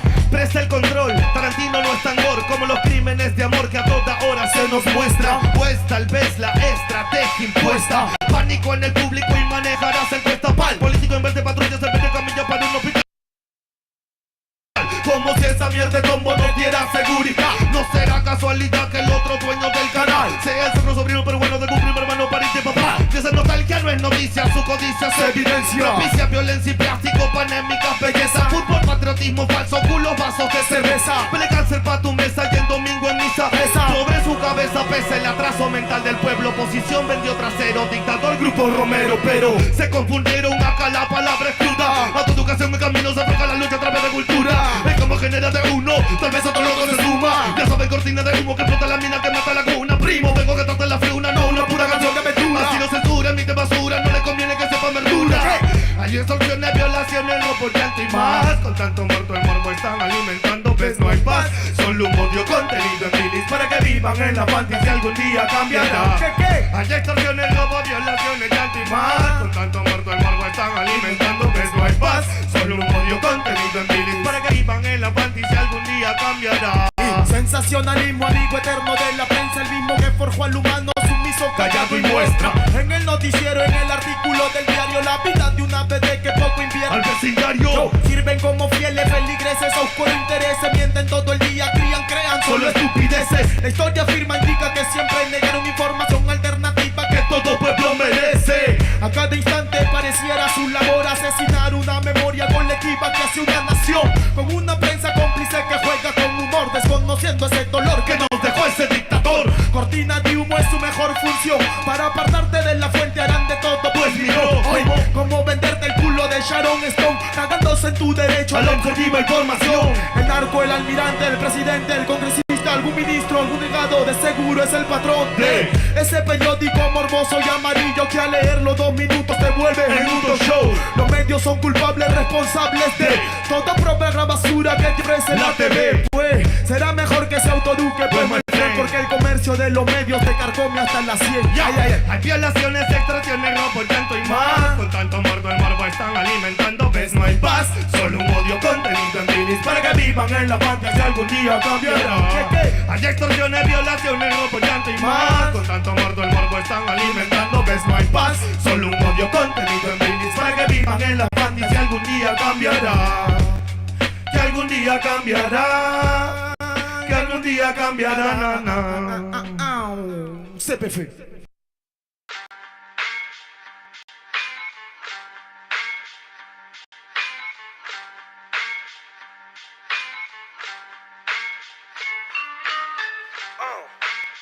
En la Plaza de Reyes, Black 50, soplón. Yeah. ¿Qué vas a saber? ¿Qué vas a saber tú? Oye, chibolito, faltome.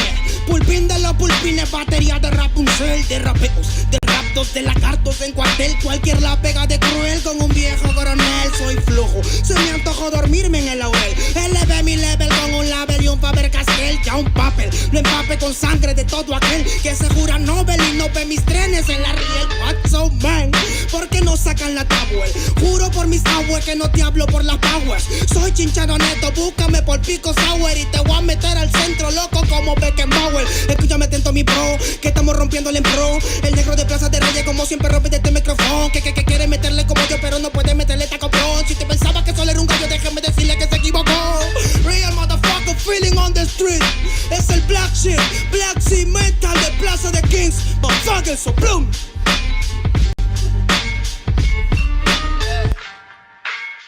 Nero Luigi, man, desde Peña, a la victoria, para que sepa.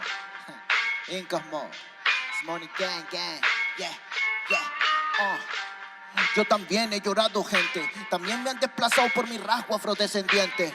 Sí, un perro no habla pero siente. Cuento historias callejeras pa' barrios de delincuentes. Y soy un perro que te ladra, que te muerde y que te huele, nene. Soy más que Lele, ustedes para mí son pelele. Con mi jauría todo el día en busca de los cheles. Tengo un perro en fiscalía que nos mueve los papeles. Y otro en la comisaría para evitar el susto. Muchas veces me han llevado por solo como luzco. Perdón, madre mía, si yo le causé un disgusto. Pero en esta vía yo crecí rodeado de perros chuscos. Yo sé que me quieren ganar, yo sé que me quieren tumbar y no pasará porque soy de verdad. Está súper rafina la Dodo Style, metido en latina aprendiendo un quizá. Yo tengo el style, no mido la raza del perro, yo mido por la lealtad y yo soy leal. La calle te enseña lo que no te enseña la universidad. Saliste ese peña aquí con una seña, te tiran para atrás. La calle limeña aquí nadie la dueña, ya nada es igual. Tiene que respetar, tiene que respetar. La calle te enseña lo que no te enseña la universidad. Saliste ese peña aquí con una seña, te tiran para atrás. La calle limeña aquí nada le duele, ya nada es igual. Tiene que respetar, si yo soy tu papá, Incas Mob, negro. Incas Mob, nigga. Nero Luigi, man. Incas Mob, It's money gang, gang, gang, Hey, yo. Yango en la maldita casa. Me llaman pa' que les dé al menos una vez al mes. Se metieron al lago y olvidaron que era el mes. For everybody bless. La fama es una puta, me está llamando a las 3. Dile que llame después de las 16 y 25. Volví de la infancia de Abraham Lincoln, con fuerza ya inco, luchando para salir del rincón. Letra callejera en CD brinco, under del under. Puede que tu viejo te lo mande, sale de vez en cuando como el cóndor por los Andes. Mi cuerpo no es de madera como Dandy, antes que me branden, yo seré la ola que los expande. Aunque esto me pique en la madera, no sirven ni para romper el ticket de un evento afuera. Loco por la carrera, desafían la gravedad. Yo espero tras la barrera y llego con la novedad. Niña, tú solo espera que ya encontré la manera. He visto bastante por querer lograrlo saltando escalones dentro de la escalera. La vida me puso al depósito, yo soy de púlpito pa' que el mundo conociéramos de esta parte mejor intérprete que ha parido esta cordillera. Sin luz afuera, que el espectáculo es dentro, la calle es mi templo, tiembla el pavimento, cuando yo me concentro, mis disparos son temas, la calle un poema, se siente desde cuando entro, y a toditos estos drogaditos que creen que rapean, los regreso al centro de mi balcón. Yo he visto el clown del clown en la misma gestión, pero a la malla no llega el balón, y para esta pantalla no soy el patrón, yo ya me sé la cuestión, y doy fue por cada renglón, consciente de la operación del final de Mbappé con la edad de bufón, de Young en la maldita casa, Plaza de Rey y papá, el Little Luigi Black Cimental, hip hop peruano. En la maldita base.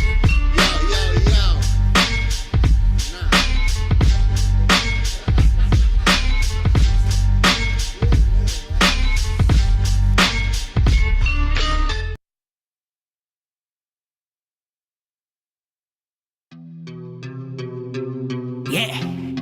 Oye, es nada más y nada menos que el motherfucker habla sin mente. De Plaza de Kings. Estos bebés son Big Papo, no sean rebeldes, deje el revolú. Yo no me quede, yo me hospede junto a Belzebú. No me remete, plebe, no soy leve como tú. Si hay algo que no muere, eso es el hip hop Perú. Y para estos pericotes traje una chica perica. Atrás te voy a mostrar como dos monstruos rap trafican. No trate ni trepe, solo trote, señorita. Treque, donde la sangre salpica. Se aplica, te explica, replica. ¿Pa' qué? Aplica, practica, suplica. Con fe a mi perro grita, yo lo mataré. Tu madre llora y canta la bandeja. Flow peregrina, chivolo propina, ina. Hacen base, mejor coja vaselina, no imagina mi vida fuera de una esquina. Yo solo quiero más chavos pa' comprar más chilindrina. Gira, que somos puros animales rompiéndote todos los cristales. Repete señales que a ti no te sale. ¿Qué pasa, compadre? Somos naturales. Voy a llenar todas las editoriales. Rate de mi huevo pa' los tribunales. Tú eres un antianal, yo experto en artesanales. Yeah, se me afaga la cimuita, soplón.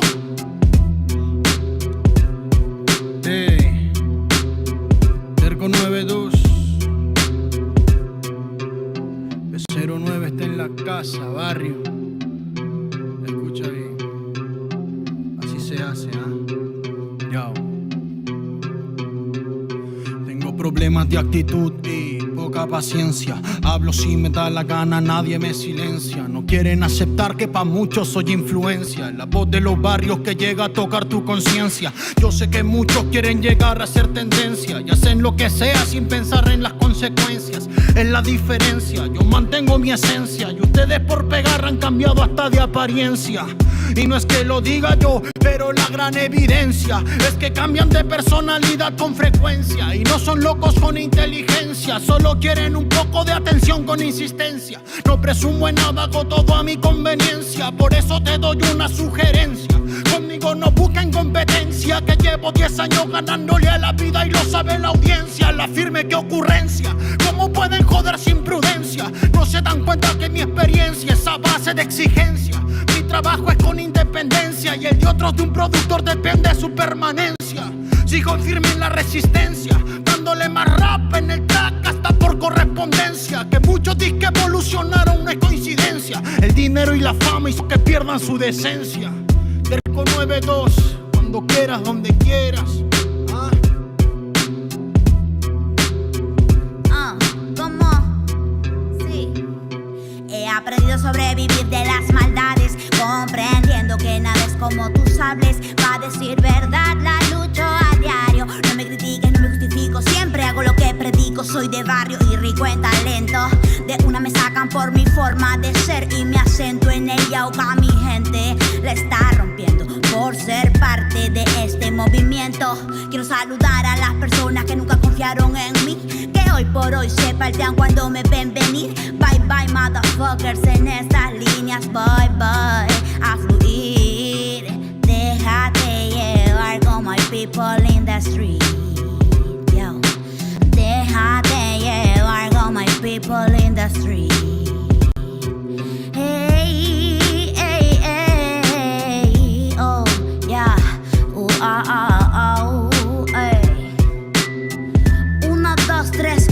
2, 3 es la torita aquí en la casa, primo.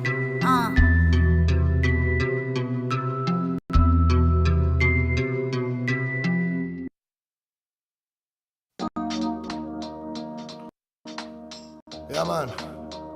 Oh, respect and love from the world, nigga. Show them. You nigga on a microphone. Can't I sit in number 15? Rock you in the studio. Bomba, claro. ¿De qué manera sufre el alma cuando alguien se va? No hay medicina que cure esa larga enfermedad. La vitamina de la vida en esta sociedad es tan divina que por nombre tiene libertad. Libérate de la mentira que está por llegar. Mide tu orgullo antes de empezar a hablar.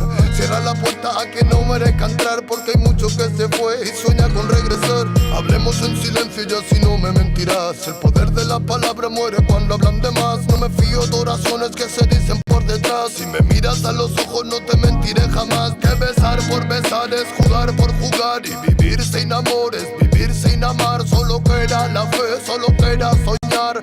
Ponte de pie, ready para luchar. Some love, I can just smoke and there are some love them. I can just smoke and there are some love. I remember no fire, no girl. Rippy dead. Cali with a mama soul, yeah.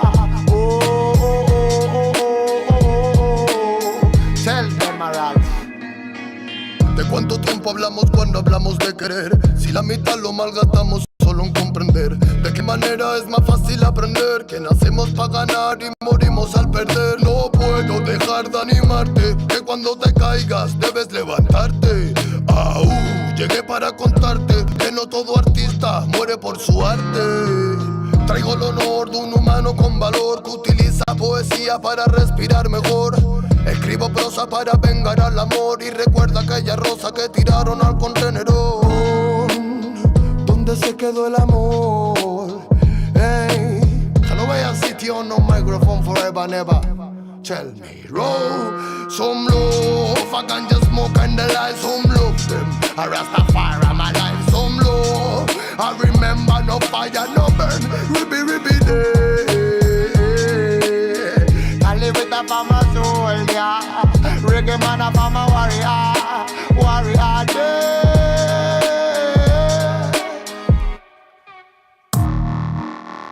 Not a really thing. Oh, yeah man. Si se piensa que la música es un juego, lo lleva claro, hermano. Desde España, internacional, bomba, clack, y Lego. Not really easy. No. Pure nigga on a microphone. Hey, tell us what. Tell us anything. Tell if I'm a Rasta feeling on my sin. Hey, more love.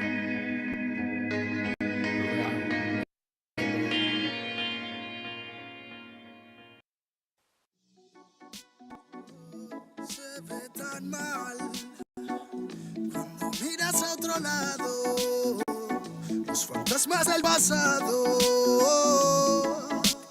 no se detendrán hasta verte derrumbado. Peores lo hemos pasado. Andaba a golpes con la tristeza, me aportó riqueza, me otorgó sabiduría, pues se dibujaba en todas mis piezas. Yo con alegría le daba color después. La aguja sigue girando, tiempo parece burlar de mí. Dijo que sanaría esperando, pero creo que la espina aún sigue ahí. Con los dedos lo voy palpando. Cierro los puños, escapa de aquí. Agonizando, no me espera el tiempo, no voy a esperar por ti. Nuestras huellas en la orilla se han borrado por la marea.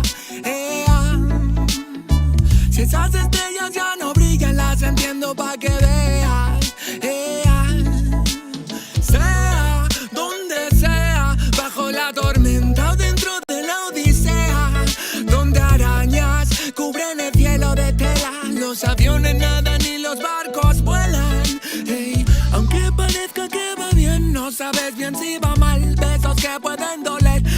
que puedes matar. Tengo mi alma en el almacén encerrada, mi corazón está en huelga, mis sentimientos en ámbar. Gente que la mala dijo que estaría presente, fallaron como nunca, se fueron para siempre.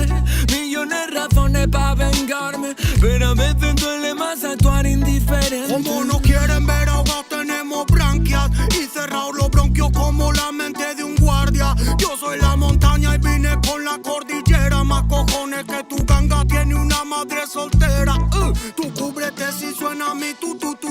A mí la tengo soldado fumando de su palulu, y un conjuro de grimorio me lo salva del velorio. Pa' tener pila valorio se matan vestidos de emporio. Y yo no quiero una pistola, estoy soñando que la vida que quería me llega a tiempo. Desde que yo la vi sola, loco ando. Vino a verme cuando el sol se estaba poniendo y se dejó una pluma y se perdió en la bruma.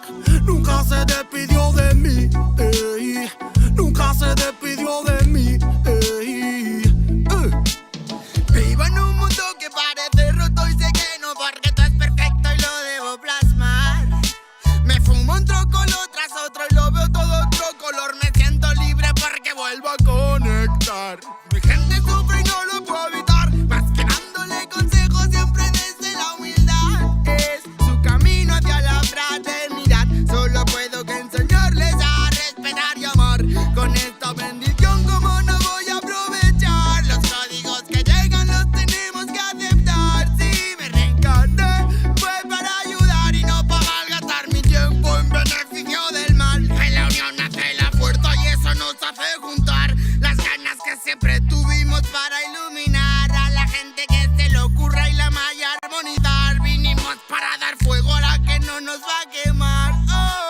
Arda y por dentro la llama, no puedo contener la ras. Churruscao el corazón, el armazón no puede llegar a pesarme más. Si abro la boca, tu tumba al suelo, me muelo a diario y sobrado de gas. Escupo risas perfectas, paladas de versos eternos, no mueren jamás. Cuando acabe mi condena, me vi muy solo y perdido. Cada vez más negra la flema, más elegante el problema, pero planté cara a todos mis enemigos. Recuperé las ganas, las fuerzas y el garbo.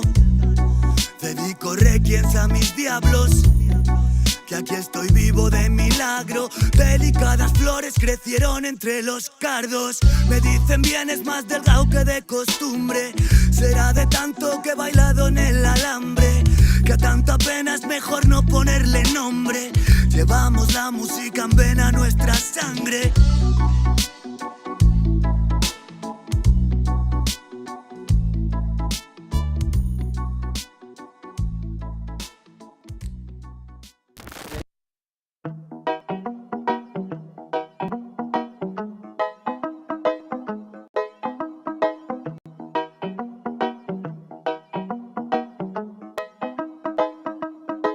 Quiero pensar, pero no puedo, no. El ruido en la ciudad está consumiendo, wow. Quieren pensar, sin ni siquiera estar al mando. Tanta publicidad subliminal te está matando. Les cuesta decidir por sí mismos cuál es su mando. Publican sonrisas con el corazón llorando. Quieren brillar, pero sin tener que valerse de tener sus ideas propias. Los veo a todos igual, solo son la réplica de la imitación de una triste copia. Obedece, la vida es un suspiro y envejeces. Te dejas distraer por estupideces y pierdes el eje. Te duele por dentro, entonces te creces, pero aceptas mucho menos de lo que mereces. ¿Y quién te ha dicho a ti que no puedes pensar sobre lo que decís, sobre cómo actuar? Lucha por ser feliz sin a nadie dañar, y solo así podrás brillar. ¿Y quién te ha dicho a ti que no puedes pensar sobre lo que decís, sobre cómo actuar? Lucha por ser feliz sin a nadie dañar, y solo así podrás brillar. Conserva tu juicio y tu intuición, más activos que el que lucha por lo suyo y no se rinde. Yo ya sé bien cuál es mi misión, y es contarte que el mal por su propio pie pronto se extingue. Me lo caigas bajo su control, pues por la televisión es normal que mal lo pinten. Tú mantente firme en conexión con la fuente de creación, vivirás siempre de fin de. Dios abre los ojos, dime lo que ves. A tus propios hijos matándose por billetes. Niños por cada 2 por 3. Pa' unos es bendición, con otros por su causa pequen. Y yo que intento ser un ser crístico, voy bendiciendo hasta los diablos. Piensan que es cierto el mensaje típico. Dicen que invento lo del engaño. Y mientras lucho contra mis errores, demonios escucho, me ofrecen soluciones. Pero sé que hay un ángel que quiere que mejore. Me dice haz un trabajo interno antes de que lo ignores. Antes que otra vez llores y se llenen los mares de pena y de dolores, ya que en mi mente no caben. La paz no va en un sobre, somos algo importante. Nunca te revelaste y por eso no lo sabes. ¿Y quién te ha dicho a ti que no puedes pensar sobre lo que decís, sobre cómo actuar? Lucha por ser feliz sin a nadie dañar, y solo así podrás brillar. ¿Y quién te ha dicho a ti que no puedes pensar sobre lo que decís, sobre cómo actuar? Lucha por ser feliz sin a nadie dañar, y solo así podrás brillar. Me desperté tan cansado, me sentía mal herido de todo lo que he pasado. No me quita lo aprendido, por dentro me he perdonado, pero casi no me olvido. Me desperté tan cansado, me sentía mal herido de todo lo que he pasado. No me quita lo aprendido, por dentro me he perdonado, pero casi no me olvido, no. Todos repiten lo que dice el referente. Discursos vacíos lejos de ser coherentes. De lo que no sabes será mejor que no inventes. Investigues y no te dejes lavar la mente. ¿Y quién te ha dicho a ti que no puedes pensar? Lucha por ser feliz sin a nadie dañar, y solo así podrás brillar. ¿Y quién te ha dicho a ti que no puedes pensar sobre lo que decís, sobre cómo actuar? Lucha por ser feliz sin a nadie dañar, y solo así podrás brillar. Quiero pensar, pero no puedo, no. El ruido en la ciudad está consumiendo,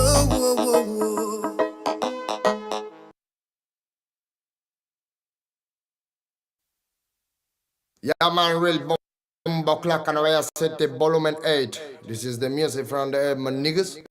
Yeah, man. Oh, ribby damn, ribby damn. Hey. La la la la la la la la la la la la. You man a tribute from Black Hood Ray. Hey. Broken microphone, mystic lover sound, a dream of soul. Will my head alone, living in Zion, but Babylon. Broken microphone, mystic lover sound, a dream of soul. Will my head alone, living in Zion, but Babylon. Por soñar soñé que todo cambiaría, por pensar pensé. Luchar a sangre fría sin perder la fe. Viviendo el día a día, más con sentimiento que marcó mi sinfonía. Darle pan al que no puede comer, darle bendición al que sepa renacer. 3000 errores solemos cometer, pero solo un gran hombre lo sabrá reconocer. Y me di cuenta de tantas cosas, algunas crudas, otras bastante hermosas. Son los más sabios, personas poderosas, no aquellos bastardos que destrozan nuestras prosas. Es la perdición, mala situación de manchar tu corazón por tu mala acción. Dame una razón para darte mi perdón. Siento que tu alma se consume como el humor esteblón. Derramo poesía, arte mensajero que reclamo cada día. Pretendo ser sincero, más comparto mi alegría con todo caballero que mantenga la presión cuando andamos bajo cero. Sentimientos perdidos con calma, malos actos mancharon tu alma. No pide perdón quien dispara el arma, no sabe que un ladrón se bate con el karma. Broken microphone, mystic love sound that removes all.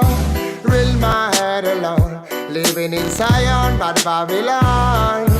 Broken microphone, mystic love sound that removes all.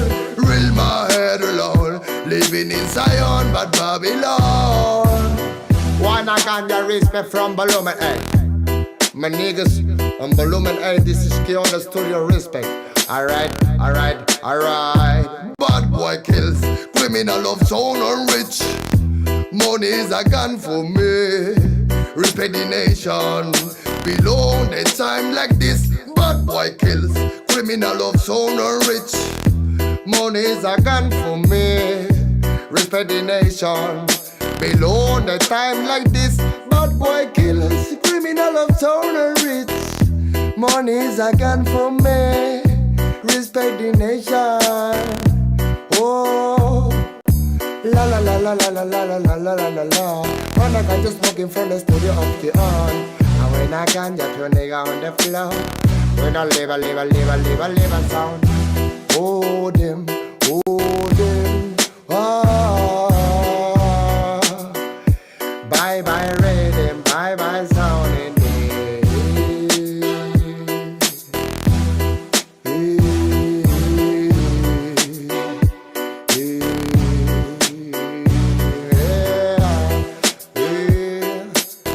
Rala bomba platinum. La la la la la la la la la la la la.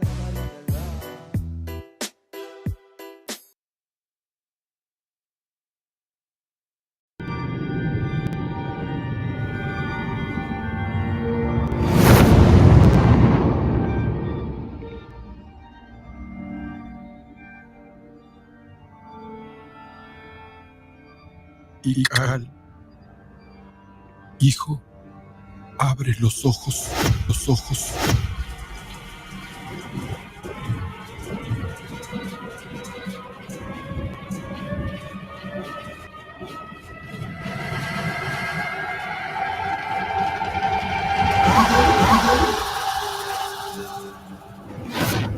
Tu cuerpo se queda con nosotros, pero tu espíritu debe seguir.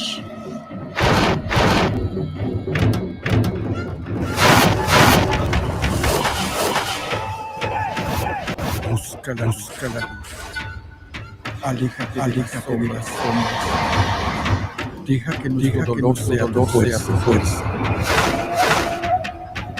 Desde aquí iluminamos tu camino.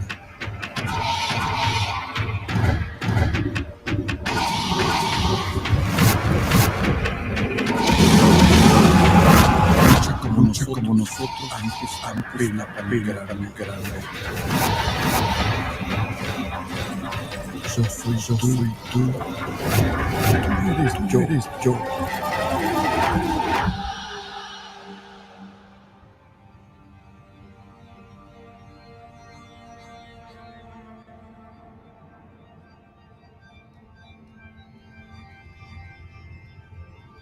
La muerte que hoy nos separa, mañana volverá a unirnos.